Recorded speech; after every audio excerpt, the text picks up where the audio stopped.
Hello, hello, and good morning. Good morning.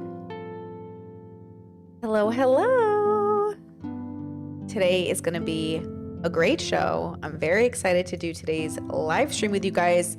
Please like the stream. My name is Brittany Simon. We do philosophy through pop culture, doing the announcements way ahead, right at the start. Elvin's music is playing in the background. Links in the description. Please check her out. She's very talented. Today we're going to talk about adult work, the spectrum of it existing as it pertains to online culture. I don't know how much I should censor myself in today's stream. I'm probably going to get demonetized. This might even get age restricted. I hope not. I think I tried my hard to censor stuff. I did a lot to prepare for today's stream, but we're going to talk about OF. We're going to talk about people's names you might know and people's names you might not know, and talk about how they curate content for a specific audience. If you have comments or questions, let me know.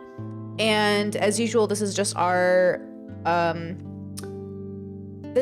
exploring a bubble in hopes to learn more about ourselves.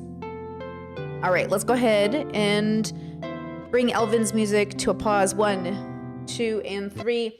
I also wanted to say the Discord had a continued conversation about yesterday's topic on gender and attraction and the whole spectrum of it all. And I just want to say that I want to thank you guys for the conversation yesterday and encourage you to join the Discord if you have not already. 18 plus, as we don't engage with kids. But something that I just want to say again is, if you have questions, ask. And more than that, remember that sometimes I give a combination of my own opinion mixed in with my theory through philosophy about what it means to be queer or deconstructed or anything else, but I'm here to explore, right? I think I'm a good 20 years away from really having any sort of wisdom to even really speak on things in a more than exploratory fashion. I'm not trying to overstep my boundaries here, but a conversation that kept coming up, which I think I just want to hit home again, is when we talk about deconstruction, it means to take apart and figure out and understand. It doesn't necessarily mean to destroy. So if you deconstruct gender, it doesn't mean at the end of deconstruction you won't have one. If you deconstruct your religion, it doesn't mean at the end of it you won't have one. If you deconstruct your attraction, what you're attracted to, it doesn't mean at the end you won't have whatever your version of attraction was. It just means you'll understand it better. You'll know what it is. You'll know your understanding to it.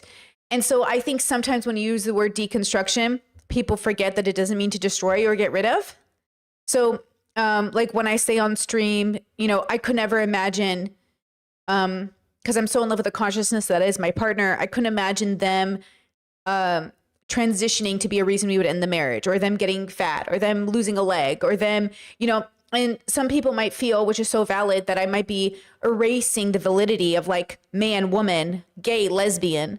But what I mean to say is that I think through deconstruction, when you really understand your relationship with gender, you're able to properly categorize it in a way that then allows you to meet somebody else who agrees on that categorization, and then you build a union. So a gay man and a lesbian can get married together and be incredibly high compatibility partners. Because I think sometimes we forget your sexual orientation has nothing to do with your partner. I think we forget that a lot of people don't have sex or think it matters. I think a lot of people also feel a need to mention attraction as a binary. But again, what does that have to do with doing life with somebody? Right? There are so many couples that exist in the world, so many units, so many 2s, 4s, and 6s, 2 people, 4 people, 6 people, that, poly and monogamous and all that stuff. All I'm telling you to do is make sure you understand your relationship with it, you understand your values and who you're making union with. And so much like today, at the end of the deconstruction road, I'm not going to say everyone should do adult content. I'm going to say everyone should have a different idea of what it is. Some adult content I'm ethically against. Mostly the one around coercion, I'm or the one that, upholds misogyny in a really not toxic and horrible way and upholds patriarchy and all that stuff. Super not a fan, right? It doesn't mean I'm anti-adult content. I think sometimes we forget, it doesn't have to be adult content that's the problem. It can just be the atmosphere around it that curated it, right? some people who are in, gay and lesbian relationships, sort of like you might hear a lavender relationship, or a straight woman with a gay man. Yeah, that's because they were hiding it in the closet. But genuinely falling in love with somebody who doesn't fit the stereotype of a typical relationship doesn't change the love or your orientation. It can give you a different perspective on orientation, but you don't have to change it to engage in the love. So when I say things like, I could never imagine saying I found my high compatibility partner, but because they transitioned, I'm over it. And what I mean to say is, even if I was a lesbian and I only dated women and women were defined by this body part, X fill in here, this body part, I don't understand why I would say, I can't imagine saying that because you went through a personal journey, I'm no longer going to be married to you because your genitals are different, or because your body looks different, or because your pronouns are different. Because in my mind, values have nothing to do with your gender. But if you're a Christian or a Catholic or a Muslim, yeah, maybe if your partner transitioned, that would be a deviation of values, and then you would have to break up. Fine. But if you're, again, it depends on your relationship with it. But if you're like a lesbian or a gay person who strictly defines their relationship to their partner based off of their partner's body, then you make sure when you date that person, they know that, because I think sometimes we forget, like, just because you're a lesbian doesn't mean you have to end up with a woman,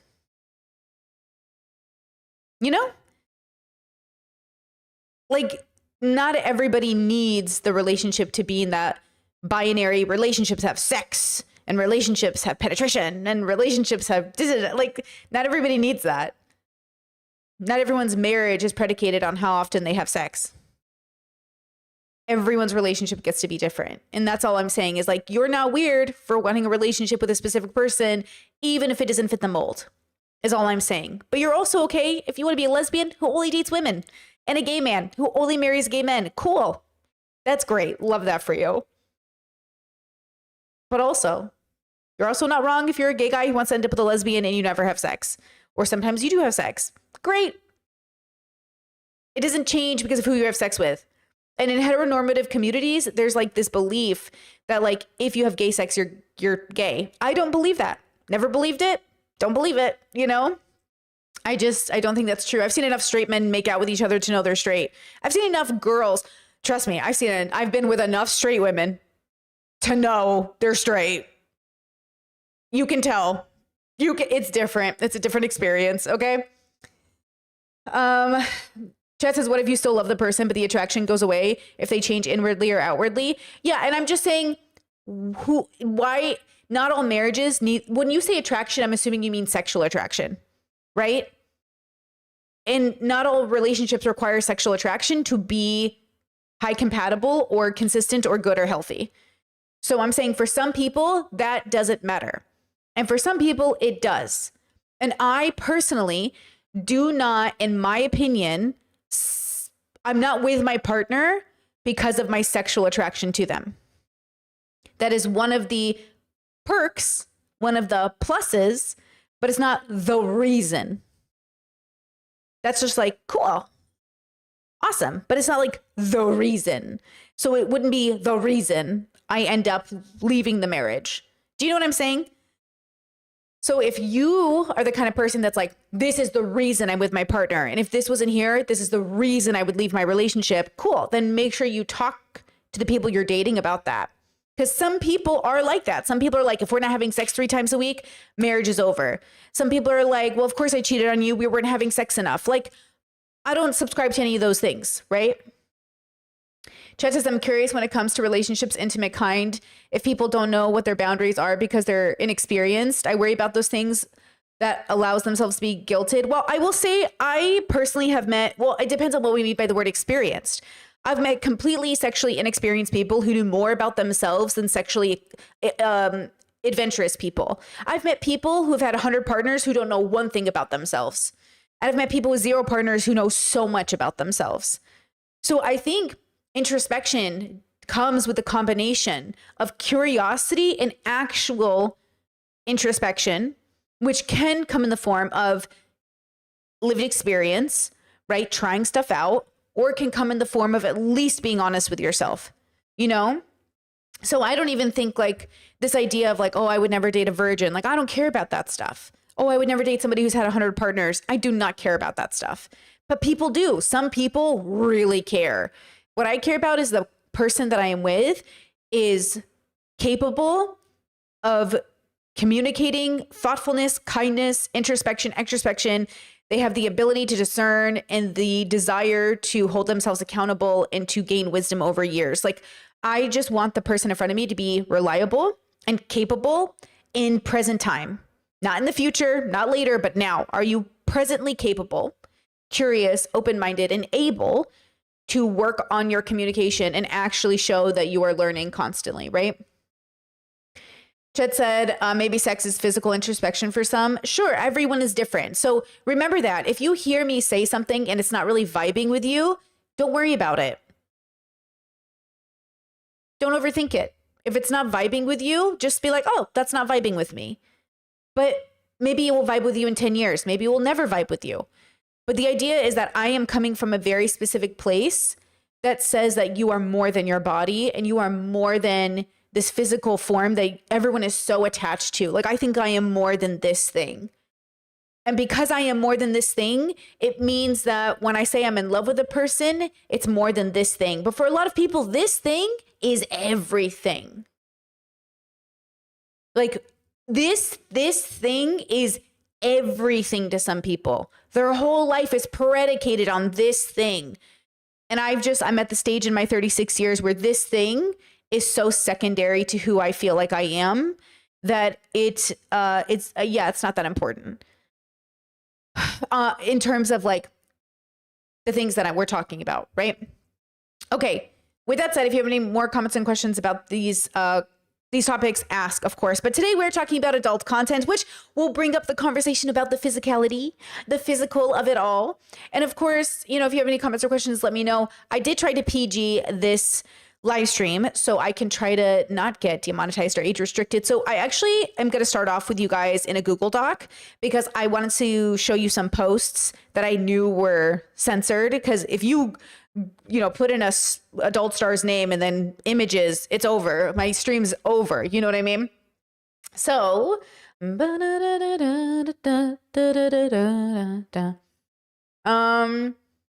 start there. Oh, but chat says, I like this comment, says, I think I know what I want. I believe in speaking to your partner openly.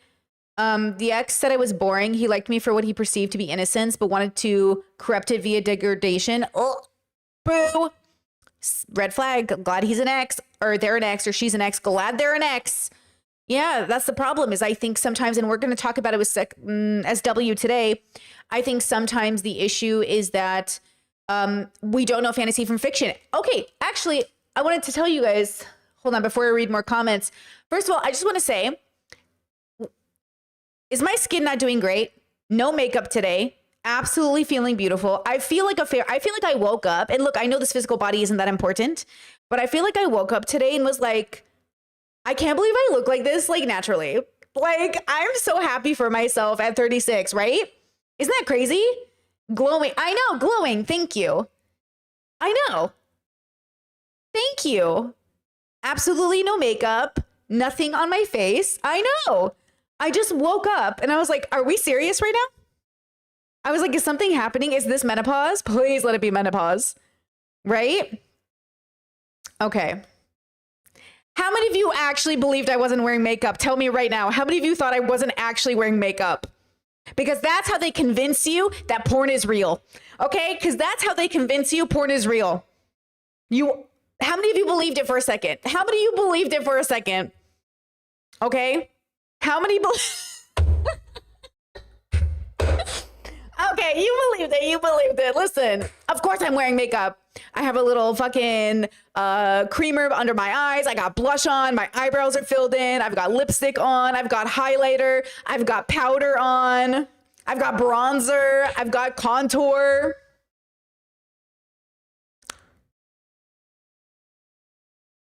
Okay, girl. Okay, girl. And that's how they convince you that porn is real. Okay?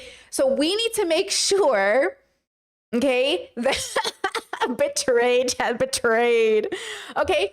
when I don't have foundation on, if that counts, but that doesn't because I'm wearing everything else. You know what I'm saying? So when we have this conversation, make sure you understand that the way that people get fucked over by the adult industry is by thinking it's real and thinking it's going to be automatically healthy and thinking that it's about freedom, especially when you're in an industry run by misogynists. So I think one of the things that is really important, okay, is that when you create adult content, even the content I make, it is a performance. The authenticity to capitalism pipeline is the difference here. So capitalism rarely allows for authenticity, but authentic people seem to be able to make money under capitalism, just not as much. So we're going to talk about that today, right? Okay, so let's start off with this Google Doc I have. Okay, thank you for someone said Brittany in her grift era. That's going to be my new grift. I'm just going to go to the internet and convince people I'm absolutely not wearing makeup. And then people will be so mad and raging that they're just going to boost my TikToks to the top. You know what I mean? Okay. So this is a Google Doc I wanted to focus on. So I'm going to start with Lana Rhoades. I'm going to take you through a storyline. Okay. First and foremost, while I was creating this little, I have like 20 tabs open. While I was creating this little story for you guys, I really struggled in the short time I had to pull this all together to really find very popular adult content creators that were diverse. I want you to remember that adult content and what we're into is highly racist and racialized, and white supremacy shows even in adult content. So I just want you to remember that. Okay. And it's kind of crazy, actually. So Lana Rhoades, you probably know Lana. Lana, her first video was back in 2016 at the age of 19, right? Her first inspiration was to do stuff like The Girls Next Door. She loved Playboy. She loved the glamour. This is Lana Rhoades. You probably have seen her. Lana Rhoades is actually quite interesting because she made like $20 million doing adult content, and she only did it for less than a year. I think total it might have been 3 to 6 months. But in that span of time, she also didn't always look like that. This is her. This is kind of the vibe that she was kind of engaging with. This is kind of the vibe, very hetero. This is lesbian for the heteros, obviously. This is Lana. Look at Lana. Look at her face. Scroll back. Look at that face. Look at that face. Okay, scroll back down. Look at this face. This is Lana at the start. This is Lana at 19. And this is what Lana looks like basically, well, a couple of years ago, actually. This picture's a little old, right? Okay, but in that time, Lana was known as the young petite white girl that took, can you guess it? Big black dick. So race and fragile white women getting boned by black men is a thing in porn. And you have to remember, okay, that it's not really great for our, for anybody. It's not good for the black men involved, not good for the white women involved, not good for any of us. But at the same time, much like teen sister and, step brother and teacher student and everything else, it's exposing something within our psychology and within our desire, and we seek it out. But what are we really seeking out? We're often seeking out the feeling of the power dynamic, the feeling it gives us to think we're small. I don't know how many tall people I know who've dated, and they're just like, I just want to feel small in my relationship. I'm always big. I'm always in the room. Everybody always sees me. I just want to feel small. And I think sometimes that through porn hits the most, like the lowest primal part of our brain. And so we seek out that dynamic that we want through porn that isn't even exactly what we want, but it's close enough. So we're like, fine, right? It's like, whatever, but it's not even what we want. From my understanding, and maybe I'm wrong, but from my understanding, the people who watch Stepsister, Stepbrother aren't actually interested in their siblings. There's something about the taboo. There's something about power dynamic. There's something about vulnerability. There's something about freedom and letting go. One of my special interests coming out of conservatism was adult content. I used to watch it the way you would watch documentaries. I would like, you know, the way you go to eat lunch and you turn on Netflix. I go to eat lunch and I used to turn on adult content, and I would go through the categories and I would just like try to figure out like, what is it that works? What is it that doesn't work? Why do people like it? What are these angles? I can't tell you how many weird videos I have seen in my life. Like videos that I'm like, who watches this? Who's coming to this? Like, what's happening here? Okay, I saw a video once of a glass fish bowl full of urine. He's like peeing in the bowl and she dips her face in it and the camera goes underneath. And so you're looking at her face through the glass bowl full of urine. And I'm just like, as I'm eating my cereal, I'm like, who's this for? Like, okay. And a part of me thinks that'd be so funny in a BDSM context, like non-porn, just like people fucking around. Like, that'd be so funny to see in a dungeon. That'd be great, because I think a lot of BDSM is actually really funny. But who is jerking it to this? You know, who is actually like, Chad says, how did you eat? I don't know, girl. Like, some things just don't gross me out. Some things really gross me out, and I can't without gagging. But some things just don't. So I'm just like, okay, that's funny. Like, that's kind of like, what is that? It's not sexy. But then what if there is somebody who's like, this is my shit right here? And I'm like, is it though? Let's talk about that. Let's talk about that interest, okay? Without judgment. Because like, look, I've golden showers, done it. Threesomes, foursomes, done it. You know what I mean? Like everything, like I've done a lot in my life. I'm not here to judge. But what I think I learned over the years is, you know, why was I doing most of the stuff I was doing? Honestly, curiosity. I was just curious. I just wanted to see what it was like. I wanted to see if I liked it. I wanted to see if like, this is something that is going to be continuous in my life. And honestly, no, most things I eventually was like, I'm not really into that much. Right? Chad says, Brittany, what do you think about taboo becoming our baseline? I think humans, first of all, are evolved animals on a planet. And I think we're curious like non-human animals, but we think we're not. And so the dilemma is like, does a dog not try to sniff your butt and you're like, hello? Does a dog not try to sniff your coochie and you're like, hello? Do animals not, are they not curious with their noses and everything? You know what I'm saying? And I don't know why we think we're different. I just think we're the same. The only difference is that we seem to have the ability to introspect and pause and ponder and contemplate, is this how I want to engage? I think the problem is like when I say lowest common denominator, porn, in my opinion, the typical porn you see, the very like slop content porn you see, it's really slop content truly, is made for like the lowest common denominator butt sniffing humans who just want to sniff butt and have no interest in engaging in any form of intimacy or getting to know oneself. Okay. I stopped watching real people have sex probably around the time all the consent violation stories were coming out. And I was like, nah, I'm not risking it. I'm not watching any of this porn if any of this was coerced. And I stopped watching. And that was nice because I think I kind of lost interest in it anyways, because it like the slop content's just not for me. I'm very particular about what I want to see and what I don't want to see, you know? And you know that meme of like, you're sitting down to eat while you watch Netflix, but you finish your meal before you actually finish scrolling through Netflix. Same thing with porn. You're like kind of like scrolling to see what you want to finish to, but you finish before you even get there. It's like, okay, let's have a conversation, right? Now, I'm a sex positive person, meaning I'm not going to judge people for any relationship they're having or not having to sex, because that's not a reason to judge a person. Like, I'm never going to judge anyone for doing porn. I never take it into consideration to judge people for their character in doing porn. What instead I want to judge is their ability to discern what is healthy for them and what is good for them. So going back to my little thing, Lana Rhoades eventually grew up not liking what she did with porn, regretting it and feeling like it wasn't for her. And what I'm going to do here, because I had to make sure that I wasn't going to accidentally show you guys anything you weren't supposed to see. Lana Rhoades recently came out as a recovering borderline girly, which I'm so happy for her. I covered it on my stream before, and I'm so happy for her. I really am. And she is back on like OF, but her content is now going to be geared towards like something that's like pretty, more feminine, more, you could argue like woman focused, but it's really just something pretty. And I want to show you her Instagram because it's, you know, Instagram, and I can show you it.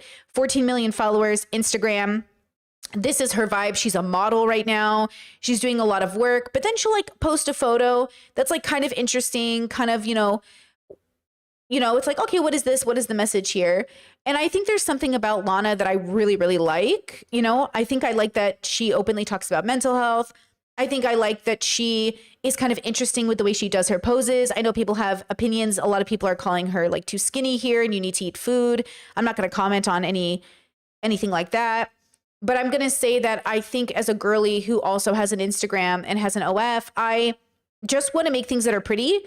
And I don't focus on like a man's brand. And I think Lana doesn't either with these kinds of photos. Like, I think this is like very for the girls in a lot of ways, but I would say that her old content wasn't. Her old content was very much for the boys because that was the brand. But I feel like this is very much for the girls, you know, in a big way. But yet, and hear me out, look at this video from Playboy, which I think is really for the boys. Okay, so let me get this for you. So this was 4 years ago, Lana. Let me double check that date so I don't miss. Yes, so this was 4 years ago, Lana, which is not the Lana I just showed you on Instagram. The Lana on Instagram now is for the girls. That's a rebranded Lana Rhodes. Look at the brand when she was focused on the boys and tell me if you can see the difference between the two. Okay, I already pre-watched this. Everything is censored for YouTube and it's not 18 plus, so we should be good.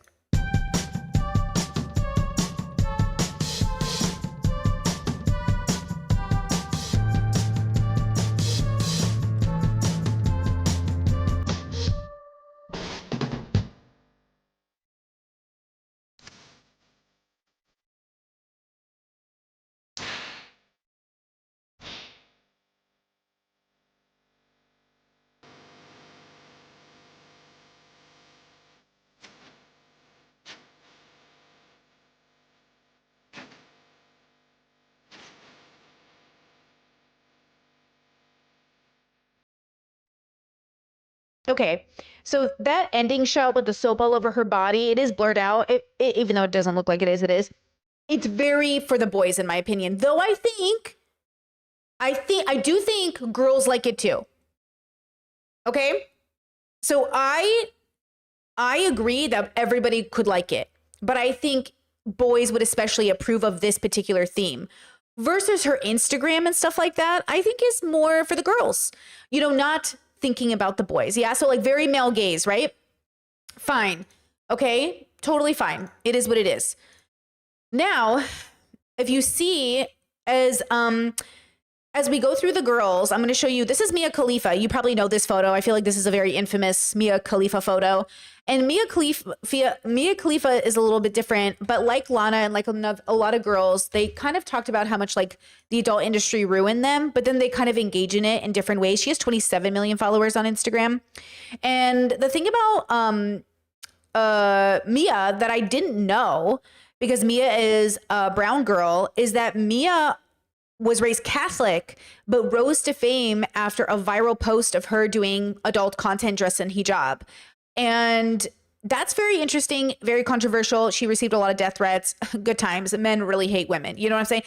Patriarchal religions really get mad when you like meme them, right? I get it.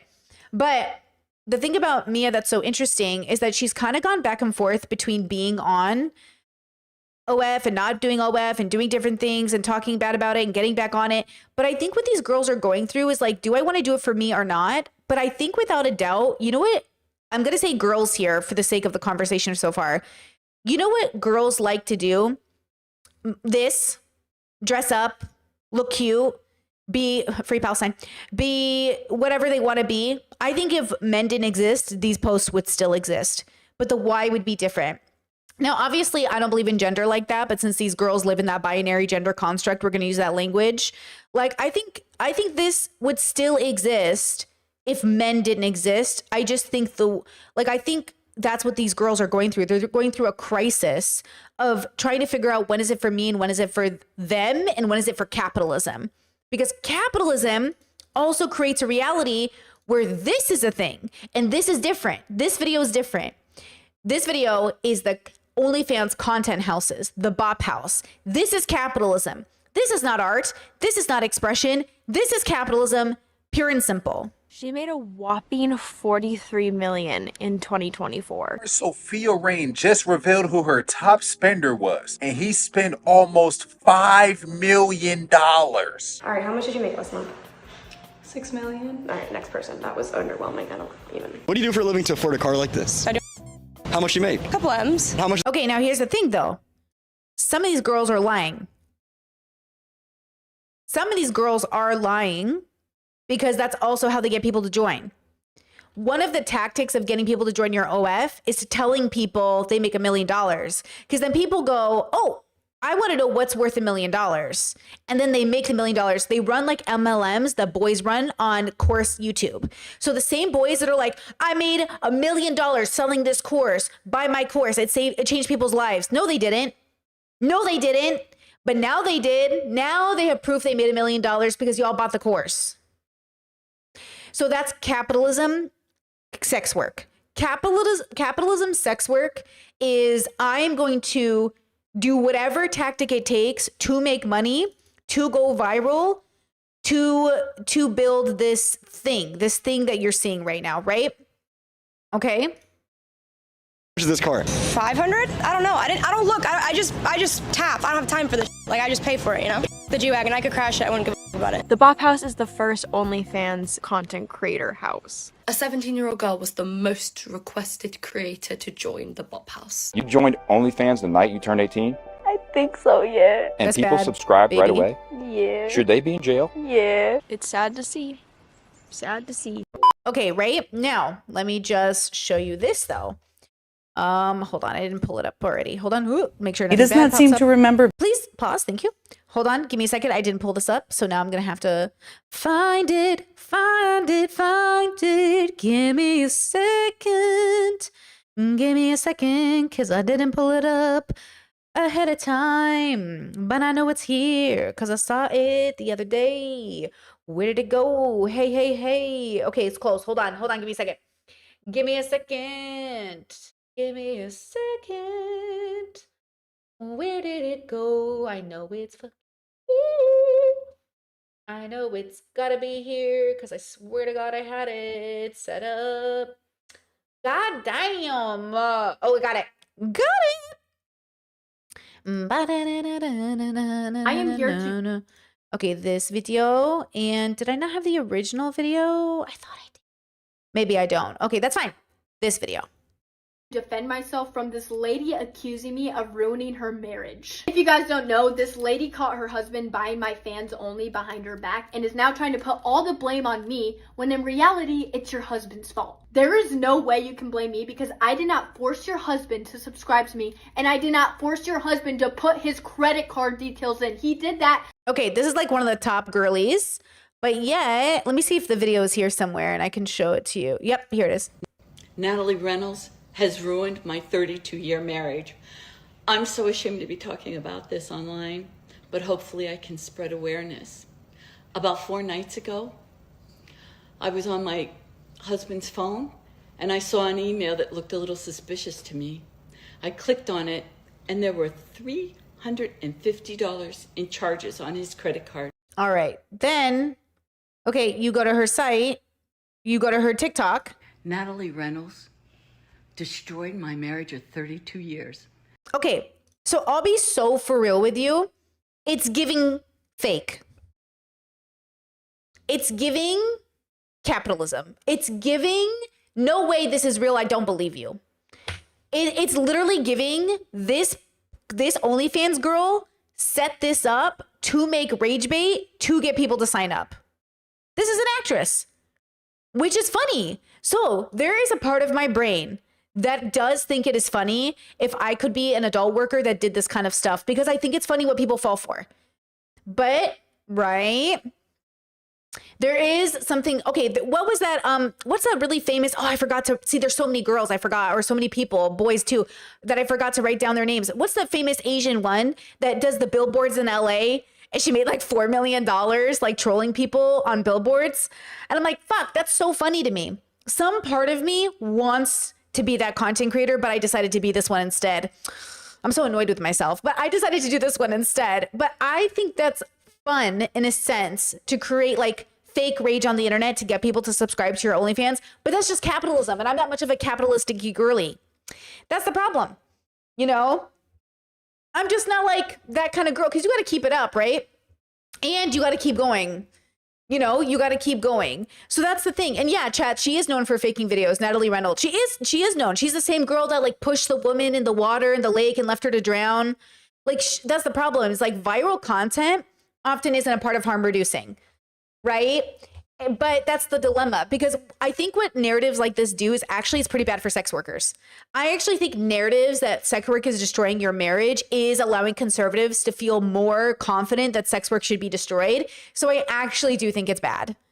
That's a part of why I don't do it. I don't want anyone to go around blaming sex work for something that wasn't sex work's responsibility, like ending your marriage.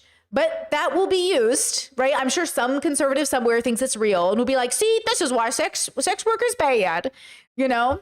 Okay, so Mia Khalifa has her whole stand. She did her whole thing. And this is like the vibe, right? Like, oh my gosh, like heterosexual man into heterosexual girl. Oh my goodness. Wow, look the way he's looking at her in the office or whatever this stage is supposed to be, okay, right? That's the brand. Now, let's talk about my favorite, Pamela Anderson. Look at Pam Ann. Look at her go. Look at this beautiful cover of Playboy. Hugh Hefner is nothing without these women. Look how beautiful this cover is. This is not a beautiful fucking cover. I love this photo. I just think it's fucking great. And this is 1992 Pam. This is young Pam. Look how young she is, bro. Okay, now the thing about Pam Ann is that she is still making content in her own way now, in a different way now. Let me bring it up. She isn't what people often think she is, but she's been doing this whole like no makeup thing lately, which has been really cool to see because I think she looks great. I just think she looks absolutely fabulous. You know, I really do. I think she's really pulling it off. I just love the natural. I love the aesthetic. I just think it's so like, it's so good. Like, I just love this. You know what I mean? I really love this whole thing. Whatever this is, we're doing, I love it. I'm here for it. Okay. Now, of course, because she's been doing the no makeup look, anytime she does wear makeup, people are like, she wears makeup. She wears makeup. It's called fashion style, baby. Okay. So here's the thing that is interesting about Pam Ann, in case you don't know. Do you know she's never done porn? Like, is everyone on the same page that she has never recorded porn? Why does everyone think Pam Ann is a porn star? Why do you think that is? Why do you think people think Pamela Anderson is a porn star when she's never recorded porn? She has never made commercialized porn. Why do we think that? Because her sex tapes were leaked. Thank you, Maiden, wise Maiden in chat. Okay? Her sex tape was stolen outside of her house via a safe that was never meant to get out to the public. The porn industry offered them $5 million to post the video. They said no, and they tried to sue and lost. And the porn companies had bought the videotape from somebody else who stole it from them and published it anyways. They never made a single penny off that sex tape. The sex tape was not hers. I mean, it was not hers to release. It was a private videotape they had made as a couple, which even I've made one of those. I've made a personal sex tape, which I've deleted because I didn't exactly want that thing to happen. Because even though I'm on OnlyFans, I never wanted that video to get out. That video was private. That's not yours. That's not for you. You're gross, right? So that was the thing, right? Like, that's the problem.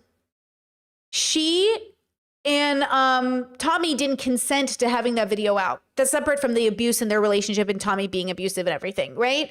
They didn't want that videotape out. It wasn't for the public, okay? But both of them were violated in that situation, and both of them fought as hard as they could to get justice, and nothing was done, right? And that sucks. But she never took a penny, okay? Crazy, right? But that's the reputation of Pam Ann. Right? The reputation is that she did porn. Now, what she did do was Playboy. Now, in some bubbles, yes, Playboy is considered porn to some people. I don't really consider it porn in that traditional sense for a lot of reasons. I'll give you an example. Okay. I'll give you an example. It's because people who do Playboy, people who are on the cover, they're not necessarily even porn actresses. A lot of them are just actresses or artists. YouTubers have done Playboy. Playboy is considered like, I used to subscribe to Playboy before I became a progressive leftist, obviously. Chad said Playboy is part of the sex work ecosystem. To me, though, is that limited thinking? Well, it's specific thinking. It's to allow you to separate yourself from the industry. The porn industry is very specific in video and tape. There's awards for it. There are hierarchies and systems and like the bubble is completely different than people who do pinup and magazine, completely different than people do underground BDSM, people totally different than people do in-work sex work, in-person sex work, different than OnlyFans models, different. It's all different. A swimsuit model, a Playboy bunny is not the same thing as a Victoria's Secret angel. A Victoria's Secret angel isn't the same as, like, everyone is doing something different. And all of it is valid and all of it can be considered sex work, but it's not. It's not, right? And so the issue here is that even though maybe it should be, or even though maybe it shouldn't be, it should be consensual. It shouldn't be coerced. It should be out in the open, and it should be safe and regulated, but not by the patriarchy. See, the issue is I don't want capitalism and patriarchy regulating sex work, because they're the ones who keep it illegal, underground, and unsafe for all of us. And that is deliberate. Okay? What's the whole thing happening with Diddy right now? Diddy, they can't get him for sex trafficking, but they got him on what? Prostitution. When he engages in hiring sex workers, he is doing it unethically, keeping them drugged and basically being used as rag dolls for 3, 4, 5 days at a time. Like, that's not what we want, right? That's not what we want. So that's the problem. We have to remember that all these things are connected, okay? So when you are creative and you're like, hey, I want to go into adult work. I want to do OnlyFans. I want to do this stuff. You have to think about what you're doing it for. If you're doing it for just money, you better go viral.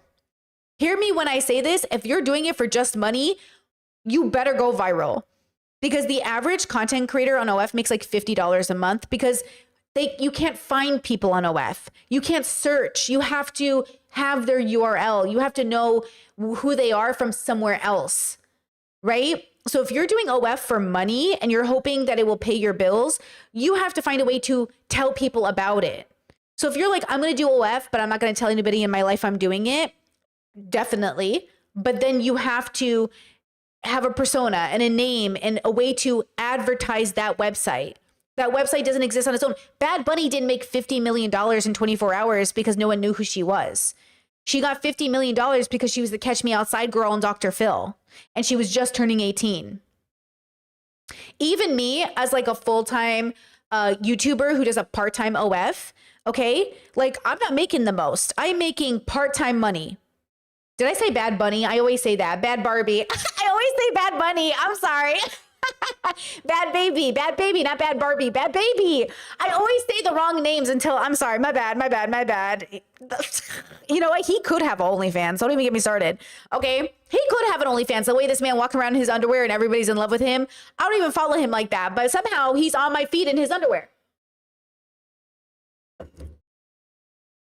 This is not my fault. Okay. He would make so much money. Okay. So again, why are you doing it? So look at this. This is a Playboy video of Taraji P. Henson.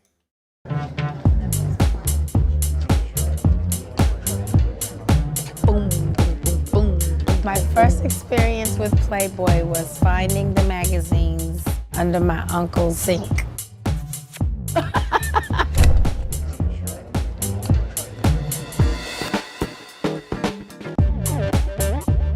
My personal definition of freedom is living your truth.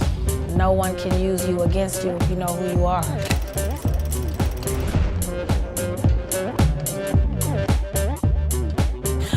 Oh my God, that's fucking amazing. Okay, right? So it's not even necessarily like only porn actresses. It's all kinds of people, right? Discourse said Playboy actually started with a consent violation too. So obviously, if you guys don't know the story about Marilyn Manson and Hugh Hefner publishing her nudes without her consent, that's a whole part of it as well. Okay. So another example of this that I think confuses people is Lori Harvey. Do you guys know who Lori Harvey is? Lori Harvey is Steve Harvey's stepdaughter. He considers her a full daughter. And she also modeled for Playboy, and some people were very upset. But, I mean...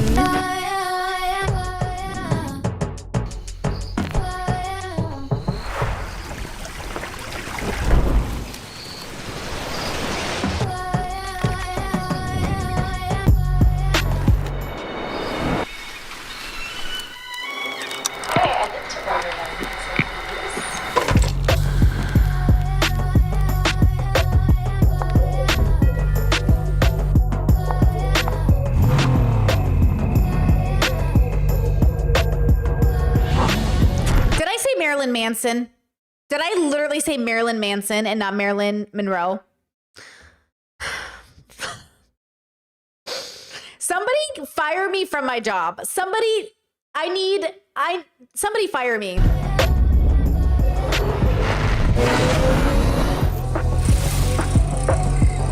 Okay, right? It's good though. It's kind of great. I like the editing. I like the picture or the clothing. I like the way it looks. Oh my God, I'm gonna fucking scream. I'm gonna fucking scream at the way I don't know anybody. I just say things, you know? So I kind of like this video. I think they did a really good job making this video. And then, hold on. Let me see if I can find it. Hold on. Give me a second. Oh, I miscalculated. Hold on. Lori Harvey Instagram. Can I please get your Instagram? Okay, 4 million followers, almost 5 million followers. So she, you know, she has an aesthetic. It's cute. It's good. I think it's a mixture of for the boys, for the girls. But I would say I bet women love this. I bet she definitely appeals more to women in a big way. She dated, you know who she dated for a second and she broke up with him and everybody was like, oh my God. She dated, help me out, guys. Michael B. Jordan. She dated Michael B. Jordan. No, right? Is that right? She dated Michael B. Jordan and then she dumped him and there was like a whole thing and everyone's like, I can't believe she... Okay, Jordan Peterson. Not... Actually, I did date Lori Harvey once. It was an amazing experience. I felt like Michael B. Jordan really dropped the ball. You know, probably the way he dropped the Wakanda ball. See, if I was at Wakanda, I would have known what to do. I would have been like, Chadwick Boseman, let me in. Give me some of that. Give me some of that Wakanda. You know, I would have known. Listen. Okay, I got to stop with this Jordan Peterson impression. Okay, thank you. So, okay, so she has a good aesthetic. It's very cool. I like it. But a lot of people I've noticed like really don't love her. And it's because she did that Playboy shoot. It's because she's not with Michael B. Jordan. It's because she basically keeps dropping the ball for everyone's perception of what the dream should be. And that's really interesting to me. Like somebody said, if Steve Harvey is your stepdad or your dad, why would you have to do Playboy? Why not? People are insinuating she did it on purpose. Actually, fun fact, I don't know if you guys know this. Hold up. I hate it. I can't remember anyone's names. I got you. Give me a second. Give me a second. Give me a second. So, kind of a bummer. Is this her? Is this the one? I think this is the one. Lawrence Fishburne's daughter, she tried to be an adult content creator, but in a big way, she had struggles, I think, if I'm not mistaken. She had like struggles that made it so she did pivot. Now she does like yoga and stuff like that. Her name is Montana. And she, if I'm not mistaken, also had just like a kind of like a tough go of things. Like she didn't benefit from her dad's celebrity status and it didn't work out for her. And I remember when it happened, people were like disappointed, but I think people were also disappointed because it didn't also go anywhere. I think there's like this conundrum that happens where like if you are $20 million Lana Rhoades successful, people feel like it's worth it. But if you're Montana Fishburne who doesn't get the benefit of that 20 million, well then you just like you did it for nothing. Right? And so there's like this narrative that happens with content creation in this way that I tell you, like, be cautious wanting to do this because you think you're going to be Lana Rhoades. You're probably never going to be Lana Rhoades, right? Jess said, Brittany, people don't like her because she dates around, but everyone does. She's just a woman and the men are famous, so that makes people mad for some reason. I don't know. I haven't heard anything about her that makes me understand people's anger towards her, but maybe I'm missing something. But yeah, it just feels like everyone's mad at her for not fulfilling the dream that they think she should be fulfilling or something. So there's something about this type of topic that makes people feel like it's a fantasy of capitalism where I'm going to get rich, or it's an artistic freedom that people want to grasp because it's going to make them feel in control of their life. And then the reality is like it's somewhere, quote, in the middle, not in the middle. When we talk about, you know, sex work, in-person sex work, like we're not going to speak to that today because that's not really the topic. But I will say like that's another completely different category, right? You can than doing online work only, right? But then there is this like news story. This is Tampa Bay gay prostitutes gearing up for a flood of closeted Republicans because, you know, every time the Republican National Convention happens, Grindr shuts down.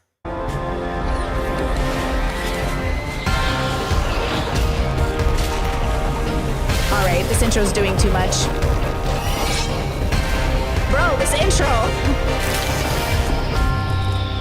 Now let's turn back to the Republican National Convention, which is set to start Monday. All week long, we've been talking to Republican strategist Marie Byron, who has all the details about this important event. Hi, Andrea. Hi there, Marie. Now, all of Tampa Bay is gearing up for the convention, but I understand no one's more excited than the area's gay prostitutes who are expecting record numbers of clients. That's right, Andrea. This convention means increased sales for hotels, restaurants, and, of course, the men who provide anonymous gay sex. All right, now, how much money will all those closeted... Okay, it's The Onion. I'm just kidding. I'm just kidding. I'm fucking with you today. I'm just kidding. It's The Onion. It's not real. But it's true that Grindr does kind of shut down when the gay Republicans get together. So you just get ready, okay, girls? I'm just kidding. It's The Onion. I just thought it was funny. I'm so funny. I'm funny today, okay? Now, while I was doing my research, I was trying to, and I'm not close to done, but let me just gear you up. I found a website, I think, oh shoot, now I don't even know which website it was, but it was basically all these blogs and posts talking about porn for women, porn for queer people, porn for this. But one of them actually recommended a website called Gender Flux. And I just want to show you the pictures they use for their marketing to show you the differences and sort of the brands, right? So this is a group. Oops, hold up. This is a group here, okay? So look at the branding differences, right? We've got tattoos, okay, colored hair, short hair. You scroll down, you've got short hair, glasses, femme. Okay, you've got an aesthetic that just looks a little bit more queer, like a little bit more, not like, you know, just looking at it, you're like, something is alternative. What was that alternative website everybody was a part of on MySpace, guys? Alt Girls, do you remember? I wanted to become a part of that too. I wanted to get all tattooed and do like modeling for them because I thought that was like liberation. Suicide Girls. Thank you, chat. But here's the dilemma. Playboy, Suicide Girls, all these things, the patriarchy, right? Like I thought when I was a conservative coming into liberalism that was liberation. Right? That's what I thought. And the problem is like, yeah, no, like that's not what I want for my liberation. So I'm going to go through social media content creators that sort of are the bigger people and also show you a little bit of like how alternative people look differently than the typical. So we actually covered Sky Bree. I don't know how long ago. Remember her and her guy were on Bradley Martin and they were breaking up. They're really young and in their 20s, but they broke up because he was feeling really insecure about the fact that everybody had seen her OnlyFans. So everybody had seen her naked. She's very popular. She's very young. She's very famous. She has online, publicity and marketing and dating a streamer. And then more than that, she even said to him, I know this isn't the height of my career and I know it will end eventually. And I just want to ride this wave until we're done. So look at the way that Bree, very well. And I just subscribed to her OnlyFans. I think she's running a free thing right now. I just subscribed to anyone who's running a free OnlyFans because I was trying to figure out like what was going on. What are they doing? And they do that to get people in to buy PPVs and then whatever else, right? But her photos, I think, are very aesthetic and cute, very male gaze.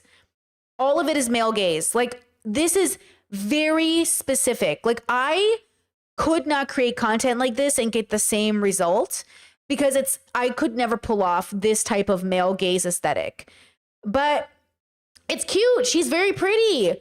But like, this is not gay. Like, this is men. This lesbian middle photo of two girls. That's not gay. That's not genderqueer. That's nothing. Okay. So that's the thing. Like, this is just for the boys. And she's very pretty. The American flag, the army pants, like, so for the boys. And I'm not upset about it. Like, there's no part of me that doesn't think this is pretty. I just, she knows her brand. She knows her aesthetic. She knows what she's aiming for, right? But you could say to yourself, well, what's the difference from her in lingerie and you in lingerie on Instagram? Like, what's the difference? Okay, you tell me what's the difference, right? What do you think already is the difference between mine and hers? Not that she's young, you can say she's prettier than me and all that stuff, but look at the difference of the marketing. I'm naked here, right? I've got an aesthetic. This whole shoot, so different than this right here. The aesthetic is different. The vibe is different, right? This is different. And this is mainstream capitalistic sex work. I am trying to create exactly what the audience wants. This is autistic girl who's making things she thinks is fun, obviously. This is obviously autistic girly doing what she wants, posting some personal photos, just fucking around and finding out. This is, I know the brand, I know the aesthetic, I know the person looking at this, I know the person who's going to see me in a cheap Halloween costume as a sexy nurse and buy my OnlyFans. And there is nothing technically wrong with engaging in capitalism this way, but I will say,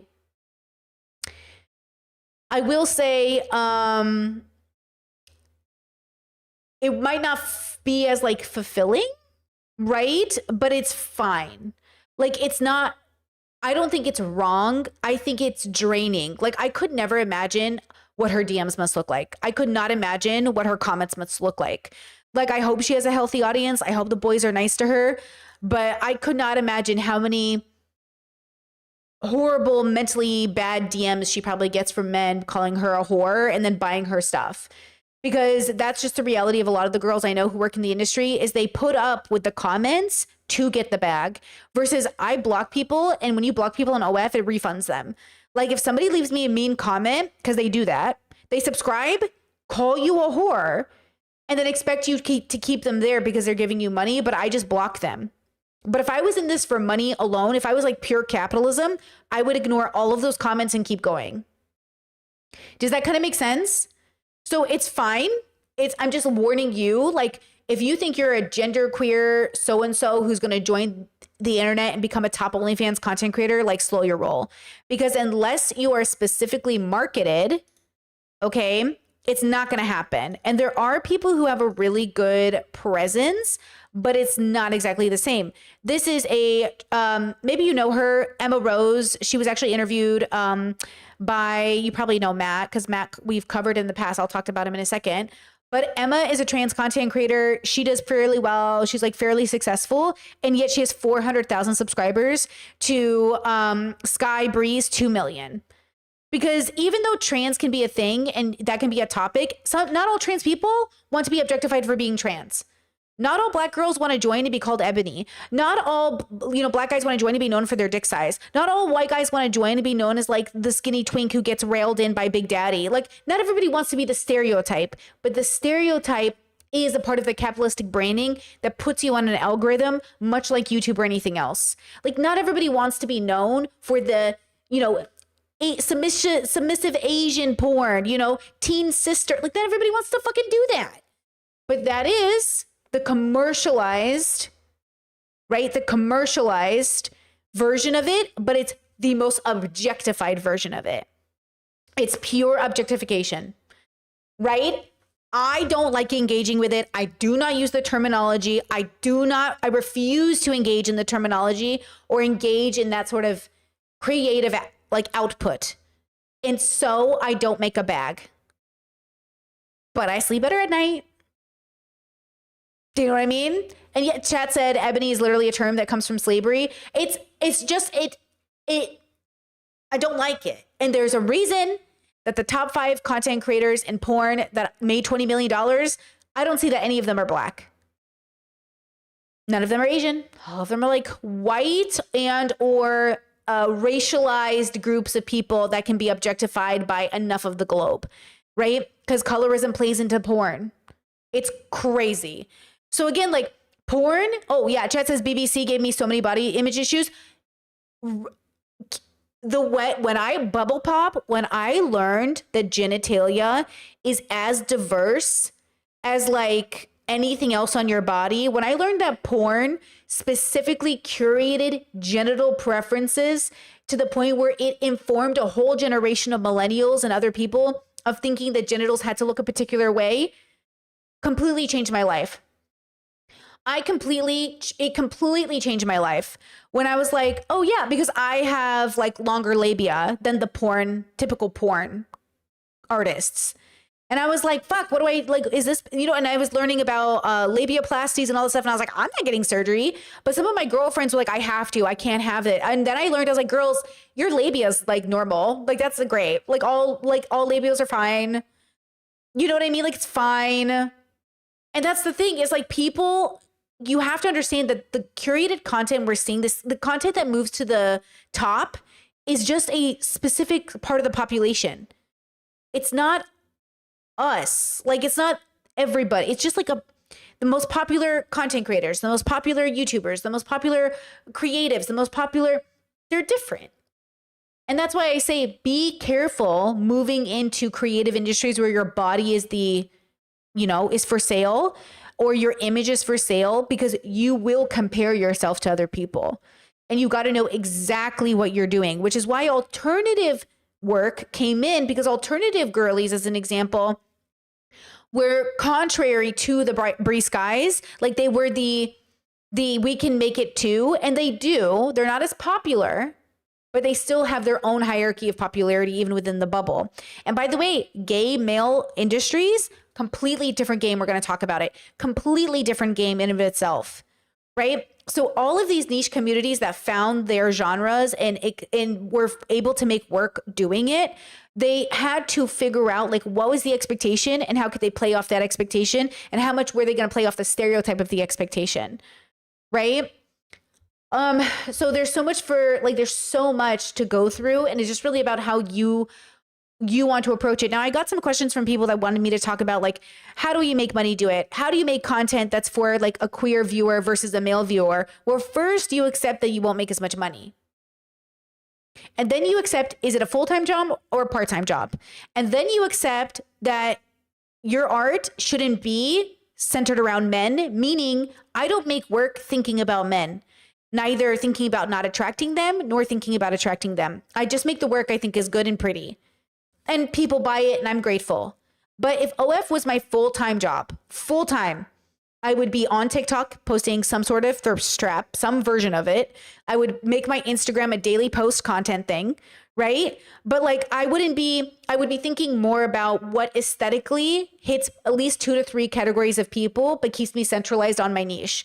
There are so many alternative girls who do OF and they're so successful. I would probably focus on that route than the typical route because I fit more of an alt like expectation. I also have a huge back tattoo, which as much as you think doesn't matter, does. The moment people see my back tattoo, it swoops me into a different category of girl.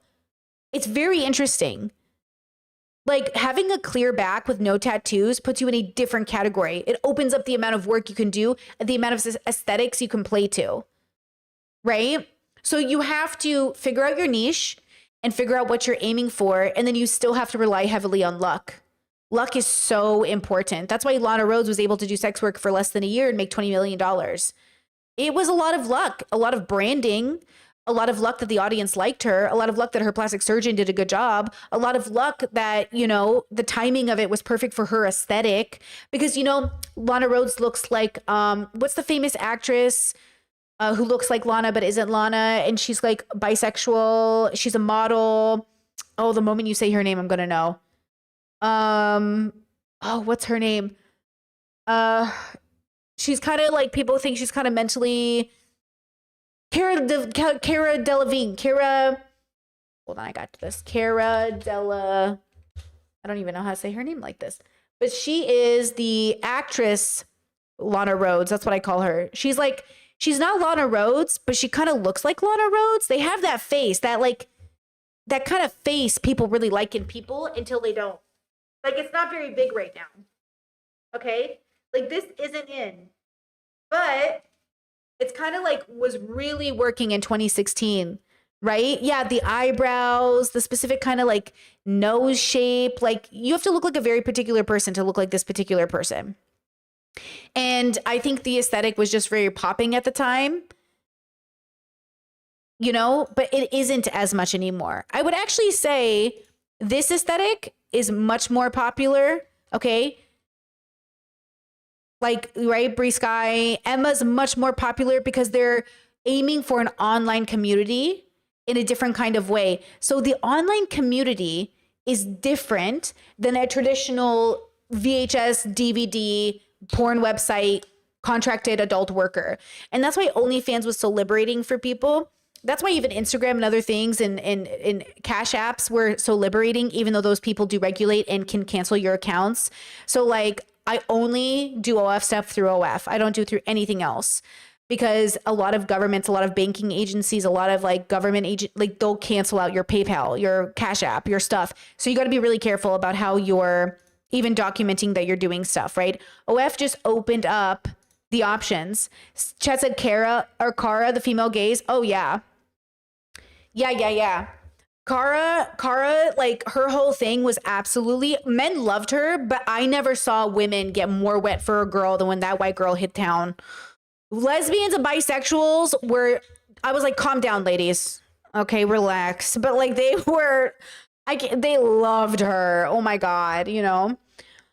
Maiden says, I'm finding it more attractive as AI looks become more popular as well, like the realness of the imperfection of content creators. I think that's going to be the new swing around. So funny enough, and I'm going to say this with the utmost respect. Please know that I mean this respectfully. Amaranth is very famous. People know who she is.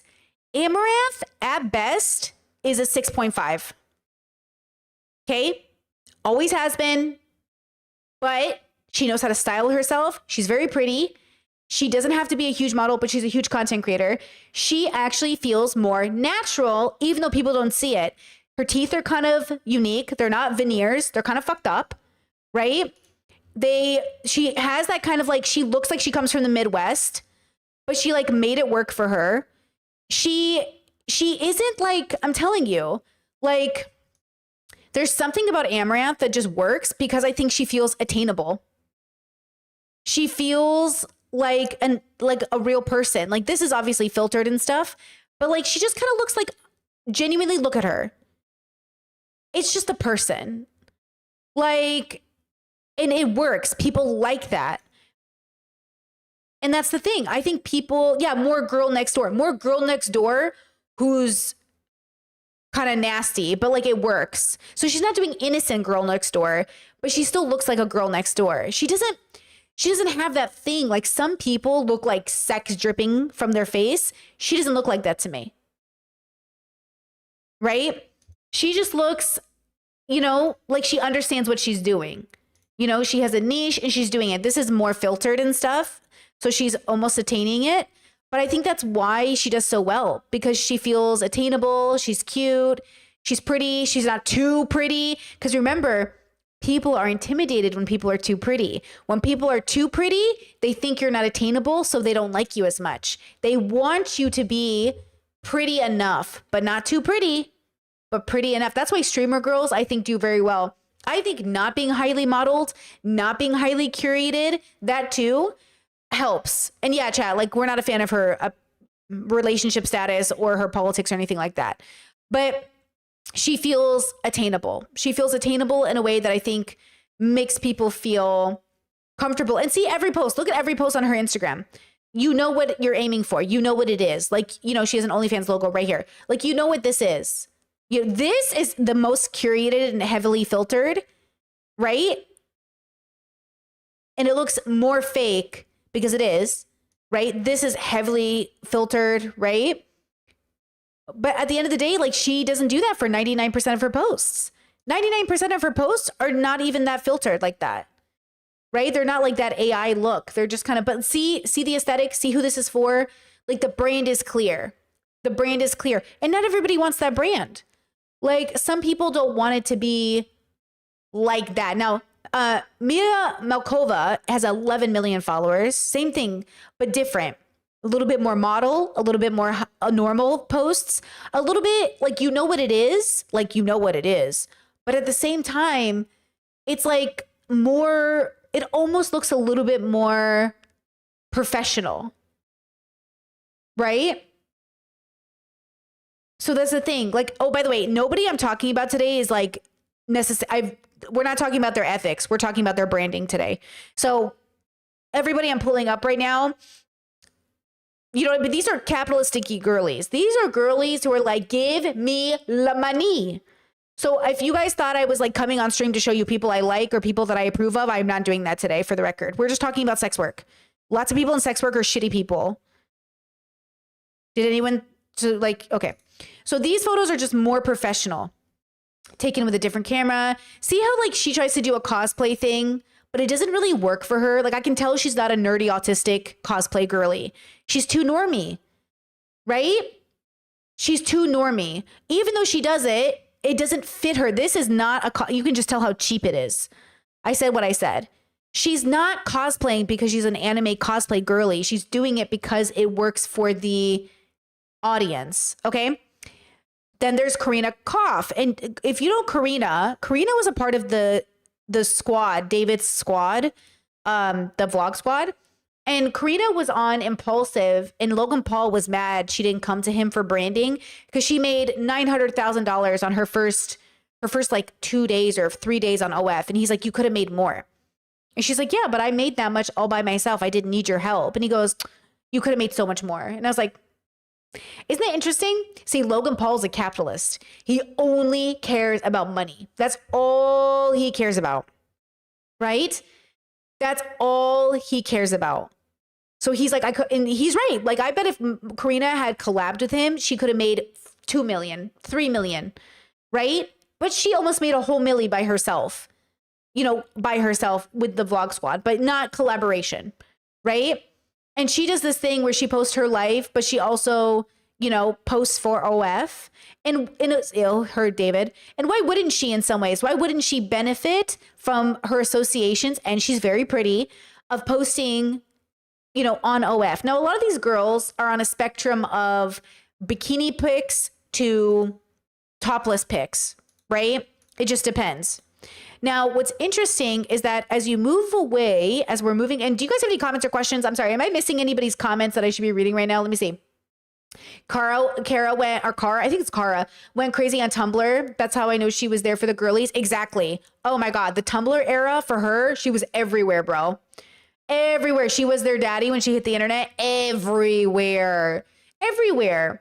You know, she was hanging out with a bunch of girls and it looked like she was even in relationships maybe. But she was in every queer bubble I was in. People loved her. And then they dropped her harder, like Ruby Rose. Ruby Rose, was that her name?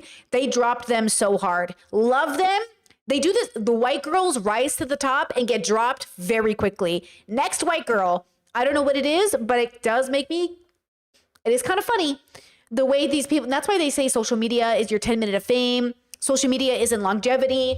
You know how everyone's always making videos about how to stay a YouTuber for 20 years? You just keep doing it. Like, if you mean like making money doing it, like that's a different question. But it's interesting how people try to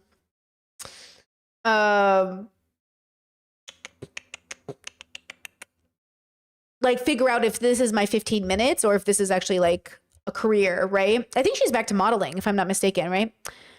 Let's see. Chat says, I just can't enjoy people who know I don't like, even if they're pretty. So it's different, I guess. I think the males care less. Yeah, I mean,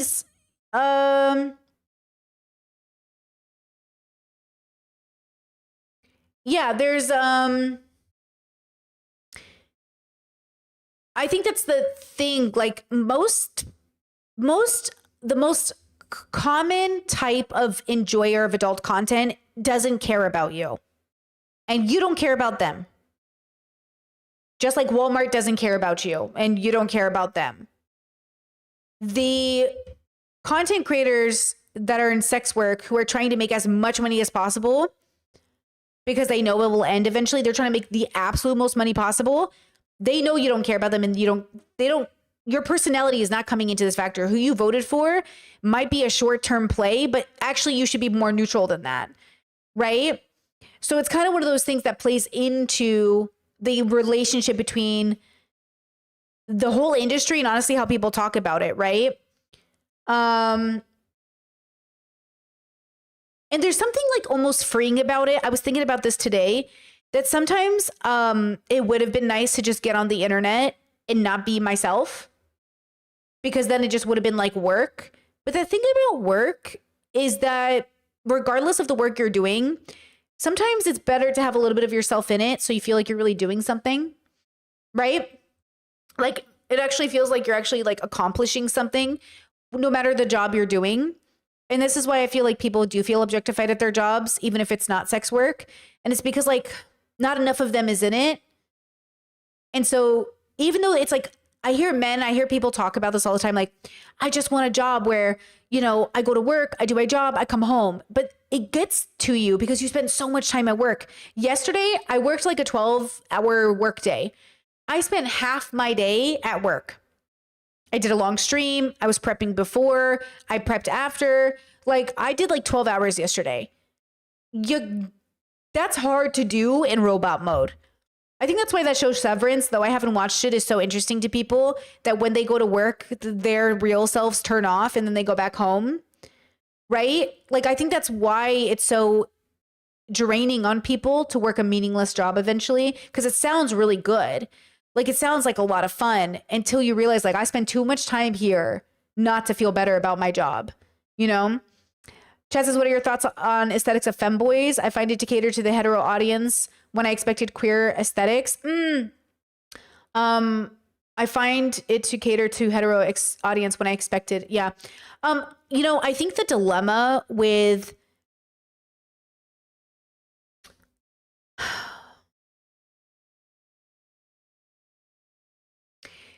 I think one of the reasons none of us can ever create in a vacuum is because it all connects to something else, and certain communities, like even queer content creation, has its really dark and gross points. Gay, let me call it gay, LGBT.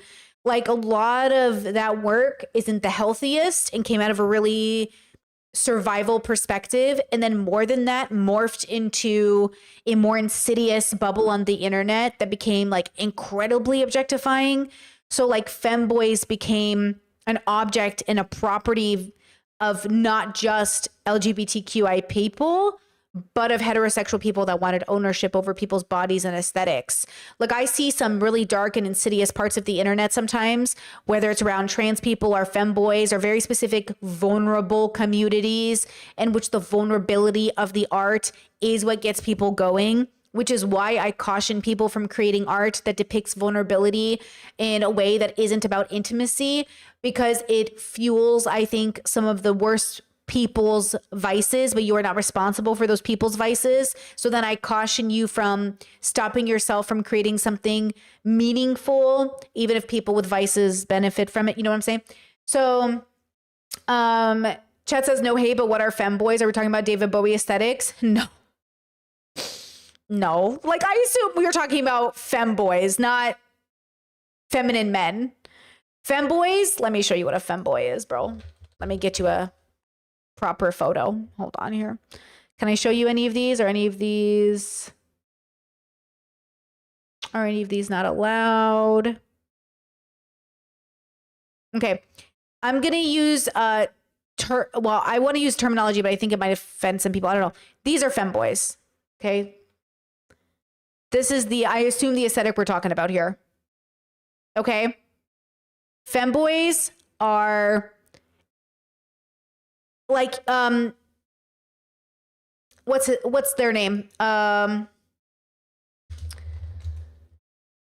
Finster. You know Finster? So Finster is transitioning or transition. I think they're a gender queer, gender fluid. Them, he, her, she, her. I don't know. They have like a bunch of pronouns. They're younger depictions of boys and high femme wear, but the feminine wear isn't like straight hetero wear.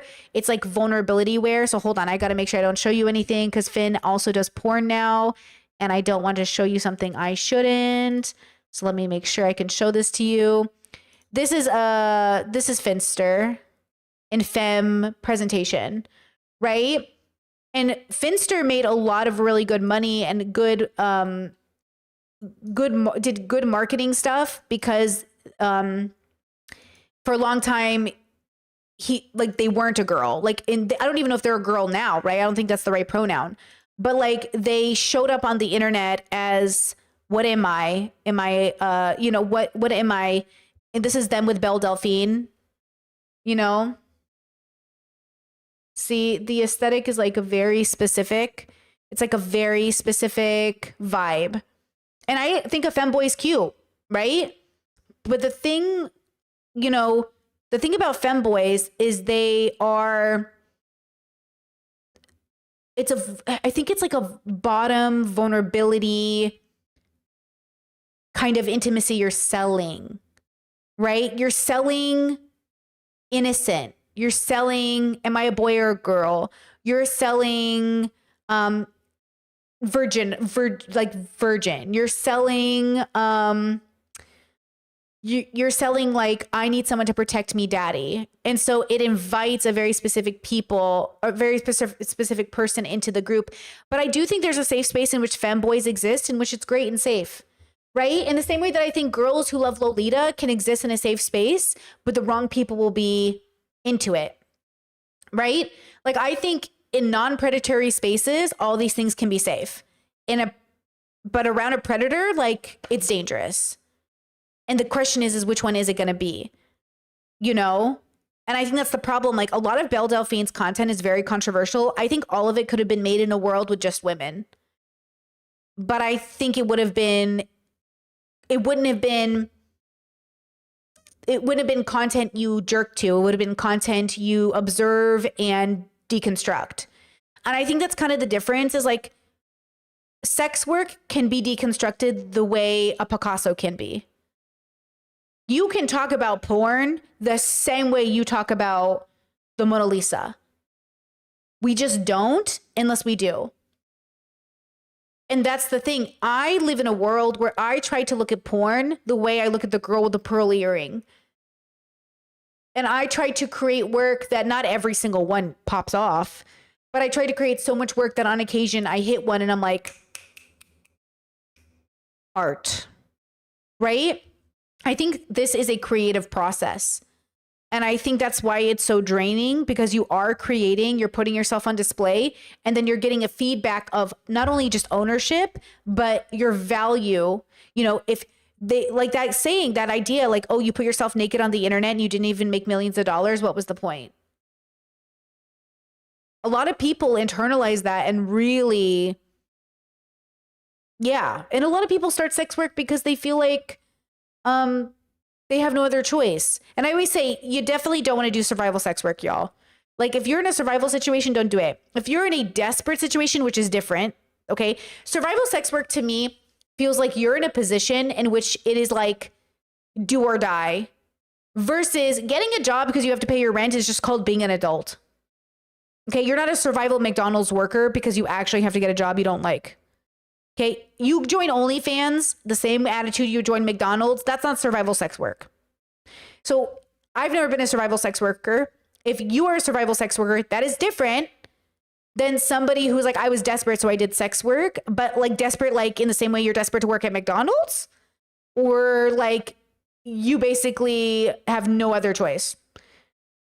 Because sometimes I think people like to own that word in a way that doesn't make sense to me. Like when queer communities were kicked out of their homes and 14-year-old people were facing literal homelessness, drug abuse, like death on the streets, they went to sex work because they had no other actual understanding of how to assimilate in a society that would hire a 14-year-old gay kid or trans person who was kicked out on the street. So they were sex workers.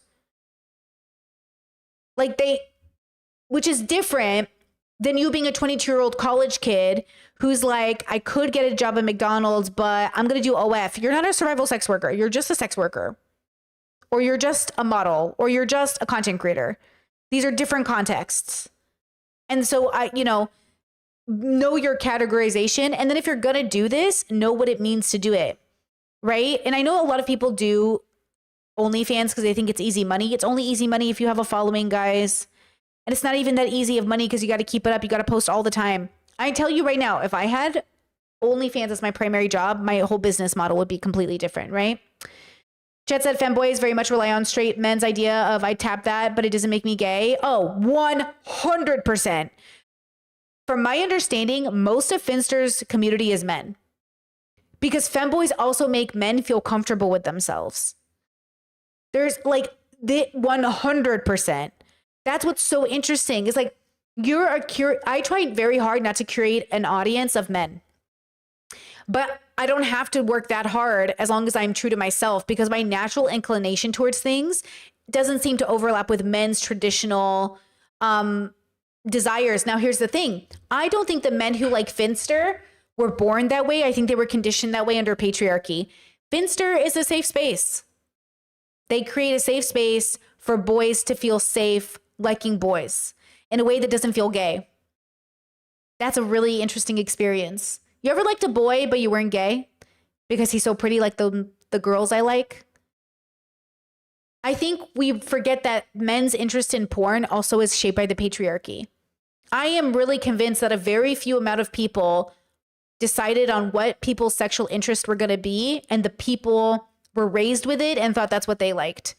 I think when you deconstruct what you actually are attracted to, it's probably not as connected to the patriarchal standard through capitalism that you think. But people aren't given that ability. They're not given that. If big women are for black men and big white women are for black men and big black women are for black men, but big women aren't for white men because of fat phobia, what does that tell you about the divide and even what we find attractive? And then people are just sitting here like, of course I like big women. I'm black. What does that mean? Of course I like skinny women. I'm white. What do you think that means? Who taught you that? Versus just saying like, I'm not going to date a woman because she's big or small. I'm going to date a woman because I love her. It is just as fatphobic to prefer bigger people over skinnier people. You just don't know that that's what that is. It's almost like you're coping. Like, I like all body types. I especially like a big woman versus like, I never date a big. It's like, why are you working this hard to fall in love? Do you like the person or the body? It's like people that say, I would never stay with a girl if she lost too much weight. What? You know what I mean?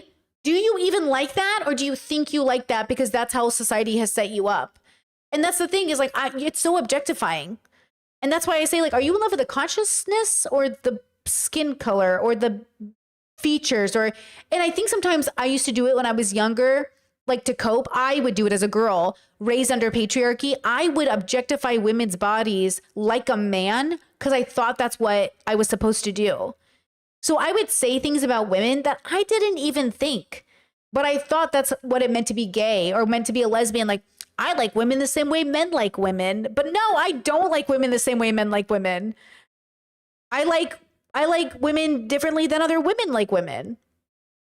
But I think a lot of lesbians, especially masked lesbians, I think they are trying really hard to be the best man in the room. And they're not even men. Like, they're not even gender fluid. They're not even, you know what I'm saying? They are women. And I think they're fighting the patriarchy with every suit they buy, with every short haircut and a buzz cut they get. Not that I'm saying they can't have a buzz cut, but you know what I mean? And I get it. I think we've all come out of the closet and buzzed our hair. I think that's just like a part of the narrative. I did. The moment I came out, I was like, shing, shing. You know what I'm saying? I was just laughing along with my sister about it. I was like, remember when you shaved the side of your head so people knew you were gay? And then we laughed about it because it was so funny. Like, it was so funny the way we were like, I'm going to embrace gayness. Shing. Like, but that's the point, is like, it's okay to laugh at the way we tried to show up in the world to signal who we are. And I think there's still a way to do that authentically, you know? There is a way to do that authentically. Yes, chat said I grabbed the purple hair dye immediately. Oh, the way I immediately started Googling equal sign tattoos. I am so glad I didn't get that tattoo. Not that I'm mad if you did, but it wouldn't have been authentic to me. But the moment I started Googling rainbow equal sign tattoos, I was like, Brittany, slow down. Slow the fuck down, okay? Slow down. Okay, so this was my little, you know, if you relate, you relate, but that would talk about a bubble, right? Yeah, Chad says a bubble. Talk about a bubble. You know, oh no, Chad says a lot of things broke my Christian bubble. Well, talk about a gay bubble, though. Getting the equal sign tattooed, I can't tell you how many older millennial gays have that. It's so funny to me. Okay, now, when I was on the gender queer porn websites, one of the creators they recommended to me was Raven Alexa. And Raven Alexa, let me pull it back up, guys, because I actually closed the window. Let me pull it back up because I think this is the same person according to my Google search, but I'm not familiar with their work, but I am so glad I got introduced to it because the aesthetic is so good. But let me pull it up for you to show you.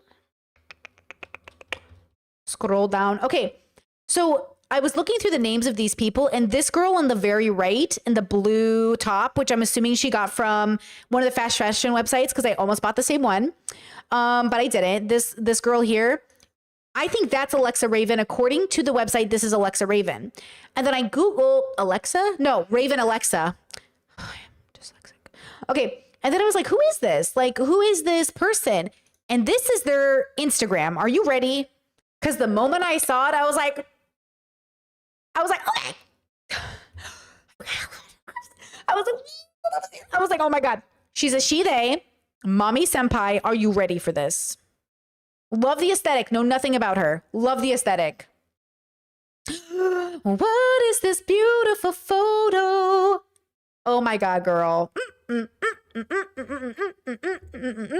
This is beautiful. This makes me want to up my game. I am inspired. I was like, oh, I got to up my game. I am inspired. I was like, okay. Into it. Love it. Vibes. What is this gorgeous This is a gorgeous photo. Love it. Love everything about it. Okay, love these. Don't care about this one because I'm not heterosexual. Love these. Love these. Love it. Love it. Love it. Okay, see, don't care for this, but somebody does, and that's valid because heterosexual love is valid, but this isn't my vibe, but that's okay because, like, these are my vibe. This is my vibe. Okay, love it. I just love it. Okay, yes? Yeah, girl. So again, when we think about aesthetic, this is alternative. This is BDSM. This is kink. This is, you know, this is not for the Bree skies. And that's okay. But isn't it still good? Like, doesn't it still work? Like, doesn't it still, very BDSM right there. Doesn't it, like, make sense? Doesn't it, like, come through? Isn't it just, like, obvious, like, what's happening here? And I already go, oh, this is my community. So my brain goes, oh, this is my people. We may not be in the same kink communities or BDSM communities, but we're obviously in BDSM.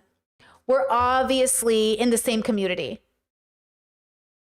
Right? And then I get excited because I'm like, oh, this is people who like make content. Like, look at this one. Oh my God, I love this one. Like, look at this. Okay, where the highlight is. It's like, this is the content. Like this right here, bro.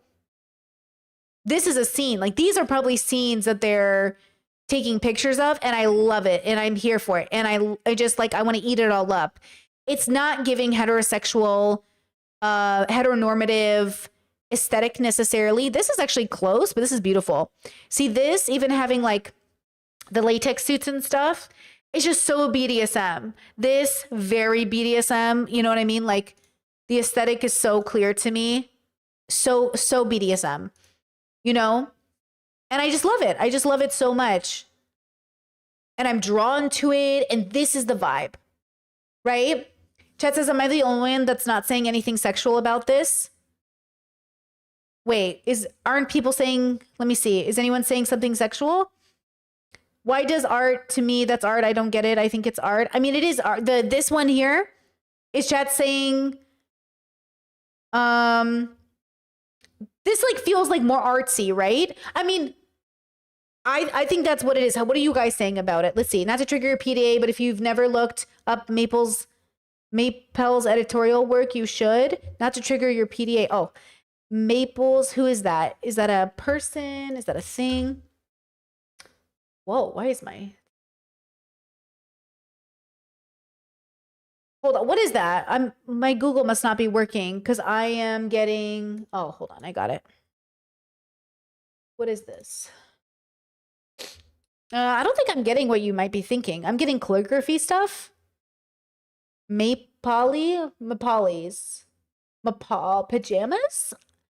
It's a lingerie brand. Okay, I am getting a lingerie brand. Okay, I am getting, I think I'm getting that. I'm so vanilla. The only thing I'm seeing here is beautiful art. Yeah, I mean, I think she's saying she doesn't find it sexual. I mean, I don't know that I find it sexual. Does anyone find it very I think I have a hard time finding anything sexual. Oh, hold on. Let's have an open conversation about this. I almost don't find anything sexual. Because sexual to me means like I'm turned on versus like I'm impressed. It's very sensual, but I'm not turned on. I'm impressed. Right? Chad said, is BDSM not sexual? No, not inherently. No, BDSM is very sensual. It's very artistic. It can be, obviously, it can be all things, but I'm not like sexually turned on. Like photographs do not turn me on like that. You know what I mean? I'm not the girl who has a poster in her room and I'm like, oh, I'm wet. You know what I mean? Like that's not happening to my body. I'm just impressed and excited and like, oh my God, this is so pretty. But I'm not going to, I'm not going to have a hard on from it. I don't, it's different if I, find an image of a person that isn't a person and I did it, I think. I don't know. I don't have that experience. I just have the experience of being like, and I always wondered about that differences. I think some people are very wired differently, but I think that's a part of like the deconstruction part of the conversation that has to come into play. Because I do think, when somebody asked me on stream the other day, like, is it a red flag if your guy is following like all these like porn actresses or models or something? I think it's a red flag if they genuinely don't know how to actually appreciate the work and the aesthetic. And if they're only getting stimulated sexually, I do think that's a red flag of introspection. Like, I don't think they're necessarily a predator. I think they're just like a horn dog. Get over it. Focus. Like, being horny is a state of being that is supposed to be appropriate. Like, I think it is the best thing you can do for your relationships is to have an appropriate reaction to people in sexual states or sensual states. Like, you should learn to have an appropriate reaction to people's nudity, an appropriate reaction, a more centered reaction, a more mature reaction than just, And I understand it takes time to deconstruct these things. A lot of people with penises, when I was at the dungeon, had to learn to be naked around people without sporting a hard on. But eventually you learn not to get a hard on because you actually start to see people as people. You start to see them as not something that's meant to trigger your attraction. And that's why you have to have a healthy relationship with sex work, with the things you're engaging with celebrities. Like, you know what I mean? Like some people say like, oh, I don't have a choice. It just happens. But you know, the thing is like everything is connected. So it's not about you having a choice or not having a choice. It's about you having a healthier relationship with the way your brain processes and sends messages down to your body. Right? And then you have to have that relationship. Like with people with vaginas, like we don't have signs except like maybe some liquid, but like people with penises, like it shows more clear. So we can hide it better. But I think even if you can hide it better, you should still deconstruct. Right? Just as was there some sort of modesty protocol for penis havers getting erections? Yeah. And nobody judged them because it can be quite embarrassing. But what would happen is they would just like, oh, excuse me. And they would like walk away. Or some of them would just, you know, come with their own pillows or come with their own like towels or come with like, they would wear bottoms. Or it didn't happen very frequently, but when it did, it was normally like a very stereotypical kind of nerdy-ish guy or person who seemed to have like a lack of relationship with their hard-ons, you know what I'm saying? Because like who's telling you this during childhood? Like who in your family, what child is growing up with a parent who's like, you get a hard-on because you saw a pretty person, let's talk about it, kid? No, we don't talk about it. And our kids grow up embarrassed and confused in gym class about how the fuck they're supposed to deal with this hard-on in public because no one's talking about it and we're just making fun of people for it instead of people like having the conversation. And the problem is that the conversation has to be had in the right way for it to make sense, right? Yeah, great point, chat. Erections don't equal aroused, right? Yeah, it could happen for a lot of reasons, but the association is that, oh, you're turned on, you're a pervert, you're gross. But that's the thing. It's like, okay, but what if it isn't even arousal? Do you know what I'm saying? Like, what if it's just like a state of mind? State of New York, state of penis, state aroused, state of mind. You know what I mean? So that's the problem is like, we have to have the proper conversations about like, you have a body and sometimes it does things you don't mean to. What about when you accidentally fart? It's not like you chose in that moment to fart. I mean, some people do, but it's our job in that moment to be like, hey, farting is natural and normal. It's okay. But if you started farting on purpose, I'd kick you out of the dungeon. Unless it was a part of a scene, that's none of my business. But if you started like having an erection on an accident, I'd be like, hey, no big deal. It's just an erection. But if you start on purpose getting erections and going around with your erection, I'm going to kick you out of the dungeon. Unless, of course, you're doing a scene where you get aroused. Then, you know, it's not no judgment. It's about the context. It's about the context. Okay? RIP to everybody who just joined stream and has no idea what we're talking about. Rest in peace. Okay, now, let's move on to sort of more of a little bit of a historical context around the whole thing, because I think this is the interesting part for my brain, at least. Matt Cullen does a really good job at interviewing former sex workers and our elders in our communities, but please pay attention to the lack of representation and the amount of people who can have the conversation. Like, that's kind of the problem with, I think, doing even this limited amount of research is, man, I'm not even going to play. The whiteness is crazy. And I get it, like, America, most of the results are coming up are American, but it actually kind of drove me crazy today that, like, when I would look up, like, where's the representation? I was like, who are the top most, like, 10 most successful Black sex workers? Like, the things, like, the slop content creators came up, and I was like, no, like, who are the people, like, making strides and making moves? There's nothing. When I looked up queer stuff, I was like, I know I've seen this stuff. Where is it? I know I've read the books, but then I remembered I'm reading these books and getting these books from people who were there. I have to remember that so many of the books I read about sex workers in BDSM and leather communities came directly from them self-publishing those books for their communities. And I'm like, oh, they don't have an online presence. Do you know what I mean? They don't have the branding and the capital that all of these mainstream celebrities end up having, they're not on the podcasts. People aren't interviewing them because they're also not technically, traditionally seeking out capitalistic fame. They're seeking out community efforts. Like it's a community effort. So they get interviewed by the community, and the community's small and we're mostly underground and we just don't have the money. And I was like, oh shit. And even when we have the money, we don't have the access. And let's not forget that like some of our communities are dying younger than other communities. One of the reasons the Black community is moving to veganism, they're the number one group moving to veganism in the United States right now, is for health reasons, right? And that is because of systematic racism that has given them little to no option to fresh food, organic food, better neighborhoods. All of this stuff plays a role. I know it sounds stupid. Like, what does my porn have to do with food deserts? Funny enough, a lot. Like actually a lot. So even within the construct of sex work, white sex workers are much more privileged than the browner you get. And even though you have your Mia Khalifas, it's not the same.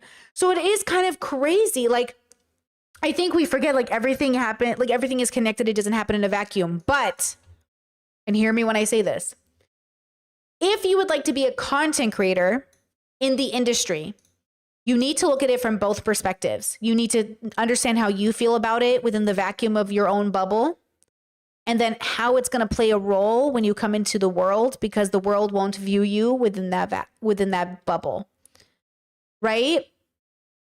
And that's the thing that I think gets really difficult is like, I want to do this for me, but the me gets paid by the them. Okay? And if the them is going to pay me, then I have to figure out how to make these two things work together. That doesn't make me feel like I'm, selling out this for this, because this will never fulfill this. It might pay my rent, but it's never going to make me feel whole. And I think we lose this in sex work, in YouTube, in content creation. Anytime you are the product in any capacity, you will have to play that balancing game between selling out and creating things that make sense for you. And then on top of that, you have sort of like the stigma of like being marginalized. In BDSM, there was conversations that had to be had. There are so many, actually, let me pull up this book.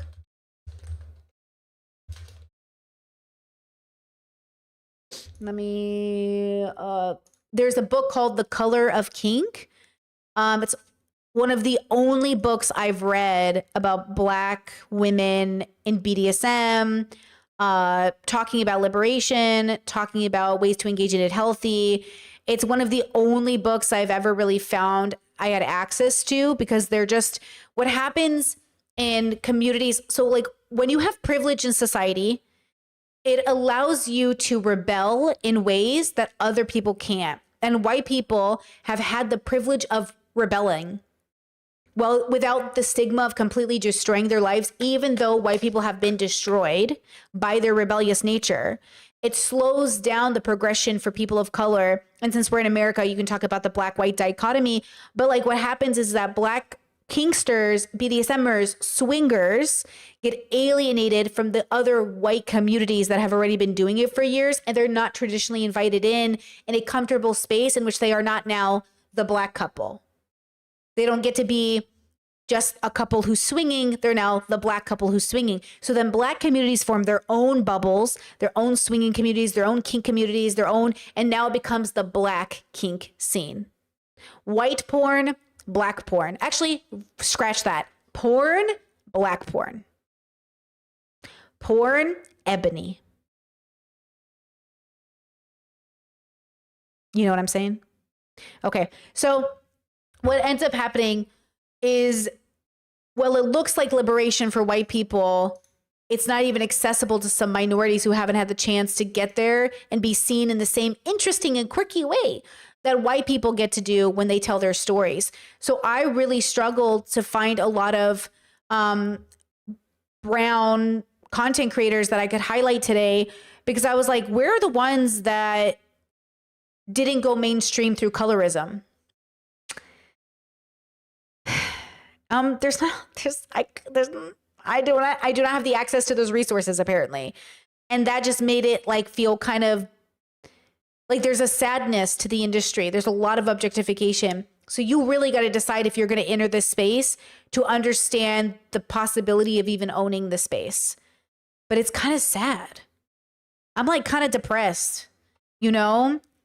And then more than that, like a lot of our elders don't make it. Like they die. Trans elders, they die. Black trans elders, they're dying. You know, we lose people every day. We lose people young. So we don't even get the chance to see any of our people old. And so when we get to see them old, we're like, oh, you made it. You're an elder sex worker. You're an elder. You know what I'm saying? We don't even get to see people grow old. And that's why a lot of trans people are always like, man, is that an old trans person? That's beautiful. Because we usually, like, people don't make it. So this is kind of cool to see an elder gay person talk about making gay porn in the 80s, you know? And that's kind of fun. And I think that's really cool that Matt does a really good job of highlighting a lot of these stories, because he does a really good job of doing that.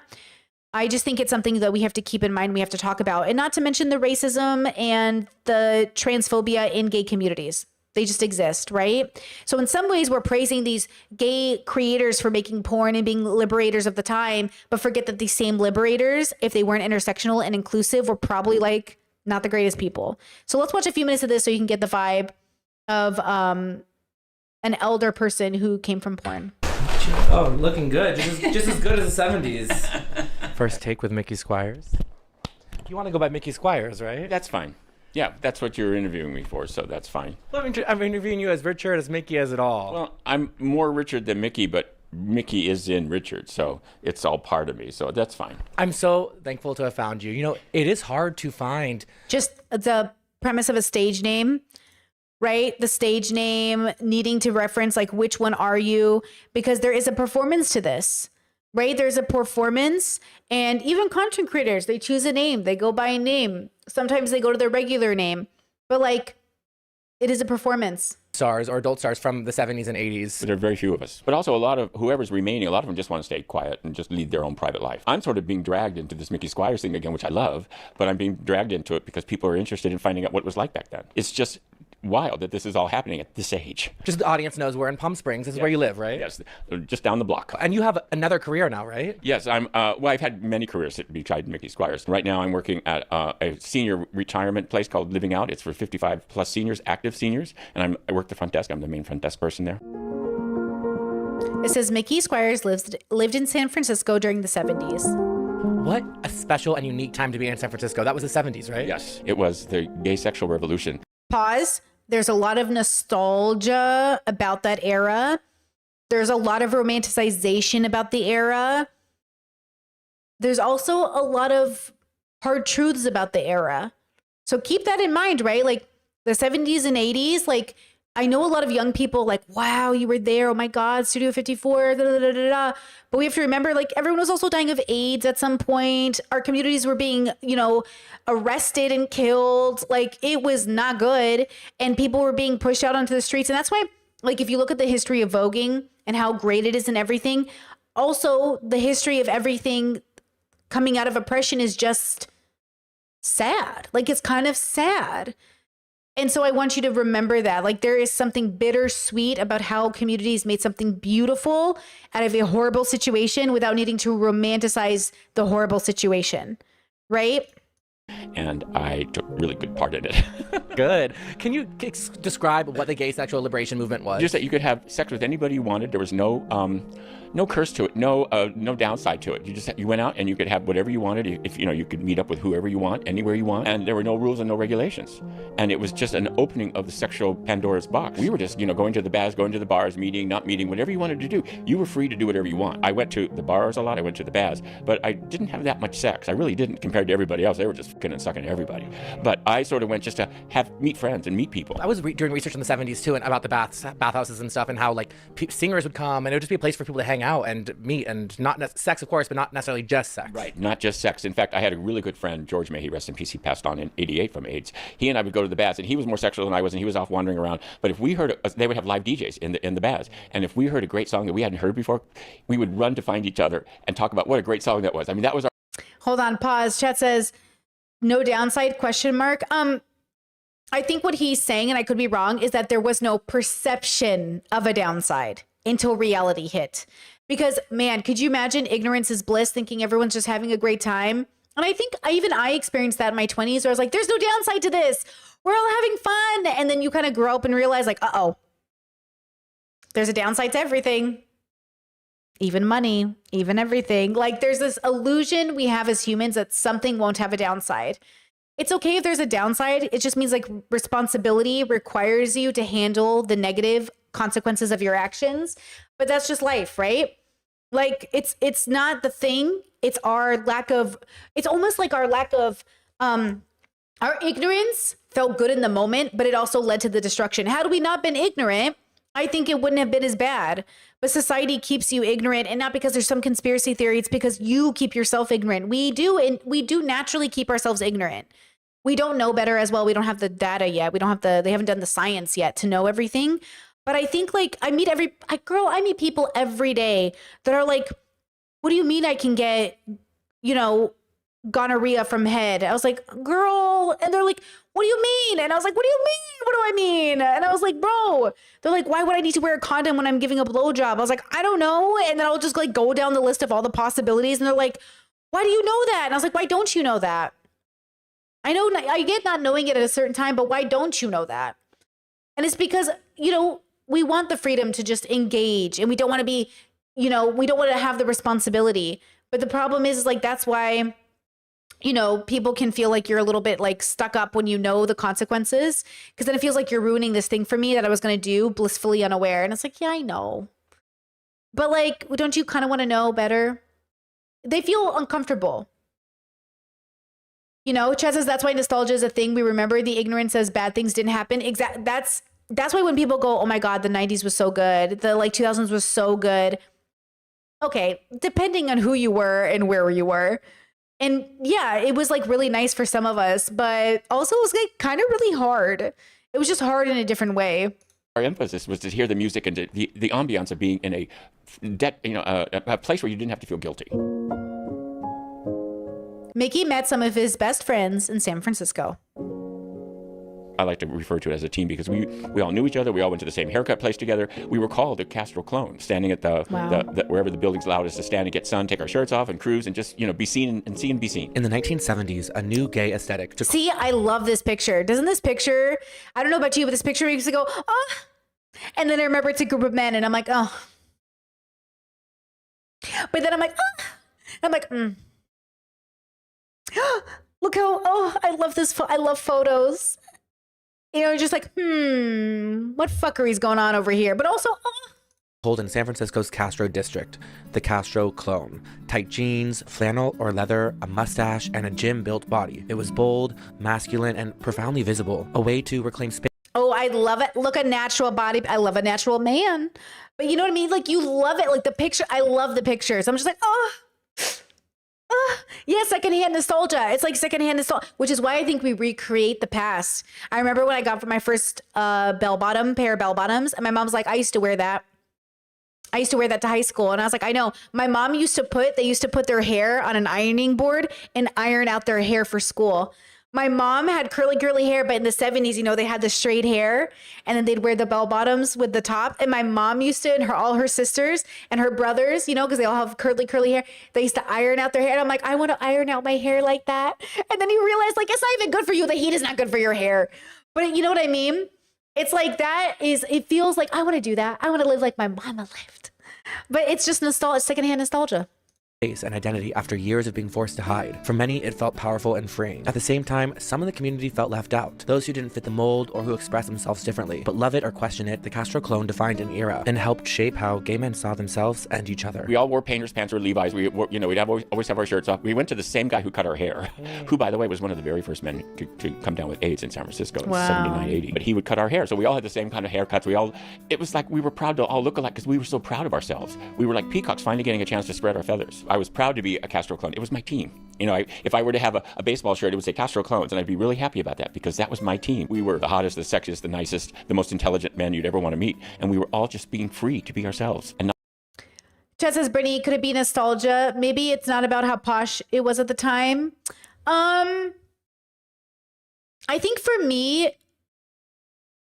I don't think it, for me, it's about how real it felt. For me, it was about capturing like a moment in time.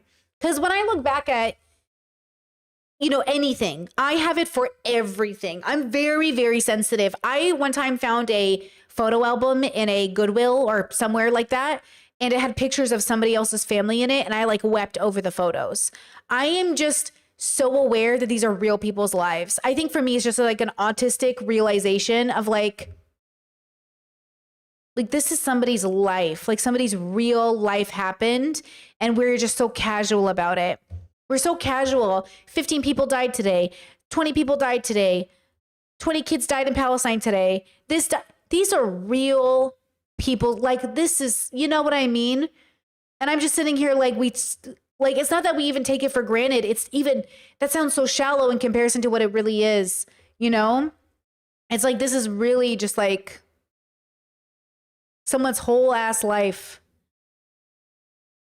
And I feel that way even about my old photos. Like, I look at my old photos and I look at my old videos and I just think this was a whole ass different person. Just like a whole ass different person. You know? Like, I wonder how many pictures of me exist in other people's pictures. Like, how many times I've been in the background of someone's photo and somebody's noticed it and just thought, like, I wonder who this girl is. Hi, it's me. Because I do that. I look at the background of my public photos and I go, oh, look at this picture. I captured this stranger in the background. I just think, like, who is this person? You know? Yeah, the passage of time is so heavy. My mom is starting to really look old to me.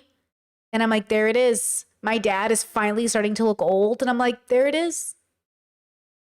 There it is. There's like, you know, the reality of it is so real. Not have to worry about what people were thinking about you because they say, oh, he's a slut. Oh, yeah, he's a slut. Yay, good for him. You know, that kind of attitude. We were out and we were open. Boom. Intro. Let me guess. You finally make it to checkout and now you're opening. So Matt calls himself like our queer life, but I don't know what Matt means when he uses the word. But I think based off of who he interviews, sex workers, elders, everybody else, I think he is coming from a more deconstructed queer view, but that is a spectrum and a bubbled concept. So, you know, I am not the arbiter of all things that are really queer or not queer. I am just the person who compares different bubbles to one another on a spectrum that is fake linear, you know? So when I say like liberal gay people versus like queers, like liberal gay people aren't talking about gay prostitutes. They're not interviewing sex workers. They are pretending they don't exist. A lot of liberal gay people subscribe to the heteronormativity of like, go to college, get a nice car, get a house, get a white picket fence, and have a dog. And I'm not saying they're worse or better or not. They're just living a completely different reality than the people like who Matt interviews. Those people are having a different relationship. There are plenty of gay guys in the 70s in San Francisco who did not engage in this bubble because they were busy being married to women. Okay. Thank you. Chad says, girl, same. I just saw my parents after 3 years and my dad is starting to look how I remember his father looking. I know I haven't seen my parents in person in a long time, but every time I see them on the computer, I'm just like, oh, there it is. I wonder how frail they're going to feel when I see them in real life. They're looking frail, like old people look. And I'm like, oh, because, you know, my dad's always been the strongest person I've ever known. My dad, like, boys would come over to my dad's house, like friends or whatever, and my dad's arms would be so intimidating. Like his strength was dad's strength, and it would intimidate everyone. He'd be like, touch my muscles, and like they were like rocks, like so much muscle, so much strength, so much like intimidation, and people used to be like, whoa, and I'm just like, yeah. And now I was like, oh, he still looks good, but I was like, but you kind of don't have that thing anymore. He's a grandpa now. Yeah, my dad could beat up your dad. Literally, I was like, my dad could kill your daddy, bro. My dad's like, okay, bro. But then now he's just like, oh, you're a grandpa. You really are. I know they got like 7 grandkids, but I was like, you're really a grandpa. And there's something really like, oh, ooh, yeah. Yeah. You know? 5 tabs to try to find some coupon code that never ever worked. That's exactly why I'm using. If he says honey, I'm going to gag. Coopert, and I'm never Okay. going back. This video Is this like honey adjacent? is sponsored by Coopert. It's a free browser extension that acts like an AI-powered super shopping assistant. It is Uh-oh. so easy to start using. I mean, get that bag, but it better not be honey. It. You just install it for free on Chrome or Firefox, Safari, whatever you use. You register an account. Then when you shop like usual, Coopert just kicks in at checkout. Coopert automatically tests all available coupon codes and applies the one that saves you the most money. And it's not just for 1 or 2 Hold on. Chat says,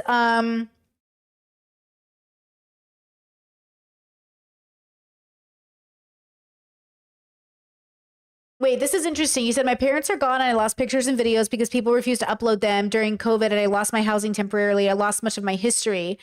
I think the world the way it is now, they wouldn't want to be a part of it. This world has turned so ugly, or maybe it's always been ugly, but we have bigger lens to it.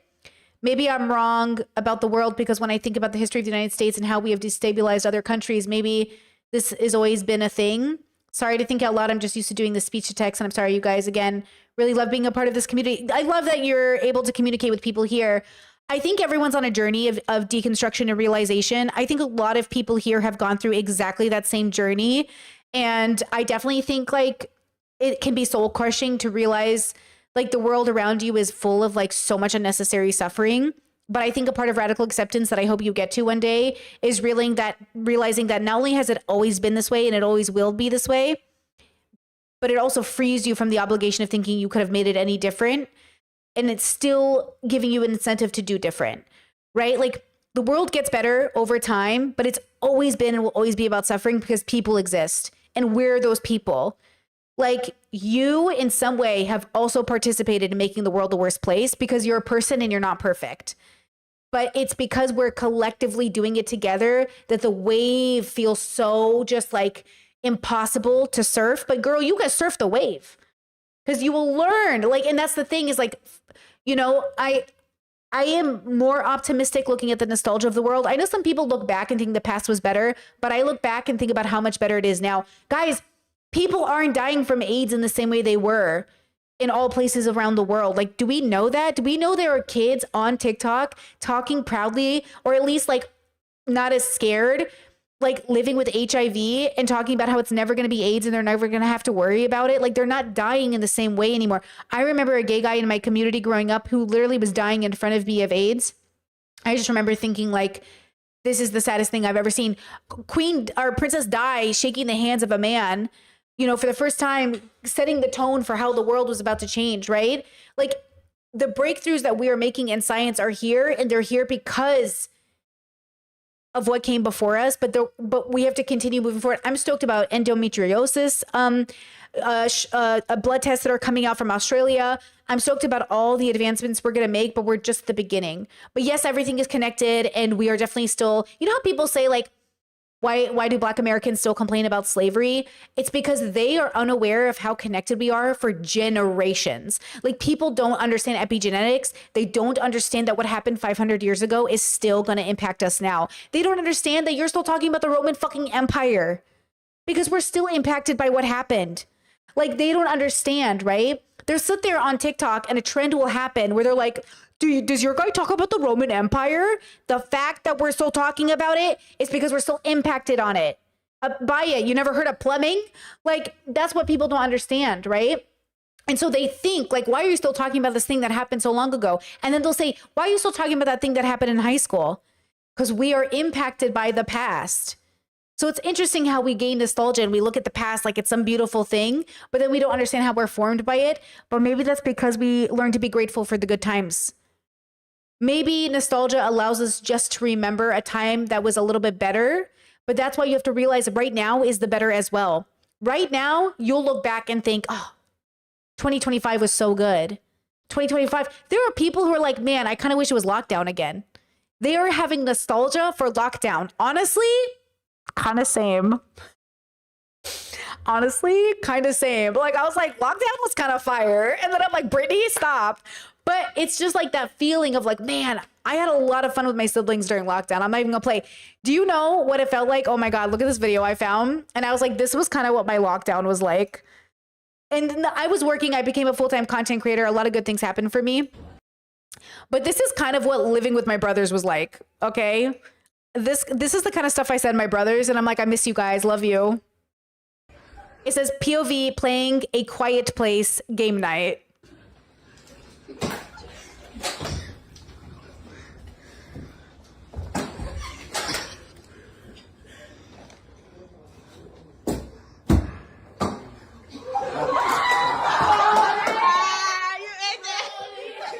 I don't know if you guys can even understand how funny that is to me, or if you can really see it.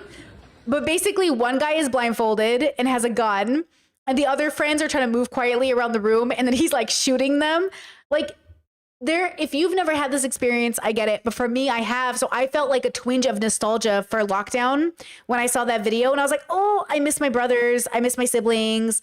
I miss hanging out. I miss lockdown. I miss just like getting high every day and hanging out and playing video games and then like working, you know? So, Jeff said, I thought those were your actual brothers. I mean, the vibe is just so fun. You know, and I think that's the thing is like, one of the things I'm grateful for is that my parents gave me so many friends through my siblings. The one part about it, though, is that they also had to be neglected because there's not enough parents to go around. So then the problem, right, is that, oh, yeah, it's like super great that I have all these siblings and friends, but also they also are traumatized by the fact that there wasn't enough attention from the two people they wanted it from. So you know what I'm saying? Like, yeah. Yeah. Okay, wait, before we go back to that video, Chat's shared Creepy Yaya, or is it Yaya Lang's work or Long's work? I don't know how to say her name. I know her though from the internet. She's always been fabulous. Always been fabulous. She makes amazing work. She's always been great though. This girl has never missed. She's been on the internet forever. I've always loved her work. She's always killed it. She's always made, she honestly, if I literally, sometimes I see content like this and I'm like, fuck it, I'm going to do this full time. But this takes time. Do you guys understand how much time this takes? Like, this is why I say I can't do this full time. But if I literally, I might one day stop doing what I do on YouTube and do philosophy through art like this, because this takes an insane amount of time to curate. This is money, time, creative energy. This is so intense. I think people just see it and they take it for granted. But I tell you this right now, this is not easy. And you really gotta, you know what I'm saying? But yeah, I think sometimes in my 40s and 50s, I might do this. I might do this in my 50s. You know, I might end up, but I love this. So I could eat this up every day. I don't even need food. I just need this Instagram. You know what I'm saying? It's so good. So thank you, Discord, for reminding me, because there are so many people, you know, I wish I could have brought up to you or showed you that I've seen over the years that I just think are amazing, right? So that's the thing, right? It takes a long time to create this kind of work. And that's the thing that people take for granted. Oh, I'm just going to post a selfie. How hard is posting a selfie? Girl, if you think that's a selfie, it's so hard. Instagram, you guys know I'm not an Instagrammer, right? I have an Instagram. It's very casual. You should follow me there if you want. But I'm not an Instagrammer. I'm a YouTuber. When I say I work 12 hours a day, 11 of those hours are on YouTube. I am not an Instagrammer. I do not use Instagram the way I am on YouTube. If I spend all of my time, I could spend 40 hours a week becoming an Instagrammer, but I don't have that because I spend all my time doing YouTube. Because it's a job. It's a separate kind of curation of work. And making it work and having it bring money in through capitalism is hard. Being an artist through capitalism has always been hard, especially if you're not trying to sell out, right? So I just think sometimes, sometimes there's this, maybe much like nostalgia, there is an assumption that things are easier for other people. The grass is always greener. Oh, how hard is that? That's so easy. You stream all day. That's so easy. Yeah, of course it's easy to actually stream. The mechanism to stream is easy. Getting an audience, bringing in revenue, getting patrons, being there consistently, showing up every day, doing all that stuff. So I know a lot of people, when I told you I was going to cover this subject, really asked like, how do I do this? How do I do it full time? Some part of you has to be interested in business. And then some part of you has to just be interested enough to understand the mechanism of it. Like I said, if I was more into making money and capitalism and I was just trying to make the most money possible, I would have done everything very different. But I'm lucky that I don't have to do that to make money to pay rent. But I don't make as much as other people. Like I'm not making $4 million. I'm not even making 6 figures, but I'm making enough, you know? And that's the point. It's like, I'm not even making 6 figures. So all those people that are like, oh my God, you have so many followers, or you do all this, or, oh, I'm assuming how much you make, or I'm assuming everything, or you say you do it full time, so you must be doing it for a lot of money. Yeah, no, most content creators are not doing it for a lot of money. Actually, you know how OF, the average person who posts, make about $50? Same with YouTube. The average YouTuber makes like no money. Actually, they do have a stat on this. How many YouTubers make a full-time living? They actually do have stats on this, but I can't remember. Only according to, I don't know if this is legit though. Hold on. Medium says about 1/3 of content creators, because you don't understand how many people do a full time and never make $1. I know a guy who streams every day for 8 hours and has never made money doing YouTube or TikTok or Twitch because he doesn't understand how to do it. Like he doesn't understand how to do it. And he's always told me like, how can I do it? How can I make money? Not the way you're doing it. Not the way you're doing it. So many people exist for hours on the internet, not building a community. You know what I'm saying? Like a lot of people, because the revenue doesn't exist just because you're on the platform, right? The revenue doesn't exist just because you're on the platform. You have to meet a certain threshold. You have to get qualified for the partner program. You have to have viewers. You have to have people who come in. Chaz says, but does he listen to your advice? No. No, he doesn't. No, they can't. You can't. You can't. I can. He'll never make it. He'll never make it. Nice person. He'll never make it. Because he doesn't have the thing. You need the thing. I can always tell when someone doesn't have the thing. They don't have the thing. I meet people and like, I'm like, everyone, if you want to do this and it's for you, you will find an audience. But it's the wrong job for him. It's not the right job for him. He keeps saying it's not the right job for you. Like, that's the thing. First, it has to be the right job for you. And then you can do it. But if it's not the right job for you, you don't have the thing. You don't have the thing. And the thing is that it's the right job for you. It's actually going to make sense for your personality and who you are. You know what I mean? Listen to me when I say this. I think I have bad work ethic. I am convinced I don't work enough. I am convinced I'm not good at my job. And my partner has to remind me that he's like, not only are you the most dedicated person I've ever seen, but you show up every day to your job and you put in the hours every day. And I was like, yeah, but I'm not like those other people. Like this is a universal thing that exists. And you have to be able to wake up every day and think that and still do it. And have the internet leaving you comments saying, get off the internet. Right? But that's very common. It's so normal. That's what Wisdom K was saying the other day. Wisdom K is like, oh, I hate myself. Except I don't hate myself. I doubt, like I have a voice. I have an intrusive voice that tells me that my content isn't worth it. Even though I definitely know it's worth it. Like me, I know it's worth it. That's why I show up every day. But there's that intrusive voice. I have an intrusive voice that's like, quit now while you're ahead. And I'm like, shh. Aren't you afraid this isn't going to last? Shh. Aren't you afraid that you're going to have to get it? Shh. But when you're getting older and nobody's, shh. Like I have this voice and I have to be, shh, be quiet. And I have to do it anyways. But that is a universal experience. I am not special. Do you know what I'm saying? But the intrusive voice, it's not me. If I believe that, I wouldn't be doing it. So obviously I believe I'm meant to be here because that's why I'm here. And it's working. I pay my rent. But the intrusive voice is like, give up. Not good enough. The economy's going to tank. YouTube's not forever. Syphilis just got interviewed by Michael Burns, and he literally said he is a 1 million subscriber channel who's giving up on YouTube. He's like, yeah, I'm pretty sure the YouTube thing's like, I'm not sure it's gonna last. So I'm like going back to school and finishing up some stuff. And I'm like, he just told his viewers he's not making enough money, and he like asked them to come to his Patreon. Do you know what I'm saying? Chet says, is it the real you that says you don't work hard enough? No, it's my intrusive voice. It's not me. My intrusive voice doesn't believe. Girl, I work 10 hours a day, 6 days a week. I work a fucking enough. Do you know what I'm saying? Right? But like, that's the intrusive thought, is saying that.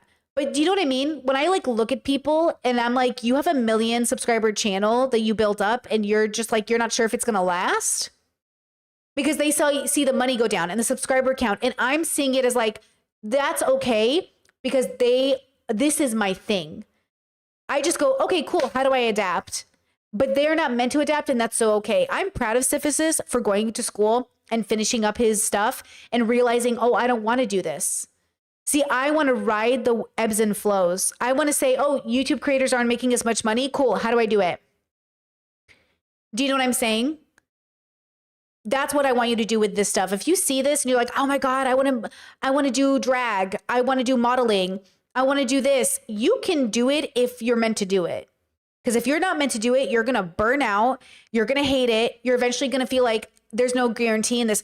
Look at, you know, who's a good example? You ever watch old RuPaul videos? Like, I don't even watch like RuPaul like that. But if you go back and watch old RuPaul, he couldn't have done anything else. There was no guarantee, but he was obviously never going to do anything else with his life. And the same way that if you look at me, there is no plan B, girl. I'm obviously not going to do anything else with my life.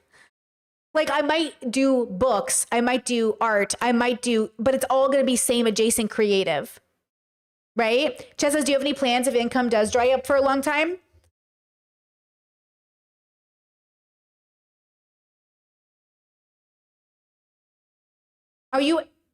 That's a good question. And that's a question all of us should have an answer to.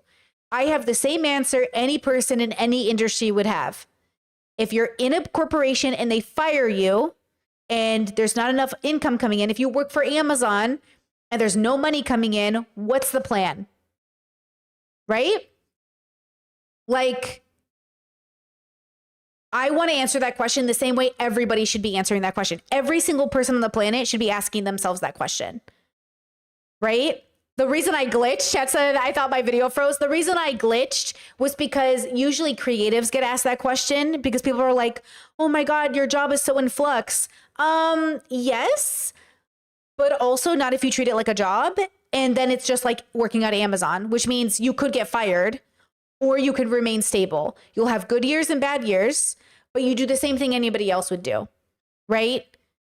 You get another job, you supplement income, maybe you have to live off debt for a bit.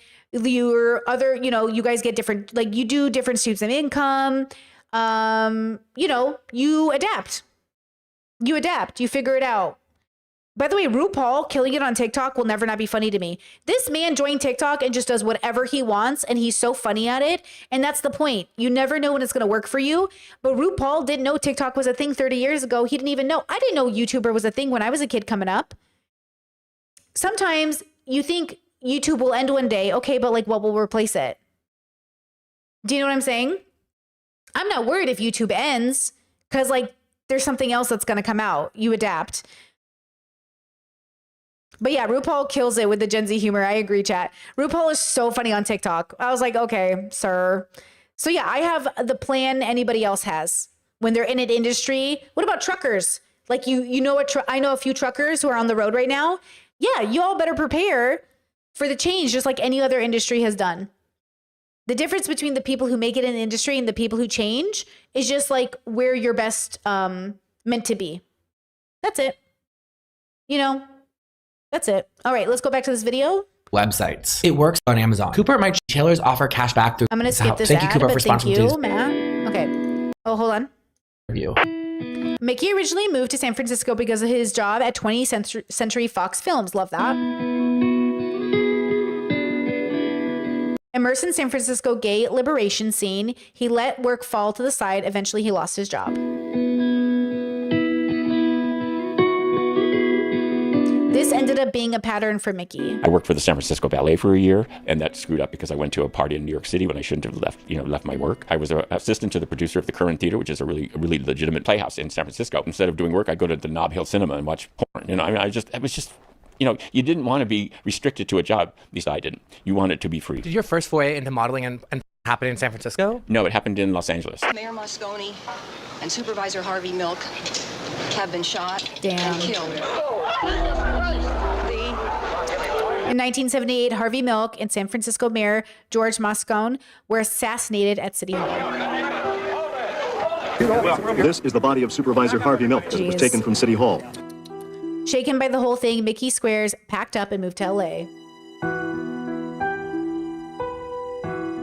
I had friends from New York who were opening up the Probe dance place, a dance club for gay men. They wanted me to be a poster image, my face to be a poster image for one of their big first parties to announce the Probe is, open and they wanted people to join. And I have a very famous postcard that was sent to over 3,500 men in the mail with me from my chest up. And from there, things just leapfrogged. It was okay. I was flattered that people asked me to do videos and movies back then, 8 millimeters. And when Colt wanted me to do it, I was very flattered. But it wasn't something I really liked because it was work. But the photo sessions, I loved the photo sessions. I love getting in front of a camera. I was reading somewhere online that you had found yourself getting into escorting as well, right? Yes. Men started wanting to pay me to hang out with them because they saw my pictures. And so I was okay with that because as long as I felt I was okay with it, I wasn't going to let anybody say, oh, you're doing that. I go, that never bothered me. I didn't do anything in I didn't want to do.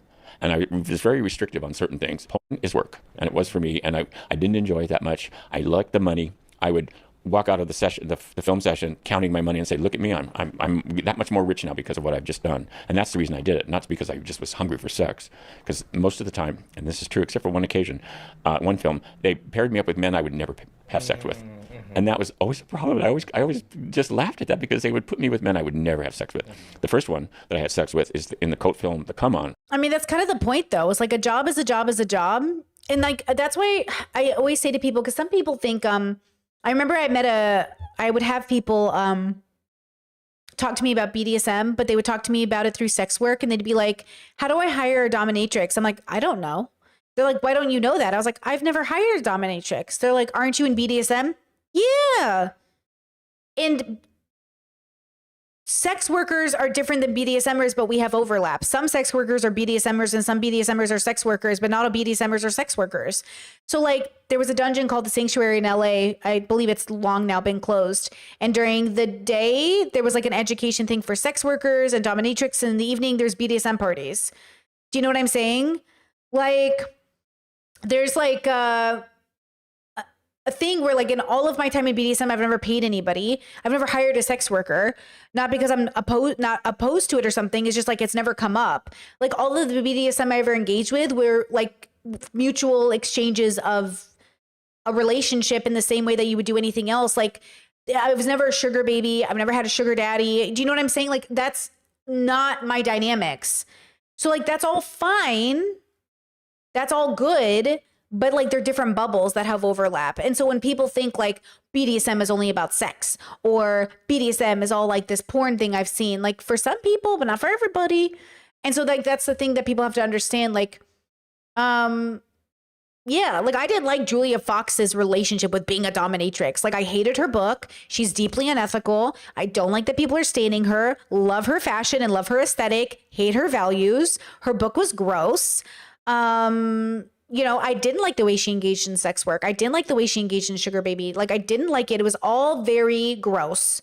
And I found her to be, I don't know, victimized in so many ways. Obviously, she was heavily a victim, but it's the fact that she doesn't engage in sort of like liberated thinking that bothers me about her. Like she's not a liberated thinker. She's not coming from it from a deconstructed perspective, right? She's like coping very hard about how horrible her life was and how abused she was. And she's trying to make it out to be a fantasy. Your abuse story isn't a fantasy. It's a horror story. Do you know what I mean? Like your life isn't, it's not fun. She's trying to be like, oh my God, it was so different. And like, this was my life. Like you're building nostalgia on your abuse.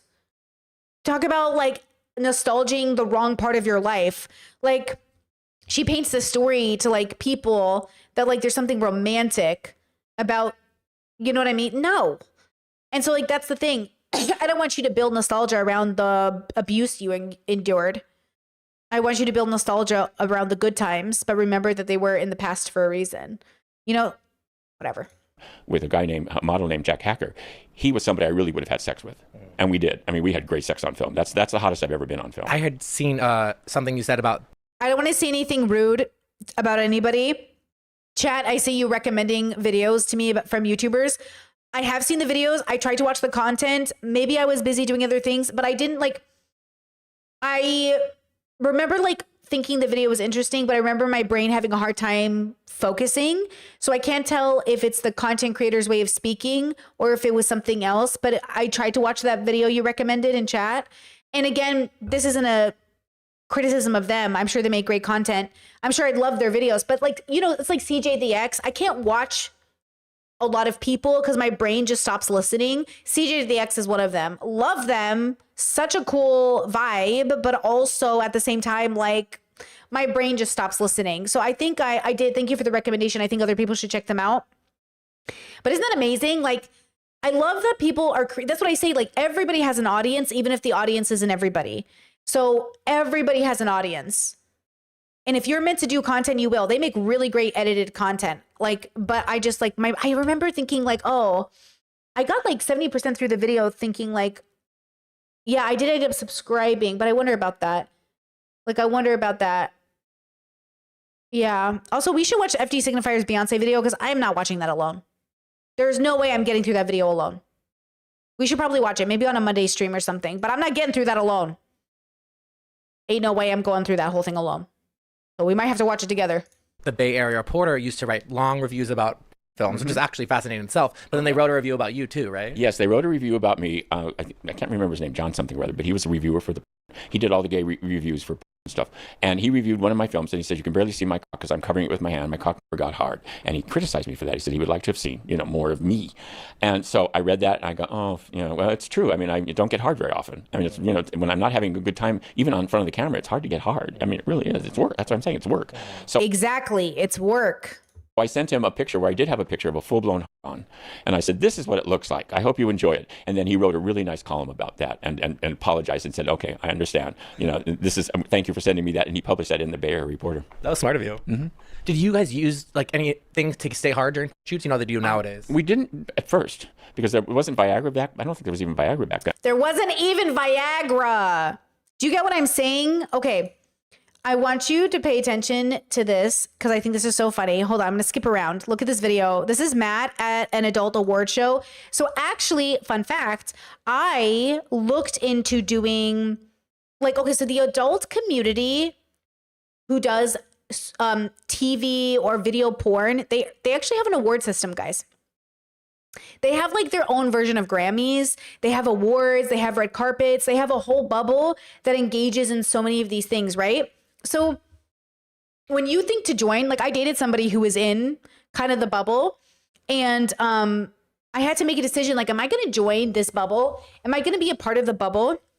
Am I going to engage in like, is this my new reality? Like, is this going to be who we are? And that's the thing is like, it's a whole lifestyle. And so like Matt's here, he's like talking to guys, he's like talking, the Gavin Awards, like just for fans, like all these brands come together. Like it's just kind of cool to see that there is a bubble where there's like awards and highlighting and people like review the videos and they judge them because it's kind of cool. But also like, I don't want to be a part of it, but also I love it. So look at Matt interviewing some people and look at the way that the interviews go.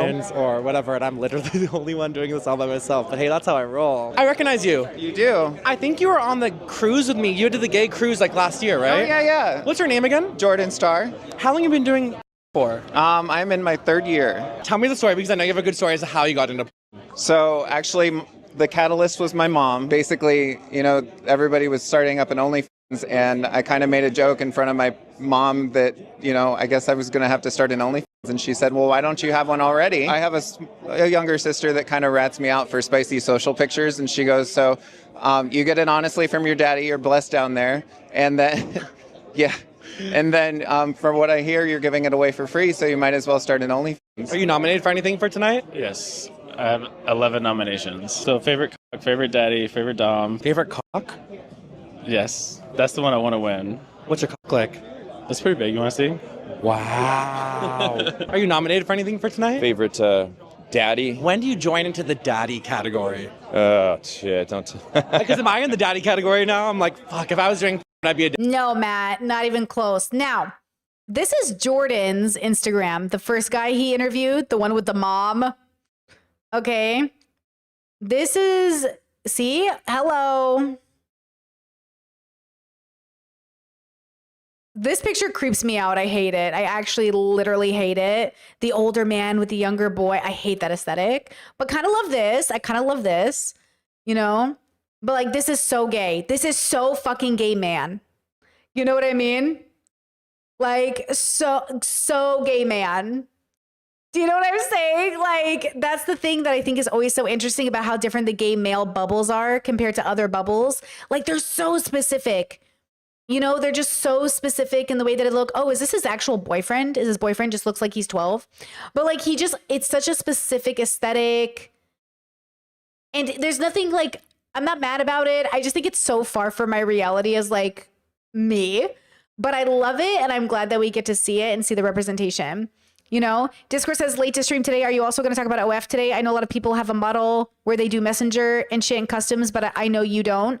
I have been talking about it all through stream, but if you have a specific question, let me know. I will say as a content creator, I do PPVs. So as an example, I make videos and I sell them through PPVs, but I don't like talk to people. I don't have conversations. I don't do sexting. I don't do customs. I don't do any of that because that for me that's the capitalist route of making sex work, which is so valid, but I don't have to do that because it's not my full-time job and it's not what I want to do. So I just want to give an example. So if you're doing OnlyFans, okay, you can do two types of OnlyFans. Creative or capitalism, okay? And capitalism, you're going to want to do messaging. You're going to want to do sexting. You're going to want to do customs. You're going to want to do all these things. Creative allows you to make less money, but it's more like they're coming for the art. So usually people will DM me and say, hey, Britt, I know you make more art-focused stuff, but love to see a shoot of you doing XYZ if that's up your alley. And I'll say, thanks for the suggestion. I'll keep it in mind. Hey, Britt, I know you mostly do art stuff, but I'd love to see gaping asshole. I'd love to pay for it. Let me know. Sorry, as much as I think that's absolutely okay, not the kind of art I create, but thank you for the suggestion. That's usually how the DMs go. And yes, they do ask for some reason for gaping asshole. I don't know why that's a category people like. I do not like it. It scares me. But I think you should be able to do it if you want to do it. It just scares me. Okay? Thank you. Okay? Everyone is into different things, you know? Everything is a different thing, right? Chat says, I was wondering, you're a model and establishing boundaries with clients. Like, do you have a list of boundaries on your profile or how you establish that with new subs? You look into a void and the void looks back. Yeah, exactly, with the gaping asshole. I don't have clients because I am not a sex worker with clients. I am a sex worker who creates work that people buy. I have customers. And customers, the same way Walmart does, not the same way an in-person sex worker has a client. I run OF the same way I run Patreon. Same energy, right? I create, you buy for what I'm producing. I do not have clients. Clients are customers who have custom, right? Yeah, you get what you get. If you were a client, it would be about what you want specifically and personally. But since you are a customer, I sell what I sell, you get what you get. So then I don't have to have boundaries except to say, be kind. I don't put boundaries on my viewers because most of them are respectable. But I don't have to say, I don't really attract people because of my brand. I don't really attract people that are like, I think they're smart enough to know what's going on. I think sometimes people come into my OnlyFans and get confused, but for the most part, I think people know what's going on. They either know me from YouTube or Instagram and they have an idea of what's happening, right? So I don't have clients in that way. So then they don't have come in with client attitude. Because something about being a client is that you're entitled, as you should be. You're the client. You should feel entitled to getting what you want. Like if I go to a hairstylist and I'm the client, it's about what I want. But if you're a hairstylist who's like, hey, I need a model for my hairstyle, the model isn't the client. The model is going to get what they get. So that's how I think about it. Does that help? Right?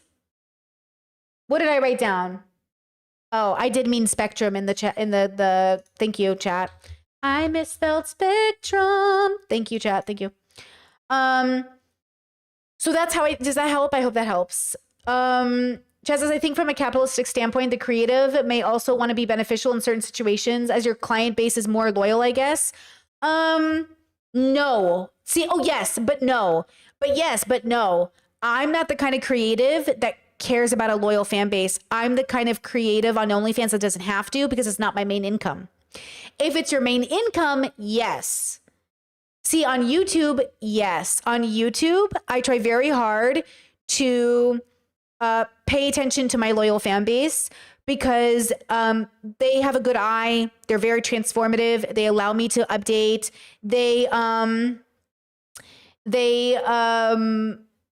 Okay, yes. So if it's your main income, because your main base, if you create the right one, will be a good sounding board. You know, they always say all you need is 1,000 secured customers to really make a small business work. And that's been true for me. I've only ever needed 1,000 solid customers to make viewers, audience members, to make my job a reality. Most creatives just need 1,000, right? And that's true either way. If you had 1,000 people paying $20 a month for your OnlyFans, do you know what I'm saying?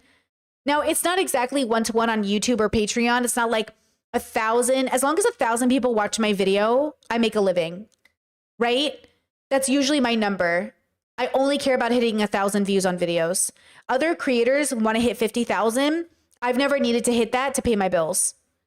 But it's not because I got 1,000 views that a video made me money. It's that I got 1,000 views and 500 of those people are patrons or YouTube memberships. So it's not the video. You have to have multiple streams of income as a creative, right? So you have to think about what's the business model you're setting up as a creative. Like, you know, Uncomfy, who I love, she used to do clay models and she would promote her clay models by using YouTube and Instagram. But then she stopped loving and feeling creative about those clay models. So she transferred over to manufacturing, which for some people will feel less good because now she's not hand making items, she's manufacturing items. But also for other people will feel better and she'll make more money maybe because now out of her brain, she's getting something manufactured that she loves. Like Teddy Fresh isn't a handmade item. But because Gila creates out of her brain onto paper, people get the same good feeling of you designed this and you're getting it manufactured. So it's good. But the people who were buying her creative items, that was one single creative item for one single customer. Like Inspired by Mia, the girl whose earrings I love, she makes all of these. She's not manufacturing her earrings. So I tend to be open to also paying a little bit more for custom earrings or for single itemed earrings or earrings that are like one of a kind because I know what went into them. But if I found out she was manufacturing her earrings, maybe I'd still buy them to support her. But maybe I would feel like different about it in a sense because one of the perks of it is like, oh yeah, she really did these. These are handmade. It's like it depends on the customer, how the customer feels about it. So the reason my PPVs do really well is one, I sell them always at the same price. Usually if I have a deal, I have a deal, but I usually sell them all at the same price. And I usually set a higher price for all my work because I'm not trying to get the lowest common kind of denominator of person who buys content. So when I do OnlyFans, when I do OnlyFans, I am not trying to cater to the people who want to pay, $3 for OnlyFans. I'm catering to the people that are paying a premium price because the content is made to feel premium. Not that the content itself is the most updated camera or the most updated thing, but that the access to entry to see my naked body must be higher because this isn't about selling to whoever. This is about a cost of entry. And that's the way I've decided to do it because that's the way I decided to do it. But like Trisha Paytas made millions of dollars doing $3 OnlyFans. And, you know, look, she wasn't doing it for a creative reason, right? They burnt out. Trisha took down their OnlyFans, right? Because Trisha's like, I'm not happy I did that. I have a daughter now. And I just feel like I don't want to do that anymore. That's because she did it for capitalism. She didn't do it for the love of it. And that's why I say I love content creation. I love YouTube. I am here for the love of it. So it's keeping me here even when times are bad. I love the work itself, that I will do whatever it takes to be in this job, but also like have my boundaries. Does that help, chat? Discord says you only, so you have a subscription cost, then separate PPV costs, but you only make PPV sets like once per month. I don't even make them once per month. I make them when I feel like it. I resell a lot of stuff for new people who are coming in and who haven't bought anything. But I don't make PPVs once a month. The only guarantee of content once a month is one solid photo shoot a month on OF. The only content I guarantee on OF once a month is a one photo shoot. And then sometimes I make 3, sometimes I make 4 photo shoots, like different clothes, different sets, different aesthetics, but I do one guaranteed set a month. And that comes out at any time of the month I feel like posting it. Like right now I'm posting it and I post it over days. So I'm just now posting the shoot I just did. And then maybe if I have the spoons, I'll do more. But I only, like, I'm not about to get naked when I don't feel like it. That's why I didn't choose to do it full time, because I knew I wouldn't be in the mood every day. I'm not about to go masturbate when I don't feel like it. Do you know what I mean? But I will stream when I don't feel like it. Do you know what I mean? Like I will stream on days that I'm like, I'm not really feeling it, but I'm going to go do a stream and it's going to be good. I can't really fake, but I don't have to. You guys allow me to be grumpy on stream. I can be here and say, hey guys, I'm kind of sick today. I'm not feeling it. And you're like, that's okay. I'm like, okay. But if I got an OnlyFans and I was like, I'm touching my clit, I'm so wet, I don't know, I came.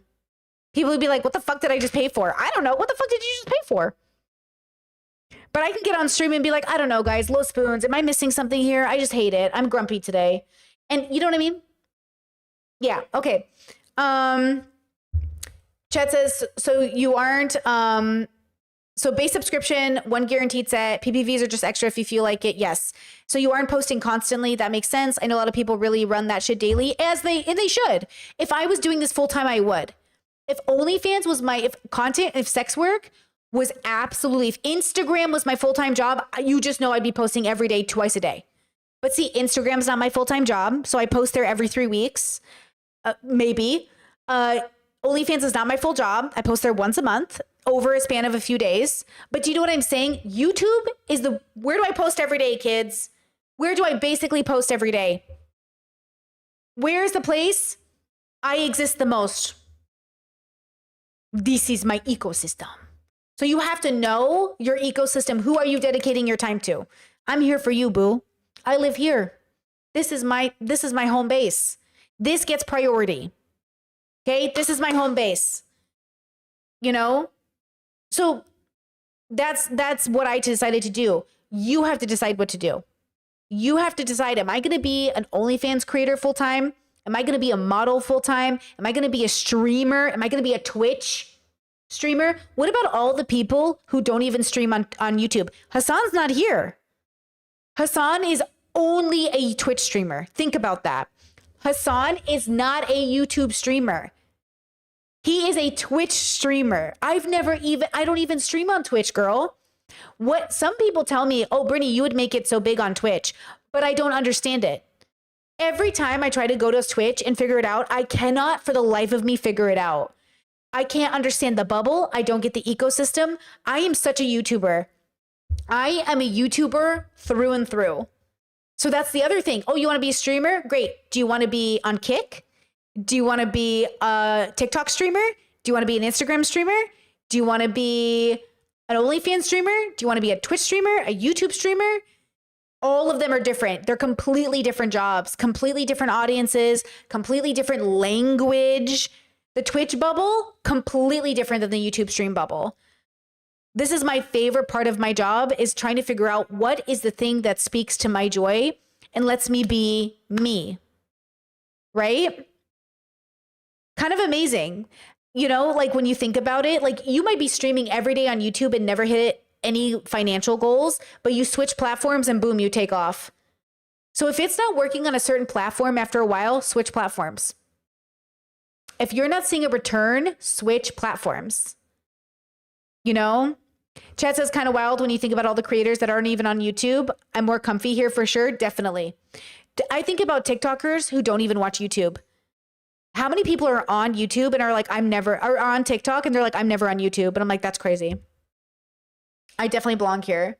You know, Chat says I stopped streaming on Twitch because I felt like I didn't fit, even though I did did find a small community, but I was miserable streaming the stuff that would do good on Twitch. Exactly.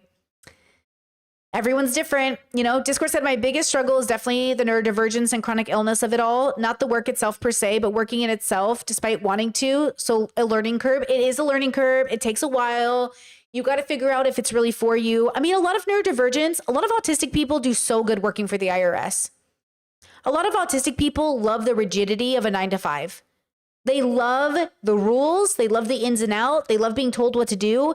So like for a lot of autistic people, I know like we have an 80% people that aren't working full time, but a lot of them, some of them do very well with the rigidity of it all. I didn't. I hated it. It made me crazy. It made me crazy. But you know what I am? Always on time. Except for stream. In my real life, not for stream life. I'm not going to be on time for jobs. Okay. But when I worked for other people, I was always on time. Not for stream though, funny enough. Isn't that funny? For stream, never on time. For 9-to-5, always on time. My doctor's appointments, always on time. My real life, always on time. Even when my partner, we're so different. So if they have ADHD, I have autism. If I say, meet me in the kitchen in 10 minutes, in exactly 10 minutes, I'm like, okay, I'm ready. And I just know they're going to be like 6 to 8 minutes late. Because I'm like, I am here. And that's the point is like, you know, we all function differently and in different ways. And that's the point is like, you have to figure out what really works for you. And it is going to take time. It took me how long? And you know what? My mental health was stopping me. It took me over 10 years of doing YouTube on and off for me to figure it out because my mental health was such a mess. And now that I know that I'm autistic, what I'm realizing now is that like, because how do I say this? Because I work so much, but I'm not like, because I work so much, but not in the same way other YouTubers do, it makes it so sometimes that intrusive voice gets confused with the capitalism of it all. Like the voice in my head will say, you're working as much as other people, but you're not, the returns aren't the same. Why not? And then I'll remember clip is king. Clip is king still. To this day, the reason most of those YouTubers and Twitch streamers pop off is because somebody is creating clips for them. Their fans are doing it. They're hiring editors. Like those fan channels filter and cycle people into the bigger channel. Most of I don't do any of that because I don't have the spoons because it's a full-time job. Making shorts is a full-time job. And I know I've tried all these editing softwares that try to make it for you. They suck. They suck. They literally suck. They're bad. And so that's the thing is like, unless you have somebody who clips you in a way that makes you look good, brings in the right audience, you know, that's why Destiny's channel took off. His editors were making him look like he was pwning every MAGA person he was talking to, standing up for women. Like people were like, oh my God, this guy's such a good debater. And didn't post any of the drama stuff. Didn't post any of the scandal. They only posted him winning debates. And so of course it's like, bro. And then all those people came in and never knew anything else about him, but knew he was a really good debater. And that's why they subscribed. And so like, that's the thing, right? But it is a part of the game. Figure it out. Figure out what works for you and how you want to network too. How you want to network, build relationships, work together with people, and make sure you're working with people that are serious about understanding that it's a field they're going into. You should treat content creation the way you would treat going into college to work a career. And if you're not doing that, then like, I don't think it's going to work. Because even content creators who do get lucky and go viral, they have to also do everything to work it into something. You have to work it into something. And if you don't do that, it's not going to work. Okay. I hope that answered your guys' questions. Chad said you didn't have a good grasp of spoons before, I'd think. Well, not only did I not have a good grasp of spoons, I didn't have a good grasp of even being ill or sick or neurodivergent. I had no clue I was neurodivergent. I just thought I was quirky. I just thought I was a quirky girl. I just thought I was so quirky, you know? And I was like, damn, for a quirky person, I'm not getting any of the benefits I see in these like TV shows, you know? Daddy. It's grown on me. It's taken a while to get there. And I have grays. They're dyed. I have gray beard. It's shaved. Back then, was it a different time for Reese has been in the business since 2003. adult film than it is now? So different. Yeah, it was controlled by the studios, the dozen major studios. Now we control it. Did you make more money back then, though, or now? More back then, but I was on contract, just filming once a month. But now you can make more, but I'm working 120 hours a week. Whoa. It's constant marketing, and from as soon as my eyes open in the morning till my head hits that pillow, I'm working. How am I doing? Am I doing okay? Can we talk? I love your look. I'm fascinated. What's your name? I'm Marco Napoli. Who are you? Matt. Nice to meet you. Nice to meet you. Okay, first of all, love the clothes, love the aesthetic, love it. Chad says, Brittany, what are your thoughts on do what you love or you'll never work a day in your life? I think it's true in spirit and false in literalness. I don't think it's literal. Like a dream job is still a job. So yes, I have never felt more happy and content and fulfilled in my whole life. I don't want to kill myself. I don't feel bad. I don't mind going to work, but it's still a job. I think you work. Everything takes work. It's like everything takes work and it should take work. Life should take work. But the work should also be fulfilling. But even fulfilling work is still work. So I think it's true in spirit, but it's false in literalness. And that's why I think autistic people burn out and neurodivergent people burn out, because I think they think it's literal. I think they literally think it's true. And so it's like the autistic people that think people give 100% of their job. No one's giving 100%. You can't. You burn out. Like none of us can do that. Okay? So I really think neurodivergent people literally misunderstand that, like, that's why I always say to you guys, a dream job is still a job. Okay?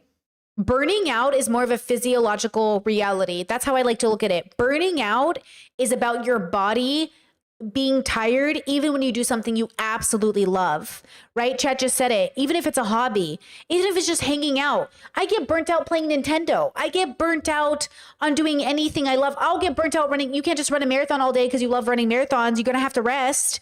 And I think capitalism makes you feel bad for resting. But I think that's why we're always burning out, because we think people, like, you need to rest, you know? Discord says, how do you not burn out with all these things to manage? No, you will burn out. It's not how do you avoid it? It's, are you prepared for it? Right? I do burn out. I've learned, for me personally, I've learned to see it coming. Like it almost happened to me.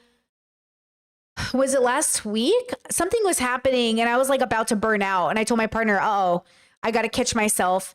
And so like I tried to coax it down, where I try, instead of completely crashing and needing a week off stream to recoup, I try to just end stream faster. I take off one obligation. I move things around. I was going to burn out on Mormon Wives. So I stopped recording. That's what it was. That's why I'm late on it. That's why I have a huge gap between it. I was burning out on trying to do it. So I was like, before I burn out, I'm just going to stop recording and then get back into it. So instead of taking off stream, I just took off from recording. And that's what I do, is like, and now I can see it coming. Before I would push, burn out, and then get back into it. And I was like, we're not doing that. So you will burn out. So the way to not burn out is to accept you will burn out and that you're not a bad person, but to also catch yourself before it happens and to say, take a break, move things around, do things differently. Even when I worked a regular job, if I had sick days, like when I was a nanny, I would take my sick days. I'm taking them. I'm recouping, you know? Yeah. But you got to figure out what works for your experience, like your body, right? Chet says apparently mental burnout is from the lack of variety and doing the same thing over and over. I don't know about that, but I will say that for me, if I'm editing for like 7 hours straight, I will feel it. And I was like, I got to get up. I got to do something. So I'll get up. I'll walk around the house. I'll play like a video game for a little while. I'll talk to my partner. I'll do something else. And then I'll come back and it feels like I got refreshed a bit. But like so much of this job is just staring at your own fucking face and listening to your own goddamn voice all day. And you're just like, Jesus, I hate myself, bro. Like, I get it, but oh my God. It's just like you're looking at yourself. It's me, like, you know, looking at my own labia all day because I'm like editing photos or moving things around. And you're just like, you're looking at yourself all day, which is fine. But yeah, you can feel like, I got to stop looking at myself. I got to go do something else with my life. I got to get up, you know? So, you know, it's kind of one of those things like get up, do something else, stretch your legs. I got to move my legs, do a little yoga, you know, maybe masturbate, come back. You know what I'm saying? It's that kind of stuff where it's like, girl, you know, I can't look at myself anymore. Every YouTuber I talk to is like, ugh, hearing the sound of my voice gets so annoying. It's just like, you know, that's the non-glamorous part of the job. So the glamorous part of your job is being like, I'm a YouTuber full time. I work from home. That's the glamour part. The reality of it is the glamour part only lasts like, you know, the rest of it is just work. And that's what people want. They want the glamour of it. They don't want the 120 hours a week. They don't want the 60 hours a week. They want the glamour part. They want the work from home. They want the I make a lot of money. They want I'm famous, but they don't know what happens behind the scenes. The behind the scenes is the real job in a lot of ways. Preparing for this stream, spending 4 hours combing the internet and trying to like just this morning, like waking up, drinking coffee and making sure that I have it figured out and all the clips I want to show and like all the ones I could show or not show, watching like tons of videos to figure out what 10-second clips I want to add into the stream. It's that kind of stuff, you know?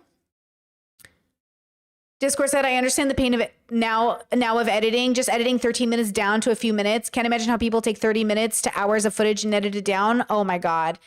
I'm not even playing with you. Every podcast I do, the return is there. So the podcast work as like a form of advertising, but the truth is like, I do not make a return on my podcasts almost ever, except for bringing in new patrons and new members. But genuinely, like my Donna Briggs video has 7,000 views and I've made like $10 on the AdSense. And that channel it doesn't have members or anything. So just on that channel alone, 7,000 views turned into $10. And that video took like 35 to 40 hours of just editing and gathering clips and putting it together. Yeah. Chat says, what about the JoJo Siwa one?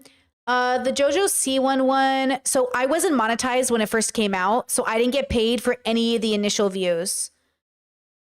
So all of the initial views I didn't make any money off of because I wasn't monetized on that channel. But as of right now, I have made, I'm looking on my phone because I can't switch over accounts obviously right now because I'm streaming. As of right now, I made $66.21 on 57,000 views. So 66 bucks. And that's, by the way, pre-taxed. So then you take out 20% for tax. But I love the work, you know? Love the work. I love what I do. I love, like I said, I'm not making as much as other people, but I'm making enough to pay my bills. And I'm really grateful about that. You know, I always will be, but it's tough. You know, it's tough. Chat says, is it the type of video? I've seen other small YouTubers break down their videos and it seems like they're making a bit more. Everybody has different. Every single person gets paid differently on this app. Nobody gets paid the same. Not one person gets paid the same. David Dobrik was infamous for getting paid the least, even though he was the top YouTuber at the time. James Charles used to make fun of him for it. But everybody gets paid differently. Yeah, everyone gets paid differently. Some channels I know that are bigger than mine make less AdSense than I do. So some channels that are smaller than mine make more than I do, and some channels that are bigger than mine make less than I do. Everyone's different.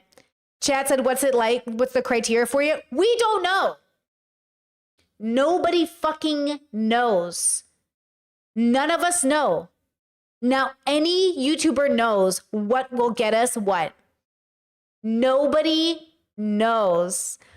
Nobody knows. Nobody fucking, that's the joke. The joke is nobody knows.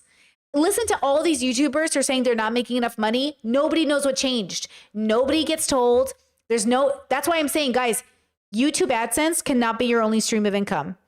That's why we rely on fan funding. You know, Chess says Mr. Beast knows he taps into the demon tech. Mr. Beast is going, well, remember that Mr. Beast also has to take sponsorships. So if we're just talking AdSense, even Mr. Beast doesn't know because he knows it's kids. But he doesn't make kids content. So he knows it's kids. Kids make the most money, but it can't be content for kids. Content that's designated for kids gets demonetized. Content that kids love gets paid. So Mr. Beast makes money off kids. I don't make content for kids. But Mr. Beast also takes advertisement. He also gets like sponsorships, right? So that's the thing. Like I don't make content for kids. And so I'm not gonna make a lot of money. But if you make content for kids, you gotta be careful, because they grow up and leave you behind, right? So some people follow a capitalistic brand, but remember that they are capitalists. Remember that when they play into algorithms, they're playing into capitalism. Remember that. If you see a YouTuber who's doing very well on the algorithm, they are playing into capitalism. They know what it wants, what it's going to guarantee them. They're playing. That's why they're so successful. People rarely do that. Like Hassan isn't playing the algorithm. Do you know what I mean? Like a lot of streamers aren't playing the algorithm in that traditional way, but they are playing for your attention. Because the algorithm and your attention are two different things, but they overlap. Because the algorithm has to also allow you to get paid through ads being on your videos. And if you're talking about sex and porn and smoking, you're not going to get paid the way you think. And YouTube can put ads on your videos that you don't get paid for. Before I was monetized on my podcast channel, there were ads on it, but I wasn't getting paid for it. Chat said Hassan is big enough to rely on his community, and he does. Hassan is basically fan funded. And that's why he's doing okay, right? So yeah, isn't that interesting? I just think it's all fun though. So just think about it, right? Discord said, but you still enjoy the videos, so you continue doing them? Yes, I enjoy my work.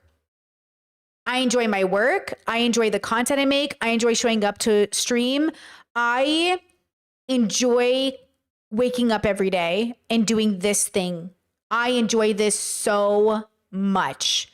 Like, I am so fulfilled by it. I am so fulfilled by it that I would rather do this than anything else. Even if I never make a lot of money doing it. Like, you couldn't pay me enough to do mukbangs because I don't want to do mukbangs. But you could pay me nothing to do this as long as I paid my bills. Right? As long as I can pay my bills, as long as I can make a sustainable income, I want to do this. I don't want to have to pivot to like something that's trending so I can do it. Do you know what I mean? Yeah, Caleb Hammer, capitalism example. Caleb Hammer, he's always trying to play to the algorithm. He's always trying to be sensational. But I think he fucked himself. I think he went too dark. I actually think he fucked himself on the algorithm because the algorithm actually wants you to stay relatively wholesome. And I think he went too dark. Chess says, is fulfillment more important? Okay, let's do a graph. Because I think this is the graph you should follow. I think this is what you should think about. Okay. How do I do this? Where am I on the, okay. Okay. So, fulfillment. Okay. Money. No. Bills. Extra money. Extra money. Okay, is that clear? So fulfillment, bills, extra money. So fulfillment is more like your internal compass of fulfillment. Okay? I want the most fulfillment that allows me to pay my bare minimum of bills. Let's say the bare minimum of bills is here. Okay? And anything I make extra is cool. But I need to have a job that allows me to at least make my threshold of money, and any extra money I make after that is great. So actually, wait, no, hold on. I'll do it different.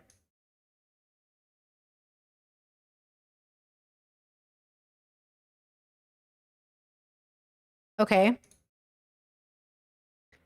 So fulfillment, the most fulfillment possible, as long as I can pay my bills, and anything after that is extra. Okay? I have to make at least this much money. And as long as my fulfillment goes up, my money doesn't have to. Because my money going up past this threshold doesn't actually change my fulfillment, which is actually pretty scientifically backed. They've done tons of studies on this, that past a certain threshold of money, most people don't gain more fulfillment with more money. And that's what I think about all the time. You know? Does that make sense? I follow the science. Human beings do not get more fulfillment out of more money past their basic needs being met. I'm definitely I fall into that category.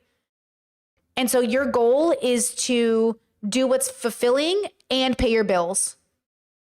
Period. But if you're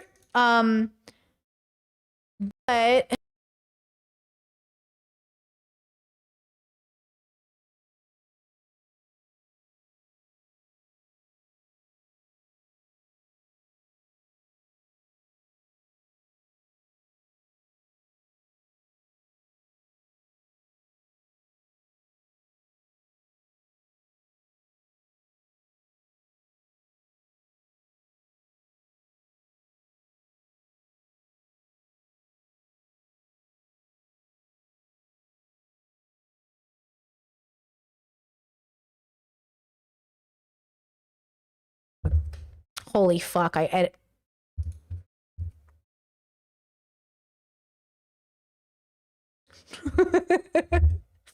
No! I'm so annoyed. I pressed the button on my keyboard and it fucked me. So now I'm going to do that all over again. That's fine. Okay, listen. Okay? Your fulfillment line also needs to exist. Okay?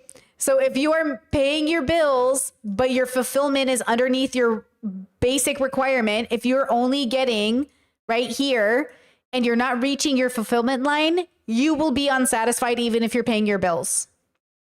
Okay? Does that make sense? Does that make sense?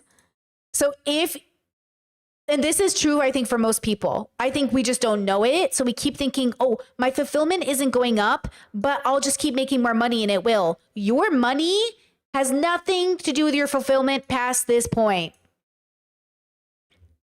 But they keep convincing you under capitalism it does, even though every study has shown it doesn't. Every study has shown once you get your basic needs met, money going up is not going to help you have a good relationship with yourself. Okay? Chad says it is hard to find something that's fulfilling and also sustainable. It is so hard. That's why I don't want to oversell that YouTube is easy. That's why I don't like it when people talk about how easy YouTube is, because it is so hard. It is so hard.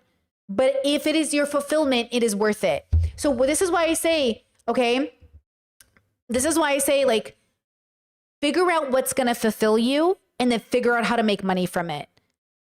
And then be realistic. So my dad always said he wanted to be a chef, a musician, and an engineer. And his dad told him make one the career and two the hobby. And my dad said, okay, what's the thing I could do every day, all day? And I liked the industry. He liked engineering. So he chose engineering, and he's a great musician and an amazing cook. My dad is so good at music. He's so good at cooking. The joke is my dad can play any instrument but the violin. Like, you hand my dad an instrument, he'll figure it out. He's so talented. Sings, plays music, very talented person. Could never have been a real musician. He did it for a while. He even had a band, and he had like professional photo shoot taken of him and his guitar, but he couldn't actually be that person. My mom said him and her had a conversation about whether or not they wanted to like be musicians, and not my mom, but him, and be at bars and do concerts. And they're like, no, they don't want to do that. They don't want that to be their life. So he chose a reasonable job that made sense, that would keep him home and wouldn't have to have him be outside past midnight. And now he plays music for a hobby. He's got like a music room now that all the kids are moved out. They turned one of the bedrooms into a music room, and he cooks amazing food and sends me videos all the time. You know? Discord said, okay, hear me out. Is there a way to have enough fulfillment outside of career that you can work any old job to pay the bills? Yes, absolutely. 100,000%. Yeah, definitely. I really recommend that for a lot of people. I do not think you need to have a career to be fulfilled. I think that's another part of the introspection. Do you need a career, or do you just need a job? Because if you just need a job, you know, that's different. But if you want a career and a passion to follow, that's also different. I think you absolutely can just have a job and have it pay your life. Definitely, definitely, definitely. And I think most people are like that. I think most people just need a good job that isn't like about being fulfilled, but your job has to fulfill enough of your requirements to not feel like the worst thing you ever have to do. Like, you have to be fulfilled enough, even in your 9 to 5, to meet your threshold of requirement. Okay? So it doesn't matter that it's not a career, it still requires you to be fulfilled, but maybe not in the job, but maybe in your mental health, sanity, schedule, realistic need for your chronic health. It still has to be right. Right? Discord said, yeah, my most helpful realization lately was realizing I really don't need a lot of money to be fulfilled. Yeah, I don't need a lot of money, but a lot of money is subjective to the person's circumstance. So example, what's a lot of money to people? What's like, when you say I don't need a lot of money, what does that mean? Because to me, there's not a number. It's based off the economic changes of the environment, which means I could never put a number on it because the number will change based off of the world. So I don't put a number on mine. I put an economic standard. I put a standard of quality of life on my lifestyle. And I say, I don't ever want to be in this lifestyle. This is the lifestyle I want to maintain. And we will make as much money as it takes for us to maintain that lifestyle. That's how we do it. Because it's not about the dollar amount to me, because that changes. It's about the quality of life, right? So do you guys know in your head, like, what quality of life you'd like to have? Because I definitely do, and I stick to it, girl. Because I've had other qualities of life, and I didn't like them very much, you know? And that's what you kind of can base it on, right? Chet says, I love this topic. I love this topic. This is like, guys, when I say I love this topic, I love this topic. Because I think a big part of it is that I had to deconstruct my love of my relationship with capitalism and my alleged love of money to realize, man, for somebody who loves money, you don't really like it that much. And then I realized, like, I never liked or loved money. I just loved the freedom that I thought it could buy me. And when I realized I could buy that freedom without as much money as I thought I needed, it was better. Chad says, you've made a video about this before, right? Well, I mean, I cover this topic constantly. I just made a podcast about this, you know, like, your dream job under capitalism. So you might want to watch that video, but like, yeah, I think it changed. Like, this conversation is one that people have all the time forever because it is so fluid and changing, but the same rules apply to everyone. You have to maintain it. You have to be consistent, and it has to be realistic. Things have to be realistic, which is really hard because they really sell you a dream that doesn't exist in America. They really sell you a dream. Like my parents being confused about why their kids are middle class. I'm like, you better be lucky we're not less than middle class. We are the same economic background as our parents, which is the norm. The norm is you are most likely going to be exactly the same economic standing as your parents. So you better be grateful. Because in their head, they thought if, you know, your father was this successful, you guys would be this successful. It doesn't always work that way. We don't always make more money than our parents. Sometimes we make less or a little bit more. But like this fucking immigrant bullshit dream everybody like buys into, like my kids are going to come to America and make more than us. Well, not if our parents in America made more than the average American. You know what I'm saying? Chet said, isn't that the norm now that kids are going to be worse off? Well, okay, but it's not even just worse off. My parents buy into the idea that we're all going to be millionaires. And I'm like, you're not even a millionaire. We're not going to be millionaires. Nobody's like, people are not millionaires casually, y'all. But there's a casualness to like, I'm a millionaire. No, you're not. Like, you know what I mean? There's a casualness to this idea of being a millionaire. And since so many people aren't liquid millionaires, they're like property millionaires, especially boomers. Ugh, boomers love to brag that they're millionaires. Yeah, but you're not like cash liquid millionaires. So relax there, buddy, who bought a house in 1999. You relax. Yeah, your 1999 house is worth $1 million, but like, okay, relax, okay? And they're like, we did it, why can't you? Okay, relax. You do not have $1 million in your bank account. You know, you don't even have, you know what I mean? Like, there's just this like dream that America sells people that, you know, being a millionaire means something. It just means you bought a house in 1997 and never sold it. Okay, that's what that means. Thank you. All right, let's keep going. I want to see this. Blue eyes. Thank you. So tell me about the outfit. It's latex, and that's what I love to wear. It's Love my it. fetish, so when I can show up on the red carpet and put on my latex, I do. What kind of... See, when he says it's my fetish, I don't know what he means by that because every community has a different word associated with that word.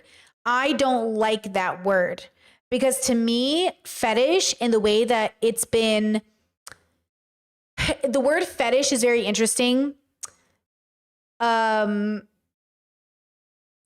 The way I've had to interact with people outside of this community who say fetish is like an active, ongoing, objectifying process in which my orgasm is predicated on a fetish. But I think when people in the queer community use it, it's more or less explaining sort of a relationship to rather than a controlled by.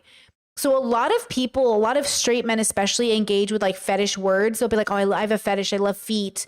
But then the only reason they're with you or date you is because of feet. Right? And so like I get freaked out. But I think in queer circles, we use the word fetish to explain something a little deeper and greater. But I really don't like the way a lot of like non-kink, non-BDSM, non-queer people use it because the relationships with them have been so shitty. Like if you've been on FetLife at any time, you know what I mean. The people in your DMs being like, I have a foot fetish. Will you suck my toes? And I'm like, bro, I'm going to slap you. Or like, I have this fetish. Will you like engage with? It's like, it's a fetish first, relationship second, you know? And I hate that. Right? Discord said, does fetish mean idol? Apparently fetish in some bubbles is like, let's see, they sent me a dictionary, a form of sexual desire in which gratification is strongly linked to particular object or activity, an inanimate object worshipped for its supposed magical powers because it's considered inhabited by a spirit. I think it's just dependent on the bubble, right? Everyone has a different bubble. If your fetish comes before the relationship, I'm over it. But if your fetish enhances the relationship, I love it, right? So, yeah. fetishes are you into? I was not ready for. You think I would be ready for this? Yes. I like rubber and I like fisting. This, do you like getting fisted or do you like this? Yes. Yes and yes. How do you prepare for that? Fiber. What are your thoughts on Imodium? I'm sadly not going to give you a viral moment. I'm a pharmacist, so I can't. Are you really? I really am. That's so interesting. Yeah. So you do pharmacism? I left pharmacy for the world of sex. What made you want to leave? This is life. I'm living my fantasy right now. I accomplished my goals, and now I'm accomplishing my fantasies. Carter Collins. Ooh, I accomplished my goals, and now I'm accomplishing my fantasies. Ooh, ooh, ooh, ooh, ooh, ooh, ooh. Ooh, I think I did it in reverse. I think I accomplished my fantasies, and now I'm accomplishing my goals. I'm doing the opposite. I really, yeah, I feel like I'm in my old lady era where I did all my crazy fantasy. I did all of it. And now I'm like, okay, girls, goal time. Oh, I did the opposite. That's a good idea. Do you know which one you're doing? Because a lot of people don't do their fantasies until they get to their 50s, but I did my fantasies when I was young. So I feel I'm good. You know, now I'm focused on like buying a house, doing adult stuff, because I already did all the other stuff. Yeah. Mm-hmm. I'm Oliver Marks. Are you guys like a duo or something? Or Yeah, we're Southwest College boys. Oh, the college. See, they're falling into the themes. College boys, old and young together. Like they're doing the themed out porn, which I don't like, but it's very capitalistic of them. Oh, what is that? Remind me. We're a couple. Yeah, we're a couple. Oh, cute. So you guys only perform together? No. Oh. We also do our own things as well, but we started as a couple. And then when did you guys decide to branch off into your own things? How was that? It was good. Honestly, like I felt like we spent a lot of really good time getting to know each other. And then when it was a healthy time for us to start exploring other things, we just fell down that path and it's been really good. So you guys decided together that you want to get into adult film? Yes, we did. Oh, got my favorite couple. Finally, it's about time. Yes. You're kind of my pace setter, so I just need like 2 questions and then you got to move on. Okay. What are you guys nominated for tonight? He is nominated 3 times. I'm just supporting.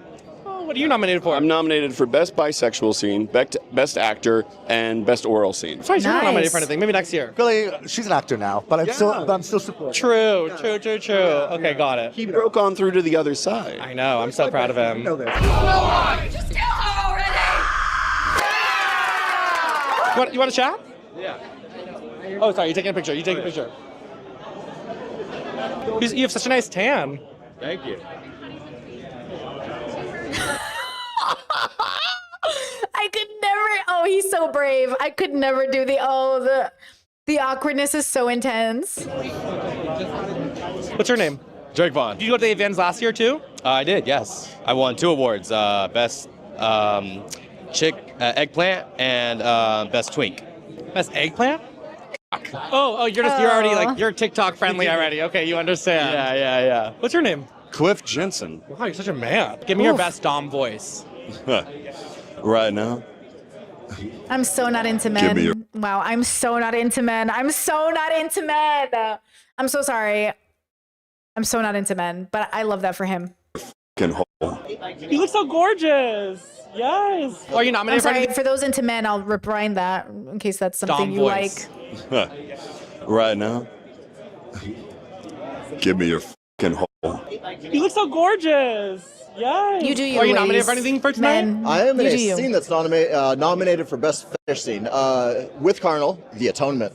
What's a fetish?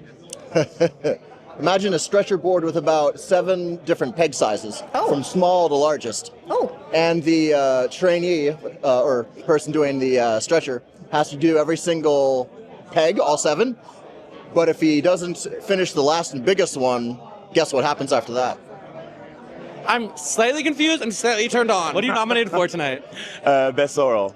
Best oral. You giving the oral? Received. Oh. I know, but it was beautiful. It was quite a technical scene. It was with a micro lens. I was gonna say, how are you nominated for receiving oral? It was a team effort. You're a part of the effort. Was just sitting there getting or what? Most of it is kind of just laying back. I hear a crush talking. Crazy to see you. I'm the red guy. Look at you guys too. You guys look great. How are you feeling? Overwhelmed. No. Are people recognizing you like crazy though? A little bit, yeah. How are you feeling too? Amazing. You so look blessed to be here. gorgeous. Thank you. I'm gonna see you tomorrow too, right? Yep. Okay, cool. Filming us. I know. Yeah. It's you and Cole Connor, right? And her. You're gonna. Oh, we're having a 3. We're doing a bisexual 3. Who's filming your guys' portion? Am I filming you guys? Like. Filming me, yeah. Oh, okay, cool. I'm down. Congratulations, baby. So proud of you. Thank you. I'm Tony Genius. Nice to meet you. I'm not. Love everything about this outfit. I would like it. Matt? Hi, Matt. Are you nominated for anything for tonight? I am. I have 3 nominations. Best Versatile, Favorite Butt, and Favorite Porn Star Creator. Favorite butt.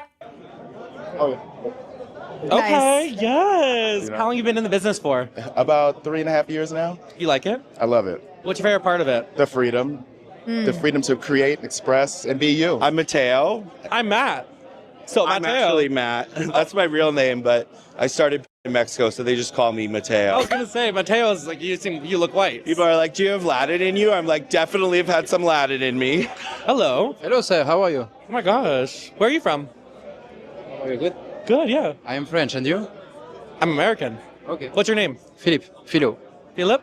Philo. Philo. Philo. Yeah. Nice to meet you. I'm Matt. Nice to meet you. You have such like a demeanor about you. Thank you. I love Matt being so like, just like. Is gay more lucrative than straight for a guy? I'll be real with you, yeah. It sure is. It sure is. And I mean, personally, I was already bisexual, so, just continue on that pace. For girls, we get paid more for straight, but I have more fun with the girls, so. Yeah, I feel like you might be one of the most famous porn here, right? It should be well known. It depends on who you ask. You've been in the industry for how long now? 7 years this year. Wow, you still enjoy it? I love it. How'd you find yourself getting involved? I met this producer on Grindr. I was just looking for sex, and then he reached out and said, "Hey, you ever thought about doing?" I was like, "No, but that'd be pretty fucking cool. And anyway, it'd be cool to get paid for it." And that was 7 years ago. And, Wow. and here we are now. How has your career changed now that you become so famous? I found that I need to find new things that excite me still, it can be monotonous to shoot these studios. Pause.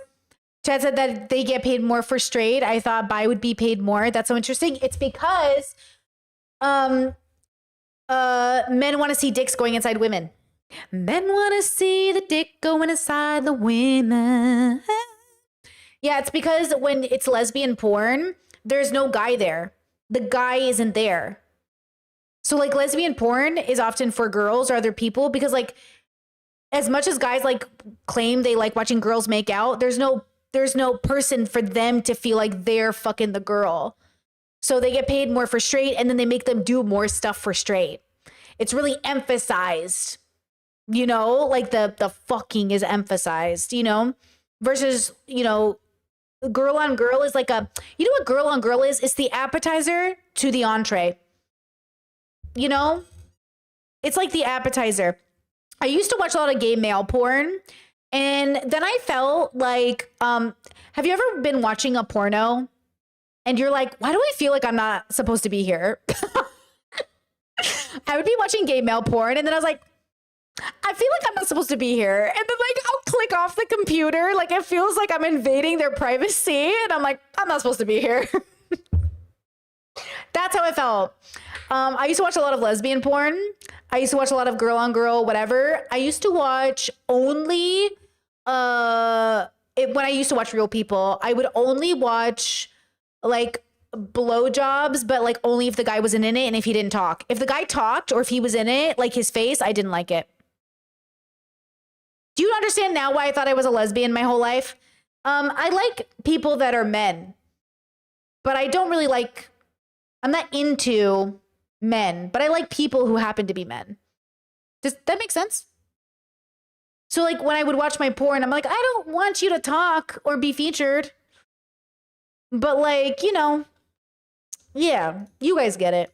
Scenes and the big productions, and you kind of feel like you're going through the motions. So what I found to keep me excited this year was glory holes. Anonymous glory holes. Like that gave me the adrenaline rush that I felt in the beginning of doing this, and so I would say that's what kept me going this year. How have you seen the industry change over your time? From when I first started, I would say the power is a lot more in the hands of the performers now. Only really turn the tables with that, which is good because I feel like it made the studio start respecting the performers more. Yeah. So it's more of a... Do you know what I think of when I think of porn industries? I think of it like the WWE. It's got its own community, its own vibe, its own lore, its own history, its own fan base. Everybody knows what it is, but not everybody watches it in the same capacity. Like they say everyone watches porn, but like, yeah, not the way these people are engaging with it, right? Like there's actually something like of a community that exists here. Same with wrestling. Like everybody knows what the WWE is, but not everybody really is a wrestling fan. I think they're very similar adjacent communities in a sense. Like it not, you know what I mean? Equal balance as compared to where all the studios had all the power before. You're verse, aren't you? No, top. Oh. You're only top. Top, yeah. You ever bottomed on camera? Not on camera. I've tried it in my personal life. It wasn't for... Actually, I think one of the most common DMs I get is, hey, Braid, do you have any boy-girl stuff? I think that's the most common request I get or like ask question. And the answer is no. There are no videos of me on the internet anywhere with another person. So yeah. People really like that stuff. They like to see it. You know, they want to see you get fucked. For me, I thought I wasn't gay. But then I found out I'm definitely gay, just like the dudes. You could price high, probably. Pause, rewind, listen to that. Not on camera. I've tried it in my personal life. It wasn't for me. I thought I wasn't gay. But then I found out I'm definitely gay, just like the dudes. You could price high, probably, if you decided to ever bought them.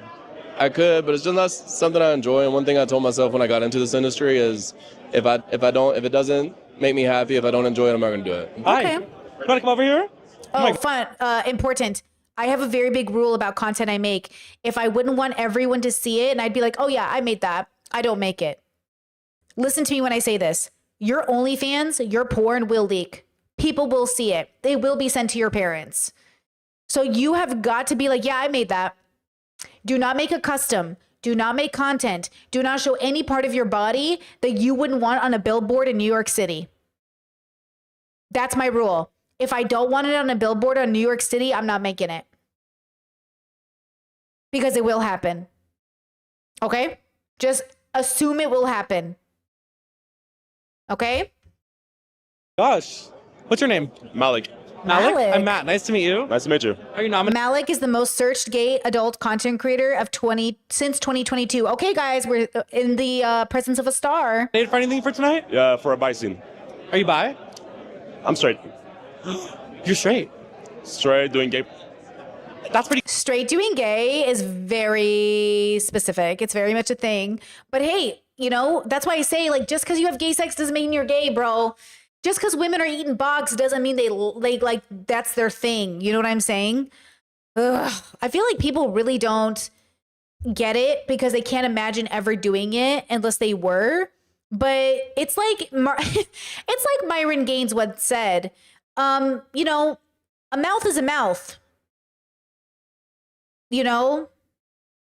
My mouth is, I'm misquoting him, but you remember when he was like, honestly, why shouldn't your boys give you a blowjob? Because like a mouth is a mouth. As long as you're coming, who cares? And I was like, he's like, because it's not about feelings. He's like, men, we don't care about feelings in sex. We just want to orgasm. So women, they need feelings. So why do we even deal with women? We should go straight to the men. Bro, just be gay, bro. But see, you know what I'm saying? Maybe he's not gay. Maybe he's cursed to be, what if he is cursed to be straight? What if he's one of those straight guys that's like, man, I wish I could be gay? What if he's just one of those guys? Because he doesn't really feel gay to me, if I'm going to be honest. What if he's one of those straight guys who just wishes he was gay? The way that Charlotte from Sex and the City was hanging out with all the lesbians, but like she wasn't really gay. And they're like, okay, you need to leave our group.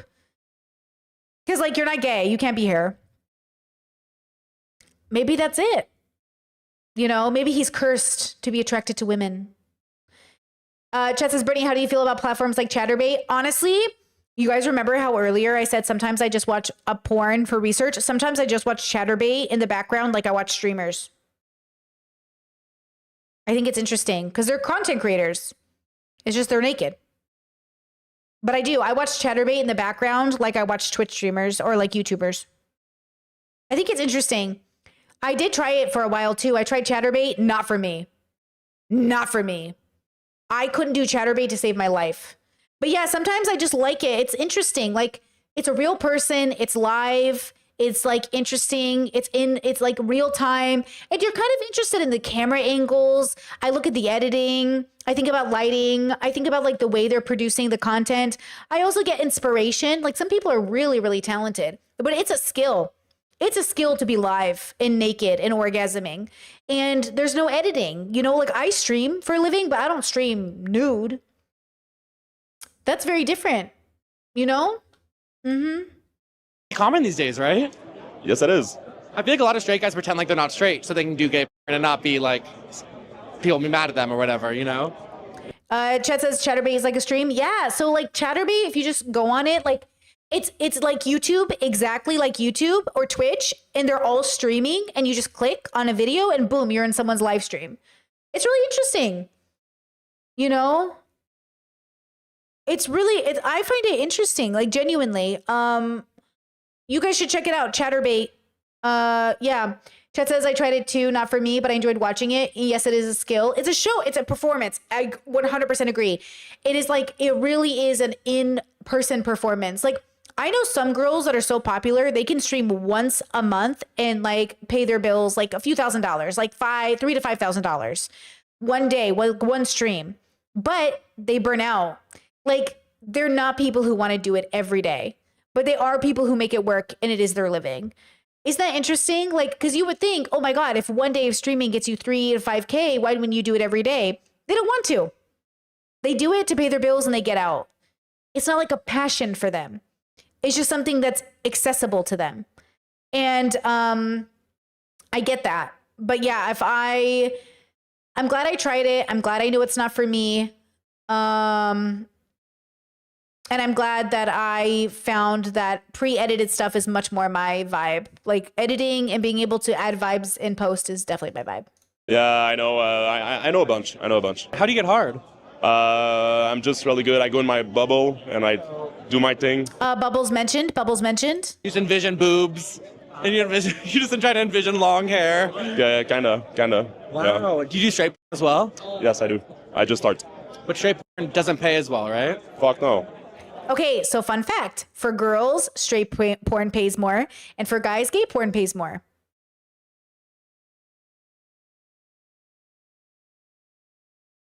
So straight male performers are very underpaid.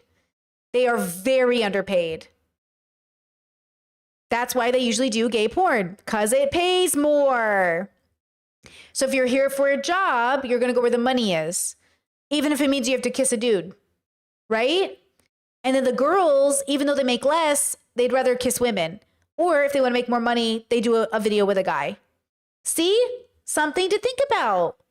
Isn't that interesting? Chat says, damn, people like the D. People with the D are your primary customer base. So here's the problem. Under the way patriarchy has trained people to enjoy sex, it is usually a hierarchical sexual dynamic, dom sub, top bottom. It usually is aggressive or fantasy based, which means it's not based on like what you should be doing at home necessarily, but what you perform.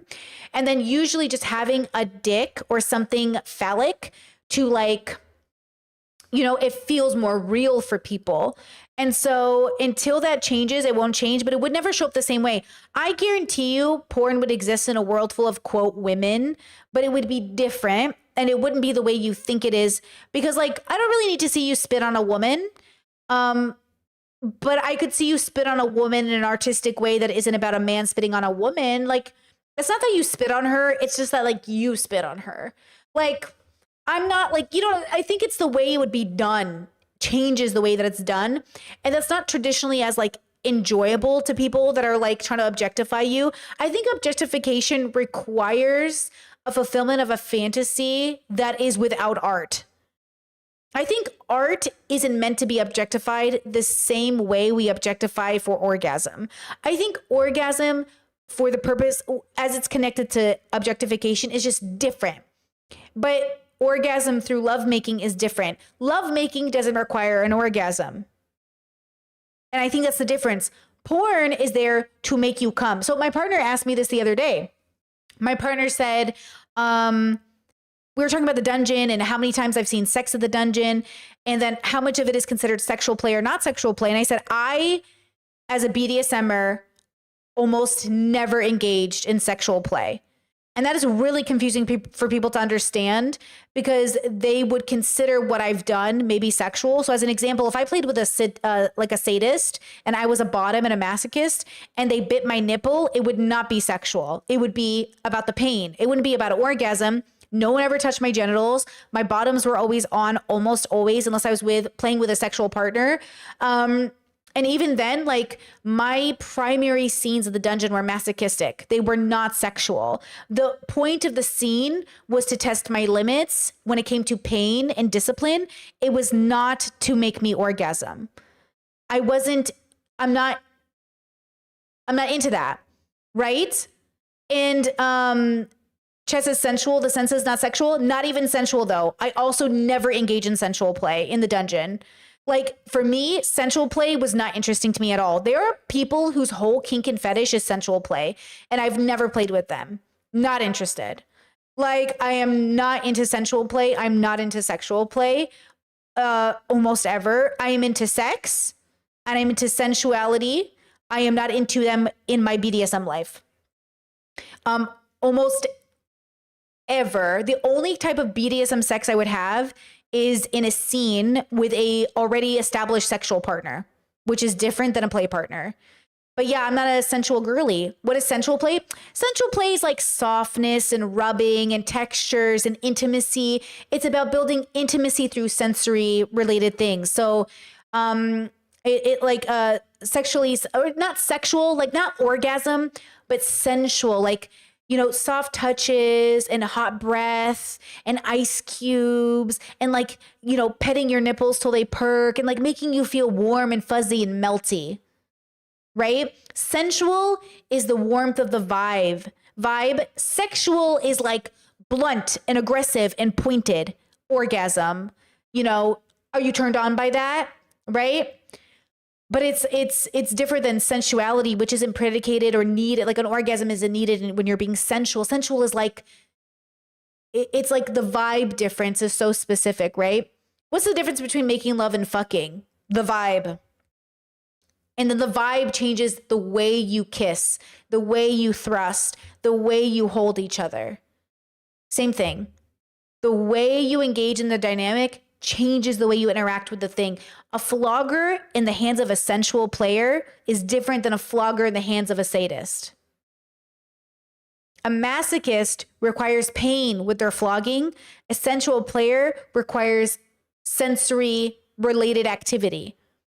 I have a flogger that no matter how hard I hit you with it, it will not hurt you.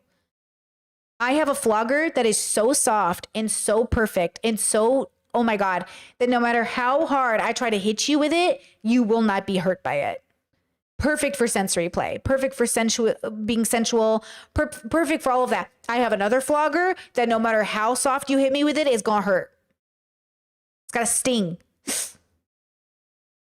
Even just like scraping it against your skin, it's like, oh, it's not nice. It's not a nice flogger.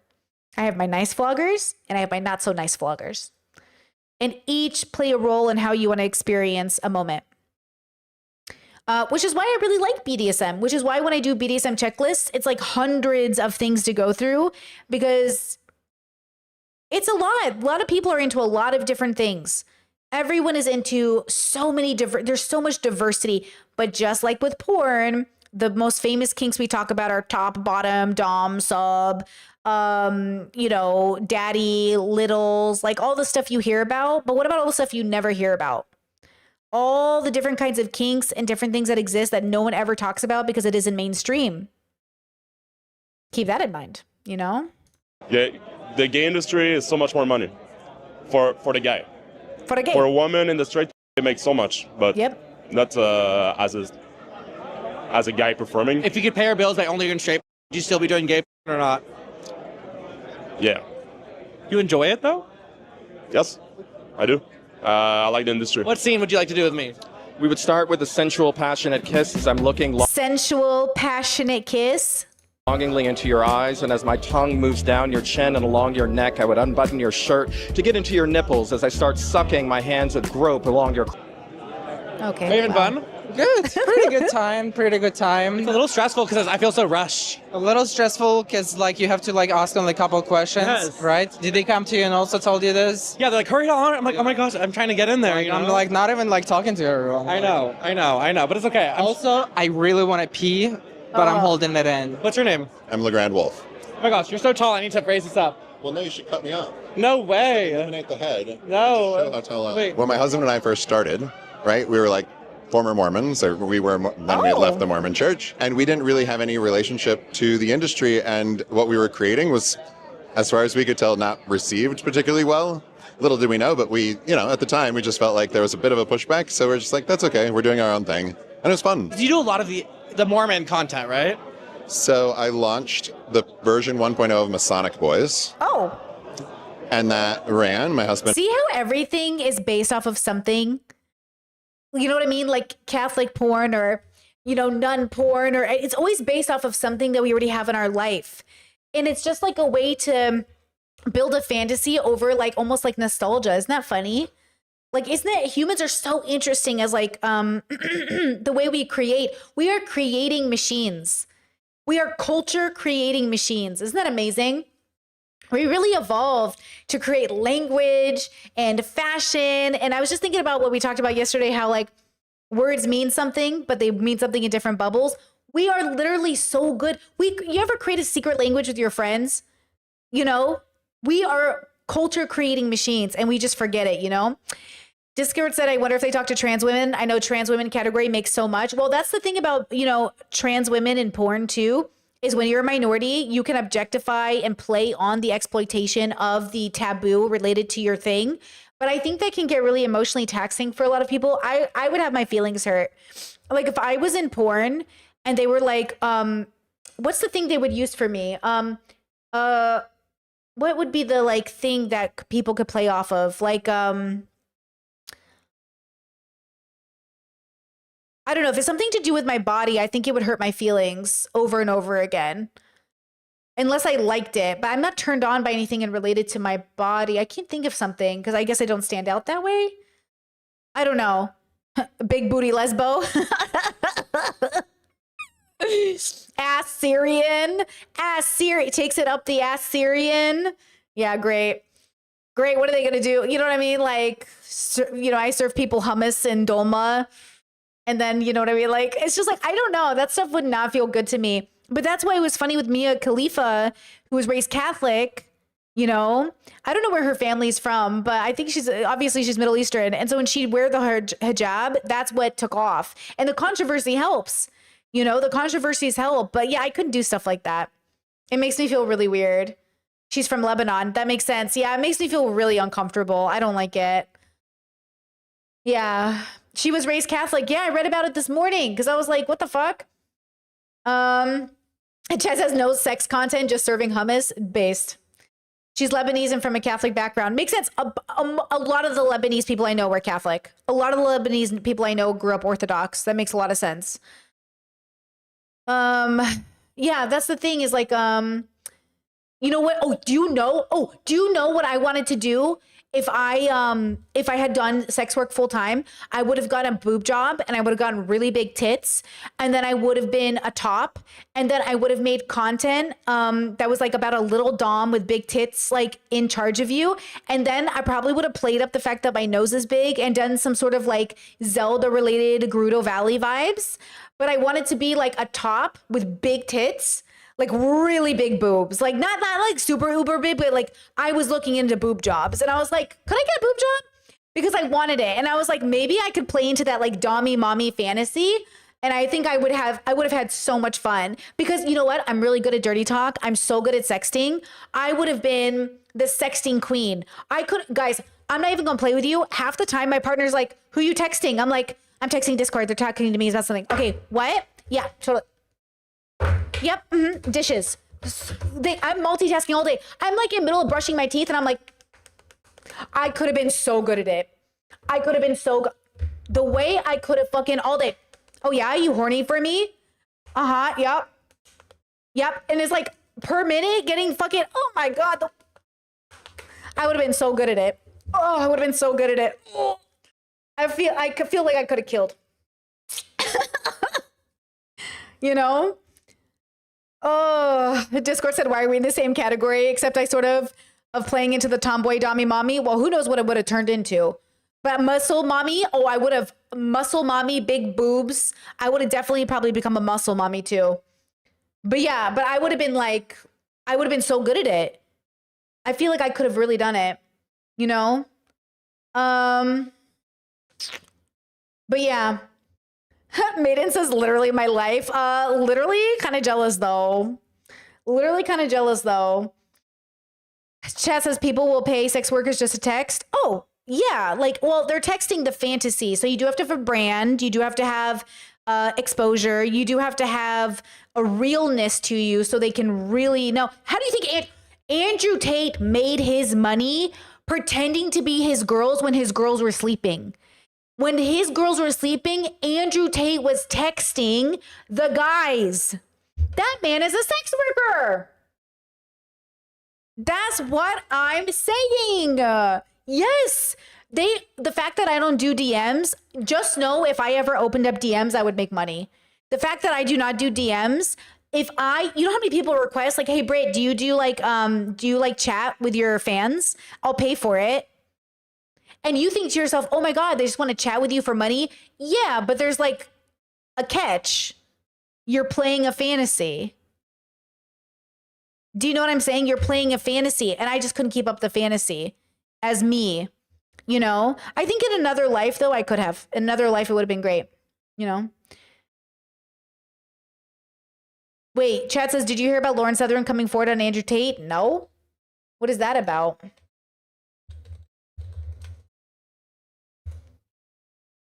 Former right-wing commentator says Andrew Tate assaulted her. What? No. Really? Oh my God. Holy fuck. Really? That's horrible. Holy shit. Did she also talk about her affair with Destiny? I'm just checking. Just, you know, because he was violating consent on his end. And she was anyways, that's not important. The point is like, oh my God. Ooh, they're going to bring up that affair. They're going to discount her sexual assault story by bringing up that affair. Guaranteed. They're going to paint her as a slut and a cheater and a liar, and then they're going to ignore her claims. Yeah, I believe her. I believe her. I believe her. But I'm telling you right now, like, people are going to discount it for her. She talked about it. She released a book. Holy shit. I should read that book and make a video called Read That Book. So yeah, people don't have to. Damn, that sucks though. I believe her. I think Andrew Tate is an assault, a rapist. He is a rapist. I don't have to believe it. He admitted to it. He's a rapist. Okay. You know, this is really bringing down the vibe of consensual sexual activity that we're enjoying right now. But he is exactly the industry of sex work that is dangerous for people. He's exactly the industry of sex work that we have to dismantle and fucking get away with because it lives under patriarchy through capitalism and it promotes misogyny. Andrew Tate is exactly everyone's warning bell of what bad sex work is. This is not the person we want in sex work. And that's how he made his money. Never forget it. Never forget it, okay? There are healthy ways to do sex work and unhealthy ways, and Andrew Tate is the epitome of the worst kind of sex worker. He's deceptive and evil and consent breaking and sex traffic. He's just the worst. Okay? Don't be Andrew Tate, and we shouldn't allow systems that exist to allow Andrew Tate to exist. We should have enough regulation to get them out of the industry. You know? Damn. Yeah. Well, yeah, it sucks. It sucks when I think that I hate that. I hate that for her. I hate that for all of us. That's just sad, bro. Wow. Well, I have no reason to doubt her, genuinely. That's sad.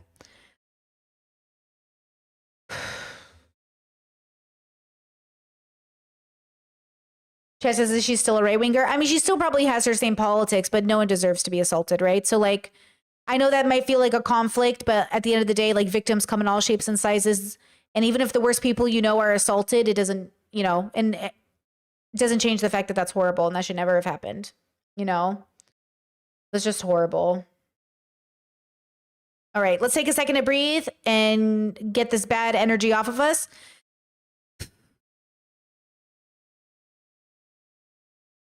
Okay.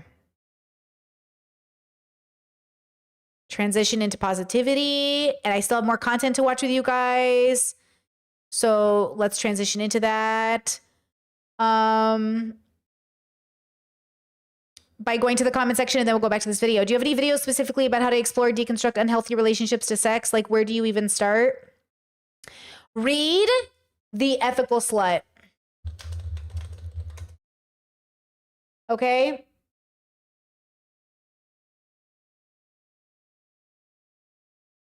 Start there. I I don't make the kind of content that's like, do you have a video on? Because I don't know. I just make content. I don't pay attention. But I've talked about it a lot. But read The Ethical Slut and start there. If you read The Ethical Slut and start there, it gives you an idea of like, it popped so many bubbles for me. It just opened up my life into such a, like, it really helped, right? It won't be perfect, you know, it might not be for you, but it really helped me when I was coming out of conservatism. It's really great. There are updated versions of it as well to include more modern language around stuff we talk about. It's really great. And it allows you just to realize that everything's a construct and we really get to have the relationship we want with things as long as it's healthy. And that's really hard. How do we know we were healthy? I think the data will show it. And I think you'll say it and it will be really true versus like the cope. And only you know if you're coping. That's the trick. Only you know when you're coping. I knew in the back of my mind every time I was coping, but I was so good at coping that I was really convincing. And it wasn't until I was really honest with myself, like, yeah, I think that's a cope and that's okay. I know why you did that. And I think you were right to survive in this way. But now that we're not surviving and we're healing, let's be honest with ourselves and let's start with what kind of life we see for ourselves. And then how do people fit into that life? I think sometimes we think about what kind of marriage do we want? What kind of job do we want? What kind of kid do we want before we think about what kind of life do we want? What kind of a life do we want if we're just alone with ourselves? And like, not just like, want soft goals, want hard goals. What life do we want for real? And which one are we going to get? Because like the fantasy life we think about, that's nice, but like that's not realistic, right? What's the real life we're going to have? And how do we attain it? And I think as long as you're realistic, you can attain even a little bit of the fantasy life, you know? All right, going back to the fun interviews. And I, Jay, who's over there, we ran Mormon Boys, which was Masonic Boys 1.0. We ran that for 5 or 6 years, and then I made a very bad business decision, and about 5 years later, lost my company entirely with like 12 brands, including Family Tick and Young Perps and that shit and all of it. Yeah, lost all of it. And I had to start over. So we, 6 years ago, started over as Carnal Media. We relaunched all of our kind of famous brands and launched a bunch of new ones like Boy for Sale and Fun Size Boys, et cetera, et cetera. Boys for Sale and Fun-Sized Boys? Family isn't a thing anymore. Well, I'm not the owner of it at the moment, so no. I didn't know that was happening. I didn't even know that's so fascinating. I mean, shit happens in every industry, and I was pretty naive and young, and I made some naive and young mistakes. I encourage everyone to get a good attorney and pay your attorney and stay on top of things. I, at the time, thought Google would be great as an attorney consultant. Bad idea. But, live and learn. And also, we're now much, much bigger and kind of stronger and happier than we ever were previously. Our business has just... Yo, he's kind of a Debbie Downer, bro. You couldn't tell that story in a better way? Like... You know what I mean? Like, your brand sounds depressing. The brand, oh my gosh, we're under this new company. So great. We've actually revamped. We're in a much better direction. We're so excited. Like, what is this branding right now? I feel depressed. Exploded, and largely because we drew on all of those experiences, and some of them were hard as fuck, and sad. My boy's still going through it, bro. My boy's still going through it. Traumatic, but you grow and you learn. And a lot of people in business, regardless of the industry, they have a hard time at various points in their career. They pick themselves up. And yes, they do. Hey, it's going to get hard. If it's hard for people who are working for big companies, if you think you have a secure job and then one day you get pulled into it. I had a friend's father get called into a meeting with like 50 other employees at in the tech industry, right? And you would think like a tech industry sounds great. Like that's really secure. And they just said, hey, we're letting all of you guys go. And that's it. Boom. We're letting you guys go. Not even a one-to-one, a whole group meeting. So like if there's, the chance that could happen in your regular jobs, you're going to have good years and bad years when you're working for yourself, especially. You really are. And remember, as the economy shifts, guys, one of the dilemmas, I will tell you, one of the dilemmas of working for yourself is that you really are running a legal business. The IRS will find you and you better pay your tax bills, right? The government will expect you to adhere to certain standards. If you move country, if you move state, if you do any of those things, make sure you are following the legal rules. One of the parts about my job that make it a little bit anxious or not anxious is the legality of stuff. Like I moved to Croatia, I moved to Europe, like a little things changed here and there. I have like 2 governments to answer to now. Like that stuff is scary, but it's possible. People have done it. It's not a big deal, but it is different than, just working in America. That was like so much easier, but at the same time, it's still better.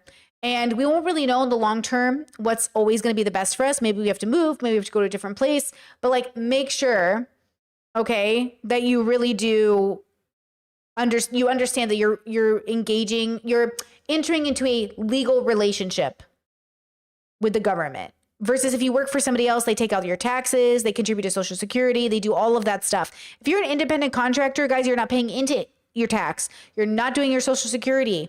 You have to put money aside. Okay. You have to be very aware of the legality part of it. That's the part that makes businesses go bankrupt. Who was that guy on Jersey Shore? Mikey D or whatever, he said their first year out of the TV show, they owed like $1 million in tax. And they said, we'll pay it next year. And then I think it was him. One of them had to go to jail. So, think about that. Think about that. What am I going to do to move on? Mike the situation. Yeah, Mike the situation. We met in the industry, but we didn't start dating for a while. Mike the situation and Pauly D. Yeah, okay. We met. Do a lot of people fall for the people that you do scenes with because you're having sex and it's a vulnerable thing, and if you like somebody, it's like I would fall for somebody right away. Well, I mean, it's not even just that you're having sex, it's that you're having sex and then it's like over a long period of time. So you and sex is very intimate already, but to like be naked in front of somebody for that long, to go through something, to show yourself that much, yeah, I feel like it happens. But also like a lot of people know how to separate it because it's not always like the most amazing sex we're ever gonna have. So it just depends on the chemistry. Because if you're going in with great chemistry, the scene will be easy, it'll flow easily. And then afterwards you have like spent this much time doing something that intimate with somebody.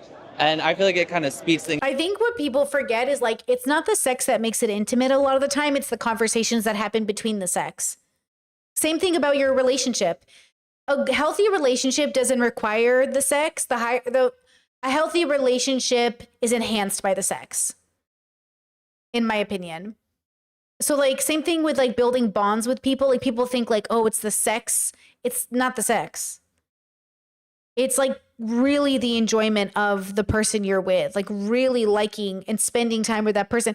Why do you think in heterosexual dynamics, a girl really knows if a guy likes her when he wants to hang around her and they're not having sex? That is a very reductive and very basic relationship dynamic. Like it's very not introspective, right? In that sense. But like, those are the people who haven't even started deconstructing, where they're like, a boy wants to spend time with me and he's not even, we're not even having sex. Like that's so, but you know what I mean? Discourse that I misheard you and thought you said building bombs with. Yes. Building bombs in the bedroom. I'm about to explode, baby. Hello. How are you? Oh my God, you look so cute. How you doing? Can I turn the camera on you for a second? Just ask you 2 questions. Wait, so what?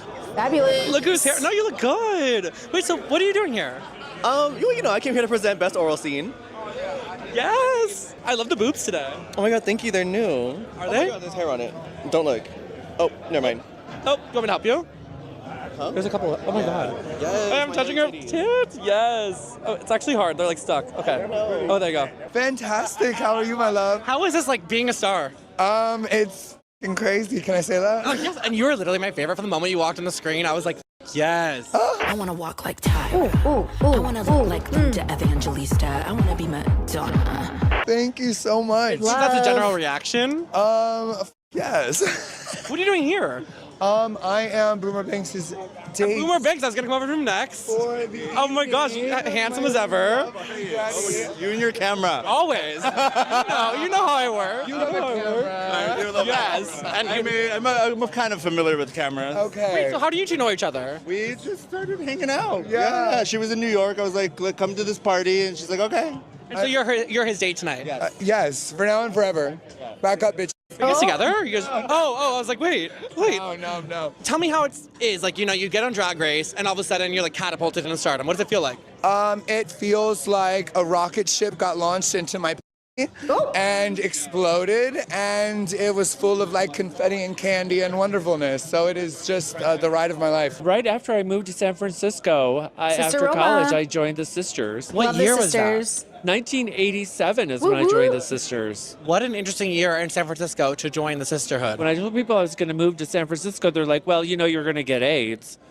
And I was like, okay. That's not a Turned good out to be the best attitude. place in the world to move because that was like the epicenter of prevention and education about HIV/AIDS. And the Sisters of Perpetual Indulgence were on the forefront of that fight.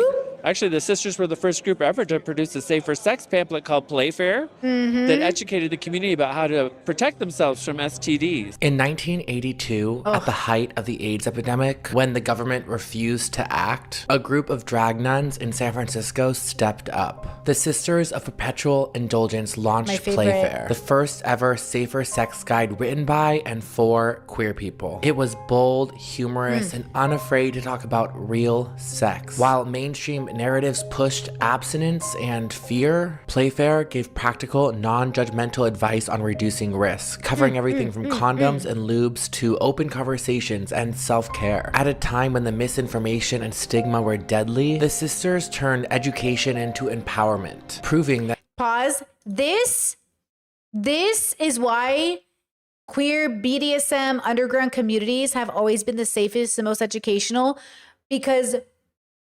informed consent came from these bubbles. Like straight people in all of their problems, like they are these the last ones who get it. Sorry, oh my God.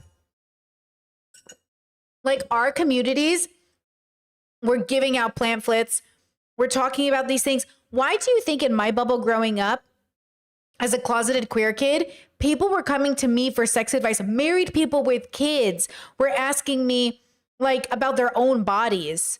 And that's because they knew I was a liberal who was connected to the gay community. Even if they didn't know it, it was in the back of their heads, and they knew we cared about these things. They knew we were allowed to research these things without judgment.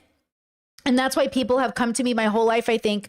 I think that's why even like, in some ways, I did peer sex education at one point, or I did BDSM education because I love this stuff. Like this stuff freed me, gave me a safe space.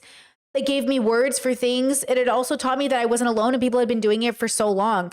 So, telling people like, what is an STI?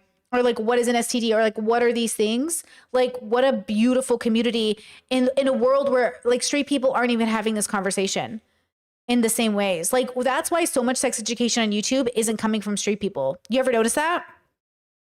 A lot of sex education isn't. And when it does, it still feels very behind to me. It still feels like very behind to me. queer joy and queer survival go hand in hand. The work the sisters do is so amazing, and I've been wanting to do an episode on my YouTube channel about that. We should connect because I would love. Do you live in Vegas? I live in San Francisco. Still? Yes. Oh my gosh. Wow. I've seen your YouTube channel. Have you? Yeah, Thank you. talk to everybody, and you're a great interviewer. But I have not done the sisters yet, and I've been meaning to. That's on my list. That's on my let's list. do it. Let's cut this off and do it for real. And I did exactly that. I was exhausted by the end of the night, to be honest, and I was really proud of myself for how I put myself in that situation and, met hundreds of people that night and had conversations with each of them. And I felt like it was a really fun, exciting and funny and sexy and dangerous and all of the words for the conversations that I had. And I hope that you enjoyed and had fun watching it too. I know that, generally speaking with my own episodes, I really love to go deep with a person. I guarantee you, Matt is not making as much on AdSense as other channels because of the topics. Like you'll see that he'll blur out words and stuff, but I guarantee you his AdSense is probably okay but it would be more if he wasn't covering these topics. So, you know, out of all the content creators that you guys might want to go and support, if you can, you might want to check out Matt's work. I'll finish out the video, but I'll also link it so you guys can check him out too, because he does make good content. And beat beyond the, you know, the surface level conversations. But when you're on a red carpet like that, I quickly learned that just wasn't gonna happen, because you have to hurry along and, you know, have conversations with so many individual people that it's just kind of in and out. And so I just wanted to make it a really fun conversation with each person that I had, and I hope that it made you smile. Thank you all so much for watching. I hope that you enjoyed today's video, and I will see you very, very soon with another video. Okay, I hope you're having a good day, and I'll talk to you soon. Okay, bye. Love him. He does great, really great content. Okay, so we're done with Matt. We're going to go to Dita Von Teese now. So, okay, get ready. Ready?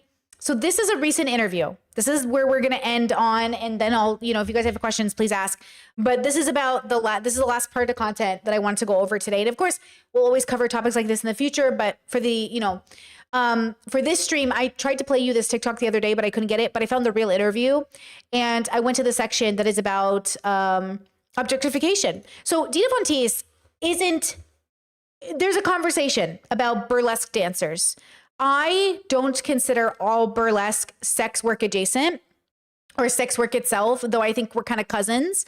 I think some burlesque dancers are sex workers and some burlesque dancers are not.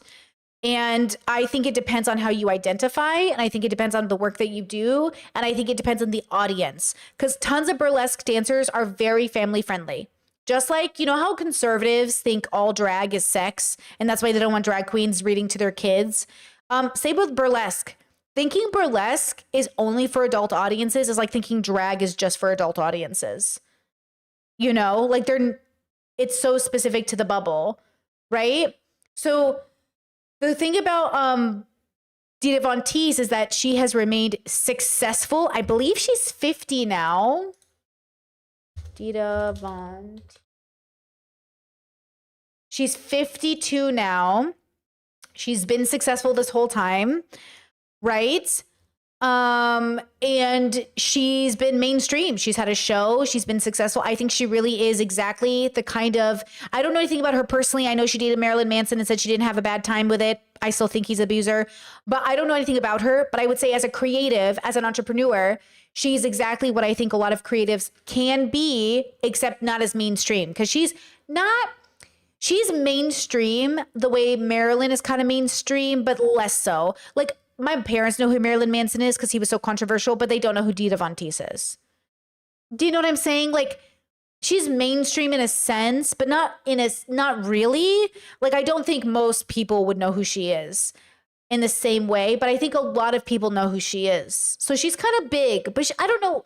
Mainstream is kind of a hard, you know, there's also a conversation happening on YouTube, which I think is important, is like, is there even a mainstream anymore? If we're all in our own online communities, like, is there even a mainstream anymore? And what does mainstream mean when we say it, right? When I say mainstream, I mean like 9 out of 10 people, or at least 7 out of 10 people I mention it to will know who it is. That's what I kind of think of as mainstream. Maiden, thank you so much for the super chat. Says a few great long streams this week. Thanks as always for the stimulating and engaging content. Thank you so much, girly. I appreciate that. I appreciate that so much.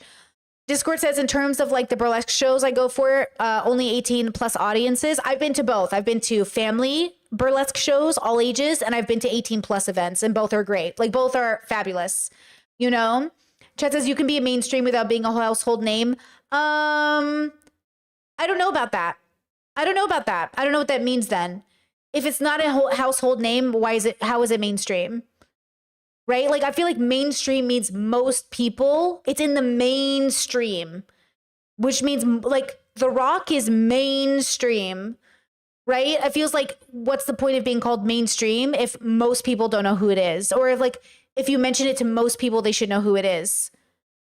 You know what I mean? Like, I don't get it. Isn't that what the point of being mainstream is?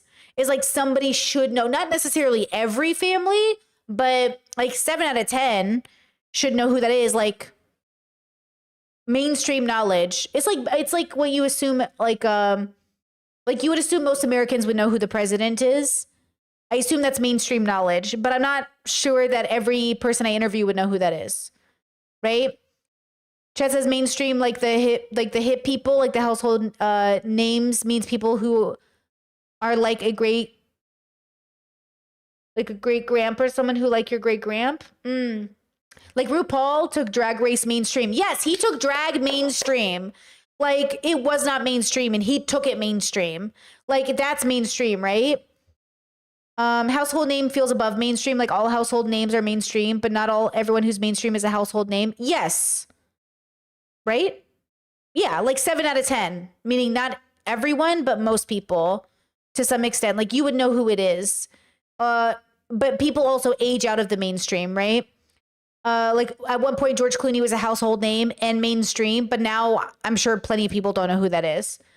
Chat said, would you consider burlesque as erotic? Depends on the burlesque. I think burlesque is anywhere from sexual to sensual to erotic, and all are different. Erotic is like sensual plus sexual. Sexual is sexual and sensual is sensual. But not all sensuality is erotic. Not all sexual is, yeah, I think for me, it all feels like very different kinds of pies that share like similar ingredients. But, you know, like it's like saying sexual is a strawberry pie, but sensual is like a blueberry pie with some strawberries. Or maybe that's erotic. Or erotic would be like half strawberry, half blueberry. But like when I say a blueberry pie, I don't expect like it to be half strawberry. So when I ask for, that's why when you negotiate, like you negotiate in BDSM, you say, what do you mean by this word? What do you mean by this word? Because like it could mean different things. Like, example, if somebody came to me and said, hey, Brittany, can I kiss you? I would not assume your tongue would be down my throat. Yes, Chad, there's political burlesque and comedic burlesque. Yes, yes. But okay. And someone said, what do you consider drag? I think drag is so diverse. There's comedic drag, political drag, sexual drag. Drag itself is like saying acting. But what kind of acting? I don't know. Depends on the category. That's how I think of drag. Drag is a specific thing, but it comes in all shapes and sizes and it's all diverse. What did I just ask? I zoned out. Did I ask something just now and I zoned out? Guys, the brain fog this week has been crazy. The brain fog, this is why, and I know I've been doing longer streams because the topics make us go this long, but I need you to know that like, damn, I really am chronically ill. Ba-na-na-na-na-na. Okay, let's watch Dita Von Teese talk about objectification. Interesting one is sexiness. Oh, why is the volume so low, girl? Why is your volume so low? Hello? I feel like the volume is really low. Because sexy as well. To feel good in their skin, confident. They want to feel sexy as well. And I think that's a really interesting one, is sexiness. Because I guess like the drudgery of the mundanity of everyday life that we can all slip into of, you know, going to work or whatever, going to the supermarket, you don't necessarily feel that sexy. I mean, I'm generalizing, but I think... Pause. Let's talk about brand, because Jess says love the pinup style. Dita Von Teese, I've never not seen her like that. I don't have a brand like that. I don't have a brand that every time I show up, I look the same. I literally look different every like I have the same clothes, but like I don't have a style because I just like everything. Right? I've actually never really been into vintage wear. I thought I did, but I don't. I mean, I like the 70s, but I don't really like pinup. I love pinup. Hold on. I love pinup. I'm obsessed with pinup. I don't want to dress as a pinup. I notice it's not my thing. But I love it. I love it. I used to have so many books on pinup. I think it's so beautiful. But also I think you choose, I assume Dita Von Teese is naturally into the style and she turned it into a brand, which is why she does it every day. Like Kat Von D, or I use her as an example because of her fashion, but like she's not goth as a brand. She made her goth lifestyle into her brand. I think Dita Von Teese is probably the same thing, but when you're that known, changing it up can be difficult. Right? And so you just have to think about it. Like I am not stable enough in a fashion style that says I can show up every day looking the same. But some people are. Some people love it. Chelsea Fagan from Financial Diet, her glasses are like her thing. If she got different glasses, I'd be like, what happened? But not literally enough to like stop watching her, right? Some people watch you for a certain brand, and when you change, it's like when people go from like lesbians to trad wives, you're like, what the fuck just happened? I think that's interesting. Many women just feel like that maybe slightly wanes as you get older. You might not feel as sexy as you did in your 20s or whatever. It's or you feel more sexy, but now you don't. Now you know how to handle your sexuality than when you were young. I mean, I think about that. I just think a lot about, having, when I first started touring with the show and, giving a platform to burlesque performers that I think are amazing, and really like, not actually like going, oh, I'm going to make my show diverse because that's cool. It kind of happened naturally because I found that the people I was attracted to were doing things that were different than me, and I'm like, oh, this number is going to kill.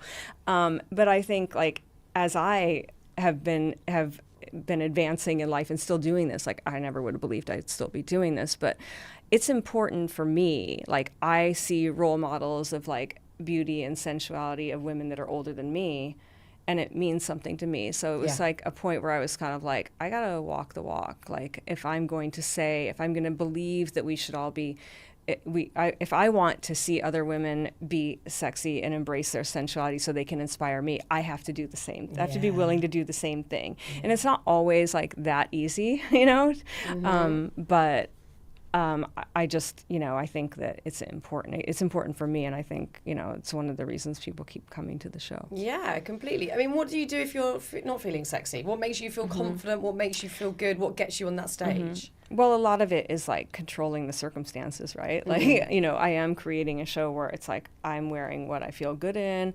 I'm wearing the makeup that I like. The lights are all, built for glamour, and you can do the same thing around your house too. Yeah. The only problem is as soon as you leave, you're sort of like, oh boy, I thought I looked good, and now I'm in this lighting. But I love like all these like having all these like colorful lights that I can put dim or high, or lamps everywhere. Like thinking of ways to make your like space feel like sexy. I push a button, it's like, oh, sexy lighting. Oh, you've got sexy lighting in the house. Well, yeah, all those like lights you can program with colors. Well, I've got like, a lot of lamps, everywhere. but I don't have a sexy light. I need to. Well, you have to put like these smart light bulbs in your lamp, so you can be like, I'm going to put some like pink light. I'm going to do lavender. I'm going to put some blue light. Ooh, I'm going to put some red light. Ooh, so I have those everywhere so that I can like make it or joyful for a party. Yeah, and it's for you. It's for you to feel good about yourself. I think love it. That's also the shift, isn't it? Is rather than going, this is for the male gaze or anyone else's gaze, quite frankly, this is for me to feel good about myself. Yeah, I mean, it all has to start there.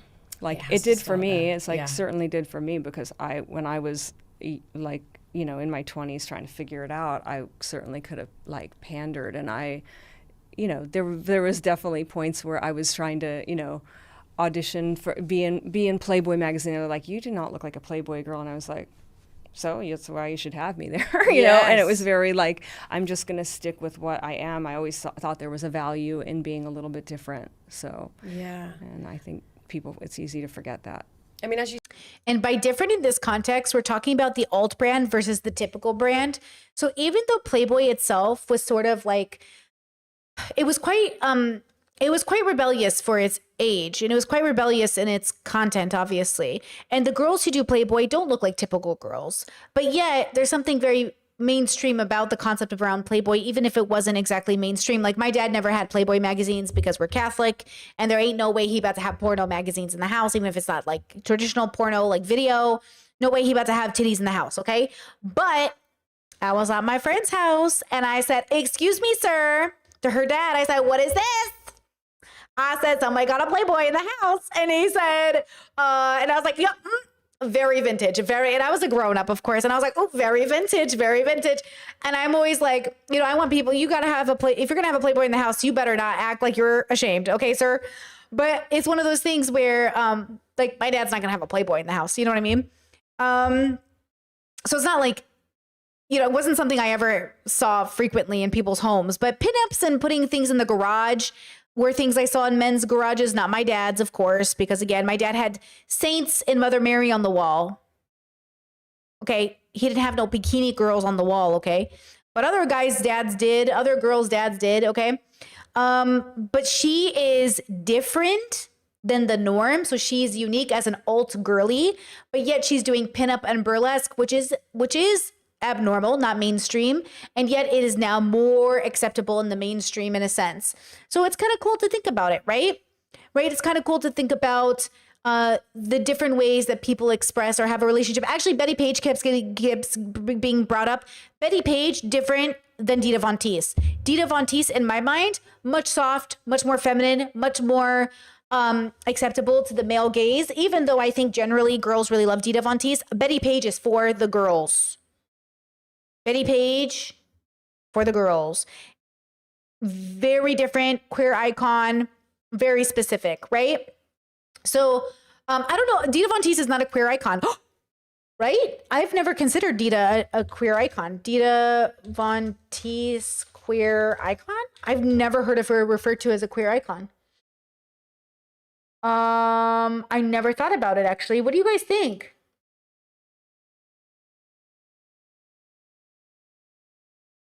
I never thought of her as a queer icon at all. I just think she's so hetero for the heteros.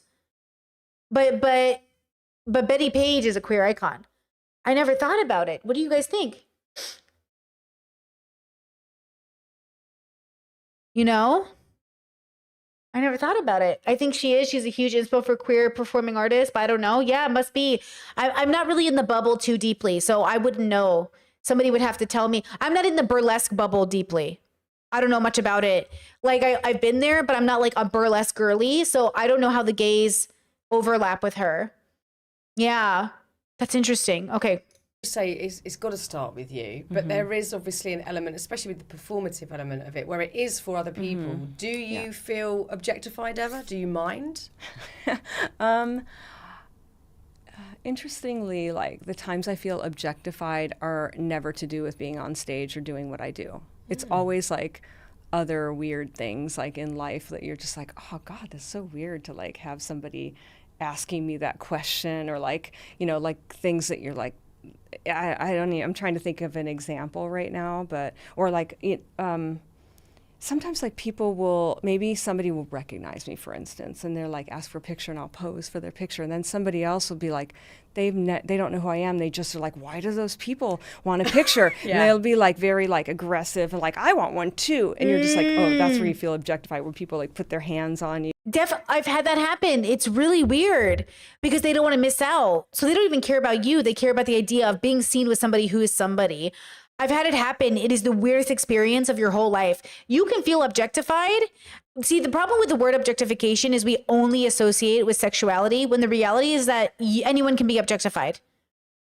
Anyone can be objectified anywhere. That's why men will feel objectified in their jobs, but won't know how to identify it. They won't know how to identify it as objectification. So then they act like they're super confused when girls want to be in bikinis on the beach, but don't want to be objectified. Do you know what I'm saying? Like, there is a difference. You know, there is a difference. Objectification is never good. Never. Never good. Never. Ever. It is always wrong to objectify a human being. It is wrong to objectify life. It's never good. Objectification is about dehumanization. So I don't want to reclaim the word. I don't want to act like it's a girl boss feminist term. I used to do that when I was a liberal. I used to be like, I want to be objectified. I don't want to be objectified. Don't you fucking objectify me or anybody else. No single person on this planet should be objectified. Or like, I need this too, or can you do this? Can you? And they start like, they get anything like that. I feel like kind of objectified. But you also get, you know, I don't know. I know it's really like taboo to say, but sometimes you're just like, I just want to be objectified for a minute. Wouldn't that be nice? Yeah, and how refreshing. Boo! Boo, liberal feminism. Boo! No, you don't want to be objectified. And if you do, I don't know what you're talking about. For real, or in a fantasy? Sometimes I just want to be a bottom and I don't want to like control my life. You mean in a fantasy? Because when you say like, don't you ever want to be objectified? You mean in a fantasy? So no, I don't ever want to be objectified. Do you mean, do I want to role play? That is not the same thing. But people think it is. Men think because women have rape fantasies, they want to be raped. Be careful what you say. because people are stupid and they don't know the difference. So explain the difference. No, I do not want to be objectified. No, I don't want to be raped. I would like to create a consensual interaction between another human being in which the psychological effects are a short-term fantasy in which the result is this. That's what I would like. Okay? Chet says, what about like a kind of being a footstool or something that's different, right? It's not objectification. Objectification, role-playing and kink, role-playing an object doesn't mean you objectify the human being. Role-playing, even degradation, or role-playing a scene is not the same thing as being objectified. I loved being a footstool in BDSM, but I was respected. My boundaries were listened to. I had safe words. I was treated nicely. No one was allowed to abuse the footstool. I don't like the idea that the word objectification is being so casually talked about in spaces in which there's no context for it to be justified between two parties that are having a good conversation, a healthy, understood conversation about language. Using the word objectified, I don't have a problem with that. Using the word objectified in this way, in this context, not helpful. Not helpful, in my opinion. Say that, I don't know. I know it's really like taboo to say, but sometimes you're just like, I just want to be objectified for a minute. Wouldn't that be nice? Yeah, and how refreshing to say that. Yeah, right? Like we want to. No, see, isn't it so refreshing to hear that? No. No, I am not refreshed. I feel worried. That'd be nice. Yeah, and how refreshing to say that. Yeah, right? Like of course we want to be attractive to other people. I want to be sexualized and objectified sometimes. Yeah. But I think that's so and I do refreshing to actually hear. funnily, like, I think I'm also so used to having like a theater full of like women that are there maybe because they read my book or whatever, or they follow me. And then sometimes when there's, especially this happens in Vegas, when there's like, people that are not usually, they don't know me, they don't know what my show is about, they are just walking into it and they're just like, yeah, this is hot. And I'm like, oh good, I'm glad that it's still like sexy and hot too. And it's not, like I like to create a show that feels like if you have never heard of me, you're still going to be like, that was so much fun. And I've never. Yeah, I think Chad said it perfectly. Does she mean, is she confusing objectification with desired? Yeah, wanting to be desired is not the same thing as objectification. But I think she might be, I think a lot of people confuse those words, right? Or something, or I want to be possessed. I want to feel owned. Like that doesn't mean like, that's a fit. You're asking for a particular energy. You're not asking for the literal reality. Right? So she wants to be seen as a sexual object. She wants to be seen as attractive. She wants to be seen as like, she's getting more these vibes from the girl audience. And I think she wants more of the validation of being a sexually attractive woman by men. Is that what she's saying? Maybe she wants to be voyeured. Maybe she's an exhibitionist and she wants to be voyeured in a sexual light. Chaz says, no, they mean objectified, but in a casual, consensual setting. You can't consent to being raped. So how do you consent to being an object? Right? An object has no ability to consent. So you mean playing a role play fantasy in which you're engaging in like a pretend land where you're pretending to be objectified? Sure, that's a fantasy. But when you say I really want to be objectified, that's not the same thing as role playing the objectification. I wish she would just say, I would love to role play objectification, because then that would be accurate. But if she's saying, don't you ever want to be objectified? No, never, ever. And I think it's really important that we start saying the fantasy and not literally.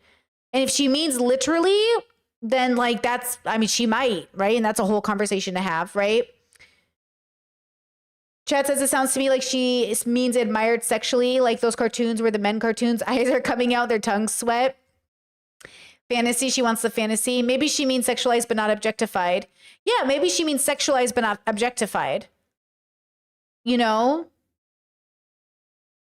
Yeah, I don't love the way she's putting this.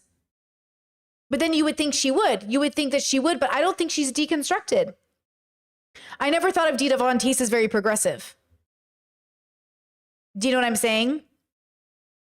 And that's the thing. She doesn't have to be a fabulous performer, but she might have to be for me to listen to this podcast. Like, I don't really care what Dita Von Teese thinks about things, because every time I've heard her talk, I'm like, we're not in the same bubble. But I love her fashion. I love her burlesque. I love her vibe.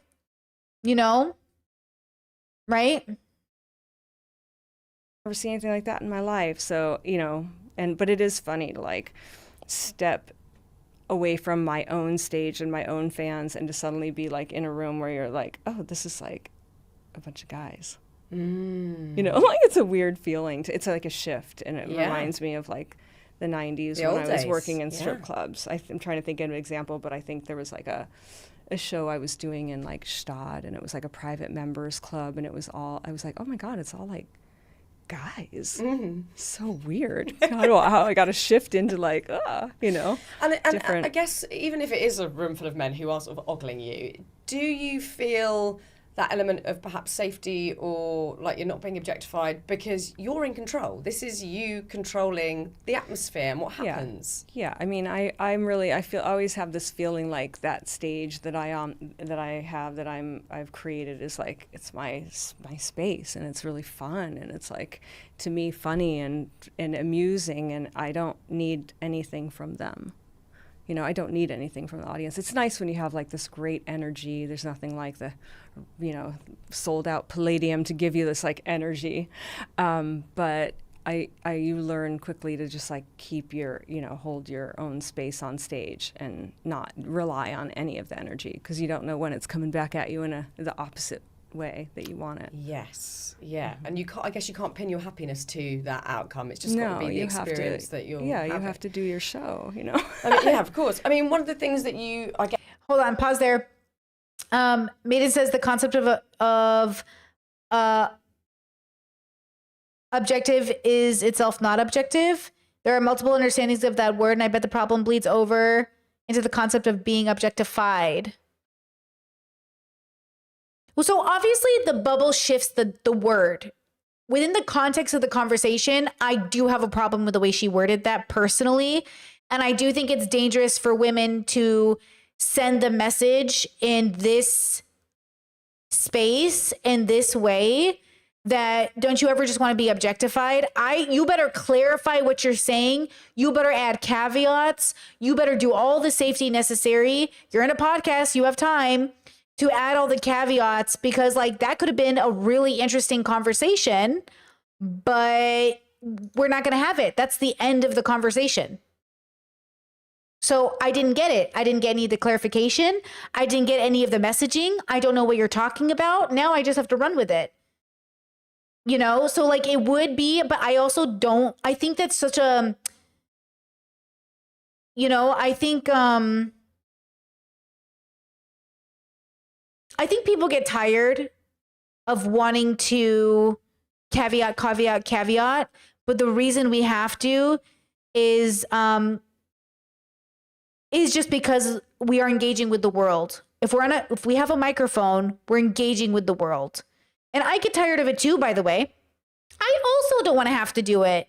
But I think a part of the job and the responsibility of having a microphone is maybe just making sure you're open and available to answer those questions. Because we really are living in a world where, you know, people are talking about taking away women's right to vote, saying they do better at the House, that Diddy isn't a bad person, that Trump isn't a bad person, that Andrew Tate isn't a sex trafficker, that these men are safe. Like, and these are the kind of men that would objectify Dita Von Teese and burlesque and women in a traditionally subservient position like a pinup. That's why Betty Page was so radical, because Betty Page wasn't a bottom. In that traditional sense, she was aggressive and she was switchy and she was she wasn't feminine, is what I'm trying to say. Like she was maybe a bottom, but she was like topping from the bottom. She was very aggressive in a sense that allowed her to be safe. Dita, I think, wants that. Maybe she said to this lady interviewer said, you know, imagine you're in a room full of men. You're kind of like in control of the situation. Yeah, you're in control of a room full of what? Sharks? Or perfectly, you know, gentlemen? Are you in a room full of gross, seedy men that are like, are you in a room full of men who are respectable? Because again, to be objectified means the man thinks you are here for his pleasure. And so like, are you saying you want to be in a room full of men who see you as that falls into that stereotype of like, you know, a naked woman in a room full of 500 men sounds scary, but a naked man in a room full of 500 women just sounds like either a good time, which I think is gross, or rather hey, do you need clothes, bro? Do you need something? Why are you naked? Like, do you need something? It's like we imagine there's a fear that runs into the image of like a naked, you know, vulnerable woman in a group full of like, you know, there's a reason. It's not, and again, it's not because they're men. It's because they're men who are raised under patriarchy to think women want to be objectified. It's dangerous. And it's dangerous for everybody involved. So many men are so terrified of being falsely accused because they might not have the intentionality to rape you, but if they think they're getting consent when they're not, it's rape. Because you didn't have informed consent, right? And this goes back to this idea of informed consent versus not. So you have all these boy moms that are like, I'm really afraid my son is going to get falsely accused, right? And that's because in their bubble, their sons are giving consent. Their sons are getting consent. But in the bubbles in which they're being held accountable, they didn't give informed consent. Right? And that's the dilemma, is we want informed consent now. And people are like, no, that's too much work. And I'm saying it's not too much work. It's easily done, but you don't want to do it because with informed consent, more people will say no to you. But if you just need basic consent, you'll get more people to say yes. Like getting a girl drunk. Okay? Getting a girl drunk and going to the bar to find a drunk woman, that was considered basically good enough consent for most people. Right? That's no longer the thing. You can't do that. But see, some people think like, but that's what it was. Okay, so these moms who are like, I'm afraid my son's going to be falsely accused, even though statistically you should be more worried your son is a rapist because you didn't raise him right. Okay, so what I'm trying to say is like, I think men are victims under patriarchy because they're raised without the right tools to even get what they want at the end, which is some sort of connection, right? Whether casual or more intimate. Like, it's not like men shouldn't feel allowed to be like, I think it's great when a man is like, oh, I just want to be a dad, bro. I can't wait to be a dad. That's beautiful, bro. And some bubbles, that man's going to be seen as a predator. And often, more than not, it's like, it sometimes is like very liberal, but not progressive and now conservative bubbles. It's like a very specific kind of conservative liberal bubble where they're like, what do you mean you want to be a dad more than anything? Like they think that's sus that a man wants to be a father, right? That's so weird. But like a boy should be able to grow up and say like, oh man, I'd love to adopt kids. Or a man should be able to grow up and say, I can't wait to be a teacher. Like a boy should grow up and feel like I'm allowed to want to do things, right? And the fact that some people think that's a bad sign, like girls are supposed to want that, not boys. And if boys want to be around kids, they must be predators. Like, what are we doing? And that's all patriarchy, bro. That's bullshit. And so again, I definitely want us to deconstruct to the best of our ability, though we're limited and faulty as people and we misspeak, to just catch ourselves in those moments of when we're expressing something that's like deeply personal and intimate to us. Like, Dita Von Teese saying, I just sometimes want to be objectified. Can you please explain what you mean by that? Because your desire for something personal is now in the general public, and now we are having a conversation around your use of the word. Okay? And so now we have to have a conversation. Chat says objectification is not inherently bad. It's how you look at it. Can you give me an example of how you would find a good relationship with objectification as it pertains to people in romantic dynamics? Or not romantic, I guess. Objectification, definition, the action of degrading someone to the status of a mere object, the expression of something abstract in concrete form or in regular vernacular, either I guess it's contextual on the bubble, but usually means to degrade, right? Chet says a pair of shoes is an object, but a pair of shoes is required to enter into the most buildings. Being an object that is required in order to enter a situation or a room is very powerful. A form of objectifying your shoes and not showing them dignity is to stab your shoes with a knife every day. It's a form of saying, I control your mind. I can do whatever I want to you, instead of treating it with the dignity it deserves. My parents always used to say it might be an object, but treat it with dignity. Chet says, read the next sentence. What next sentence? Being an object that is required in order to enter a situation of room is very powerful. Being an object that is required in order to enter a situation in a room is very powerful. Like no shirt, no shoes, no service.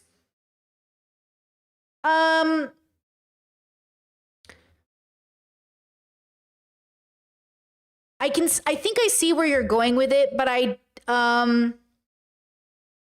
think when we're talking about people, that's what we're saying. Right? Like, my parents would say, even if it's an object, treat it with dignity. Because you're elevating it to a level of, even though it's yours, it's now your responsibility to care for it. So when we talk about people being objectified, usually it's you know what I'm saying? It's like a downgrade. Chad says, Maiden said, this is why I wonder if objectifying can be a spectrum. It's not about the spectrum, though. I refuse to engage in a conversation where there's a spectrum to objectification if you just compared me to a goddamn shoe. Where's the spectrum in that? Am I still an object? Fuck off. Do you hear me when I say this? Am I still an object? Fuck off. It's not a spectrum. There's no spectrum. You just said objectification is a shoe. It's like an object. Nowhere in the world is it reasonable to objectify a human being, or basically any living life at this point. So what are we talking about? You can elevate an object to a status, but it's still an object. So what's the spectrum of objectification? Not that I'm arguing, I'm just passionate. I'm just wondering, like, what would be the spectrum to being an object if it requires you to be an object in the first place to even get on the spectrum? Chet says, but everyone is an object?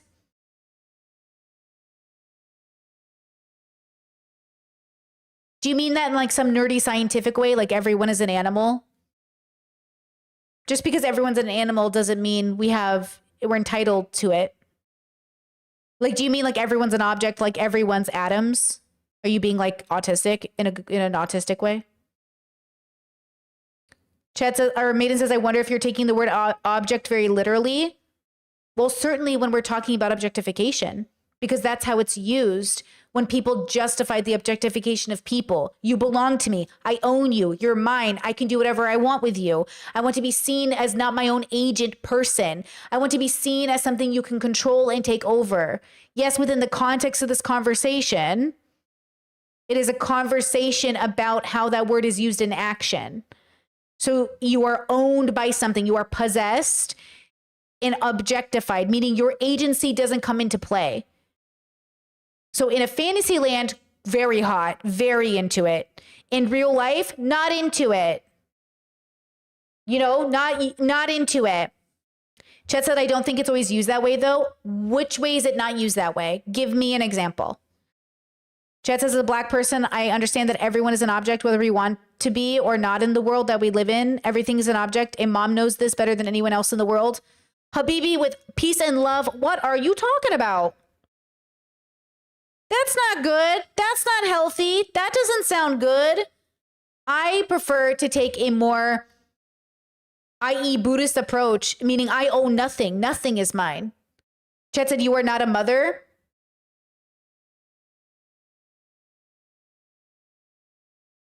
Chat, you about to get blocked. Make it make sense, girl. What are you saying? What are you saying? What are you now? What are we even talking about, girls? What are we even talking about now? That's not even the conversation. What are you talking about?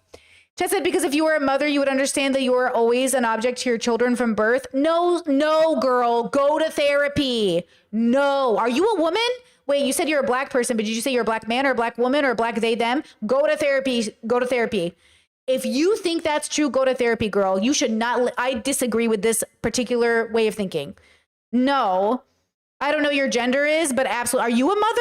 Is that how you feel as a mother? Nah. No. If that is how you feel as a mother, I think you should go to therapy, but I wish you the best. I disagree with all of my being. You are more than a mother. You are more than something in relation to your child. My mother is her own person. I am my own person. Absolutely not. No. But I wish you the best. Thank you for your contribution. But no. But if you feel like that, then I think the bubble did you dirty, which the world does, right? Chet says, what is your definition and understanding of objectification? I'm confused. Haven't I said it 1,000 times? Or is it like, am I saying something different? I read out the dictionary's definition. I said my definition. We just did the whole thing. We've been doing it for like 20 minutes. But you are more than just in relation to. Right? Chet says, I feel like people say objectified when what they want to say or what they mean to say is I want to feel sexy, but they either don't think about the definition or don't know how to feel sexy without being objectified. I agree. That's what I think it is. Yeah. You said because to my children, I am okay being their blanket that keeps them safe at night. I'm okay with being their handkerchief when their nose is running. I'm okay being an object to my children. That's not you being an object, girl. That's you being a mom. You're not an object. You're fulfilling your role as a mother. But that's a subjective role. Yeah, you'll be your kid's mom until the day they die. You're not an object to them. You're their caretaker. You're their mother. You're not an object. You're not a handkerchief. You're the person who's holding the handkerchief. You're the person holding the handkerchief. You're not the handkerchief. Chet said children don't understand they're objectifying you. Yes, they do. Explain it to them. They do it instinctually because you as a parent are supposed to be able to do everything in their underdeveloped mind. I think you're infantilizing your own children. I am one of 10 kids. I nannied professionally.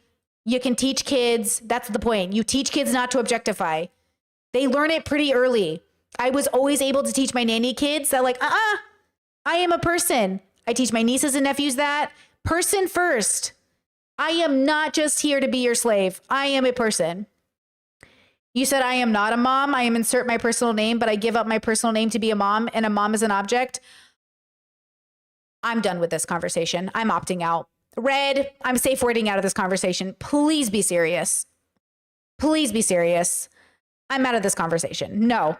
Chat says, do you get used as an object then thrown away? Hello. Maida says, I'm not sure I can explain in chat, but our brains are wired to toolify everything. It's adaptive. We need to do this work together as a society. The individual largely disappears. I'm thinking about it cognitive science sort of way. Sure. Look, I don't have a problem with you in a philosophical way talking about the object of being a person as long as you're a chess on the board, like a piece of chess, like a chess piece on the board. But a chess piece on the board is not without agency. It has its own moves, its own rules, its own limitations, right?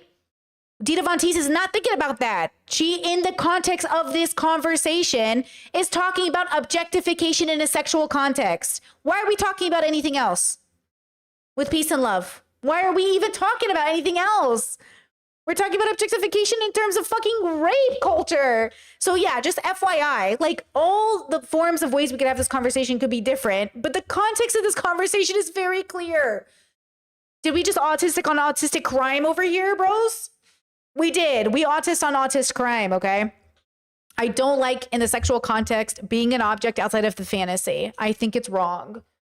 And I think it sets people up for failure, and it sets people up to think in relationships they are meant to be objects to their partners, and a multitude of facets that really just get us nowhere, right? Chet says, I think Dita means she wants to be used in a sexual way but didn't give any context, which is fine. I love that. I just want it to be informed consent.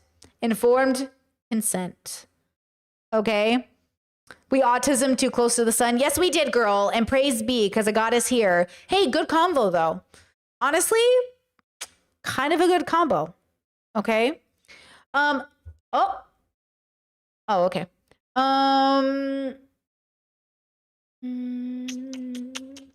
Okay, so that's all I wanted to show you from the Dita Fontees conversation because, yeah. Chet says that's why I believe there is a spectrum, or maybe I mean different lens. You guys probably autism and autism crime. I was being too literal when you said objectification is never okay. Yeah, and like obviously, I thought when you said spectrum, I thought you meant in relation to sex and relationships and being treated like a person. So obviously, when it comes to different topics, we can use the word objectification completely differently. But in the context of this conversation, for the sake of this conversation, we are talking about a very specific context, and it's relationship wise. Like human beings, should never be objectified. When it comes to people, like I don't objectify my parents. I don't objectify my siblings. I don't objectify my neighbors. I try not to objectify anybody because like they're people like me, right? So like, I'm not interested in a reality. Like I think objectification is why there's a genocide. We are objectifying people. That's why we think we're entitled to their bodies, into their hands, to their labor. Like, why else would we justify a genocide except to think that we're entitled because we have objectified the souls of these Palestinians? And that's the problem. Like, objectification when it comes to another person is not okay for me because I think it's exactly why the world is the way it is. Entitlement comes from objectification. I feel entitled to control this object. And I just don't like it, you know? Yeah, objectification removes autonomy and encourages entitlement. Exactly. Yeah. Yeah. And I'm sorry, it's like everything connected to every horrible thing that's ever happened on the planet. I was watching this little documentary series about how slavers would chain all the slaves up together and just push them overboard and then sink them to like a weight. And then they would just do that. They would just drown all of them live. And you tell me that's not objectification. Tell me that's not a form of entitlement that makes you think you're entitled to killing groups of people because they're no longer useful to you. I'm not into it. Chet says dehumanization might be a better word than objectifying. There's a slight difference, but by definition, they work together. Dehumanization and objectification are different variations of the word, but if you look up the word objectification, it also works for the context. It is a form of dehumanization. So it's the same thing with animals when people do it with non-human animals, right? Like your ability to just make animals and breed them and then kill them willy-nilly, like that's why veganism as a philosophy is a belief that we are not entitled to the labor or consciousness of an animal form, that we are not entitled to objectify them in the way that we do. And we do, like we throw chickens and move crabs around and throw them around and treat them like they're here for our entertainment, right? And so there's like a sense of superiority that plays a role here that I think is wrong, you know? Okay, we're gonna block you. You said, but you do you objectify the Palestinian plight for clicks and views, otherwise why bring it up? Okay. I'm blocking you. Do you see what I'm saying? That was not a good faith conversation.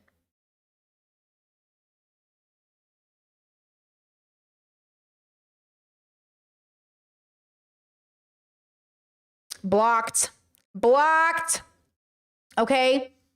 Do you think people seeing themselves as a brand on the internet helps with normalizing the true objectification?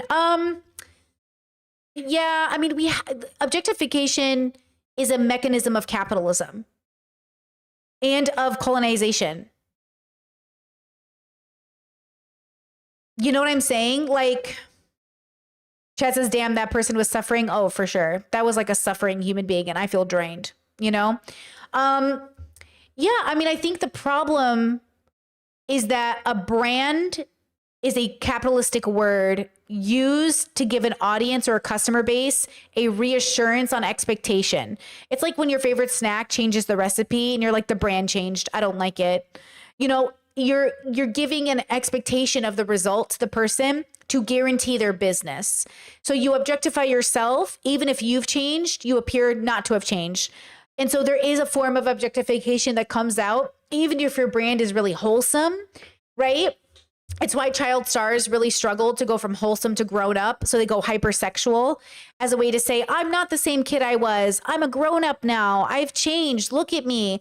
I'm a different brand. But people have whiplash and they don't like it and they don't know what to do with it. And then those kids don't even know what to do with it because now they're just young adults in the world. And it just becomes confusing.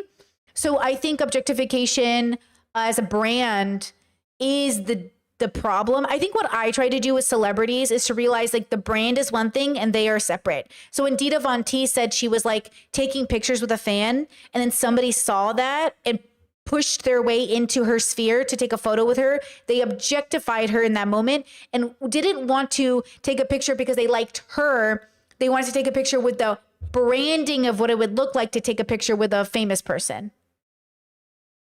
And that's why, you know what this reminds me of? This reminds me of when Julian and Jenna Marbles had those parents show up to their house. I'll always bring this up for the rest of my life because I'll never forget the face of that parent being like, I drove all this way for my kid to meet you. And Julian's like, you're at my house. You're at my house. You're in front of my actual front door. And the parent's like, but we're big fans and we drove all the way here. It's like, have you lost your goddamn mind?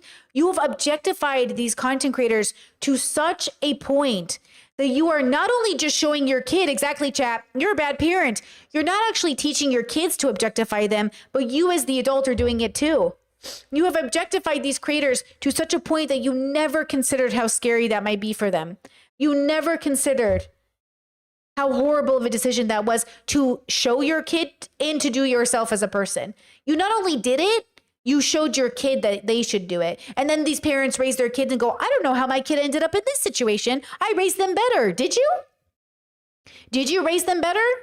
If you taught them to violate people's consent and show up at their front door? So I recommend that all of us, I think my parents did a really good job of this, growing up at least, of making sure that we always treated people like people no matter their status. Like they were nice to everyone. They fed everybody the same. They housed everybody the same. They were kind the same to everybody. And I think that's really important. But I think that's not common. I actually think most parents probably teach their kids to fangirl. My parents hated fandom. They're so autistic. They hated fandom. They hated it. It really pissed them off growing up. They're like, we're not fans. We're fans of work, not people. Like my parents were like, don't have posters of people on your wall. Don't worship celebrities, worship God. Don't worship, you probably heard that growing up, right? You know, don't worship celebrities, worship God. But that's the thing is like, they were fans of people growing up. They just always taught us to treat them like people, you know? Oh no, I don't know that book, chat. Anne Cahill's Concept of Derivative. I don't even know how to say this word. Derivatation? I don't even know how to say this word. I don't know this book. I don't know it. Chad says, my brothers always told me not to idolize celebrities, but my mom was a fangirl. Hey, some parents are the fans. Some parents are the fans. There's a video online. Oh, okay. I'll write it down on my list of things to possibly watch.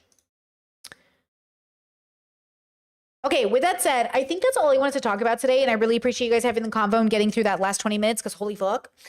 Holy fuck, we did it. Thank you for not objectifying me and having the conversation with me. Does anyone have any last minute comments or questions? And then it's Friday. Oh God, I can't believe it's Friday already, bros. What the fuck happened to the week? Mormon Wives coming out this weekend. Enjoy that. BoJack starting next week. Pod Out Sunday. Discord. Discord's having its first community event. I'm so excited for them. I won't be there because I will be sleeping. Actually, it's today. No, it's today. Because it's Friday for you Americans. It's okay. So I don't know what time that is in America, but in a few hours, Discord's going to have their first community event, which I just think is so great. In 4 hours, it looks like. They're discussing Beauty and the Beast, the Disney animated one. So if you're on the Discord, go join them for that event. They're not going to watch it together. They're just going to talk about it. So just heads up, have fun. Finishing up our wrap up of Arcane and our deconstruction of it this Sunday, the 20th. Professionally Taught Yoga, the 27th, and Discord 101. We're going to talk about constructs. It's an open discussion event, guys. So just FYI. 3 hours and 20 minutes. Thank you, guys. It's an open discussion for the Discord 101. Anyone can bring any topic. The topic I will be bringing, which is suggested by the Discord, will be about my Donna Briggs video and about if people can have a different construct around gender. What about race? And let's talk about it in a philosophical, deconstructed way. And I think we'll have a good conversation because, of course, my Donna Briggs video is doing okay. So people in the comments are like, well, doesn't Brittany believe people can be trans? So people can change gender. Why not race? Great question. And I will, in good faith, talk about it and my thoughts around it. But, okay. Chat says, what's the Discord called? I want to join. The Discord is one of the perks of being a supporter of the content. 18 plus, no teens, please. I will link the Discord in the chat. It's through Patreon. So join Patreon. Make sure you join the correct tier. You'll be auto added. If you have any tech problems, DM me on Patreon or look up Patreon's FAQ. That's probably better. But come join us. Come subscribe. Come contribute to the content and enjoy that Discord. Chat says it's not free. It is not free, which keeps the trolls away and the misogynists, but also allows for the content to be funded. Thank you to my patrons. Thank you to my YouTube memberships. Like, you guys genuinely keep me going because I am fan funded. As much as I make money on AdSense, and I do, I am also like 40 to 50% fan funded, literally. So thank you guys so much for that. I really appreciate it, as many creators are on this platform. Okay, with that said, I will see you guys Monday for stream. Okay, bye. Bye-bye. Bye-bye. Bye-bye. Bye-bye. Bye-bye. Whoa. Elvin's music linked in the description. Good talk. Good talk. Bye-bye.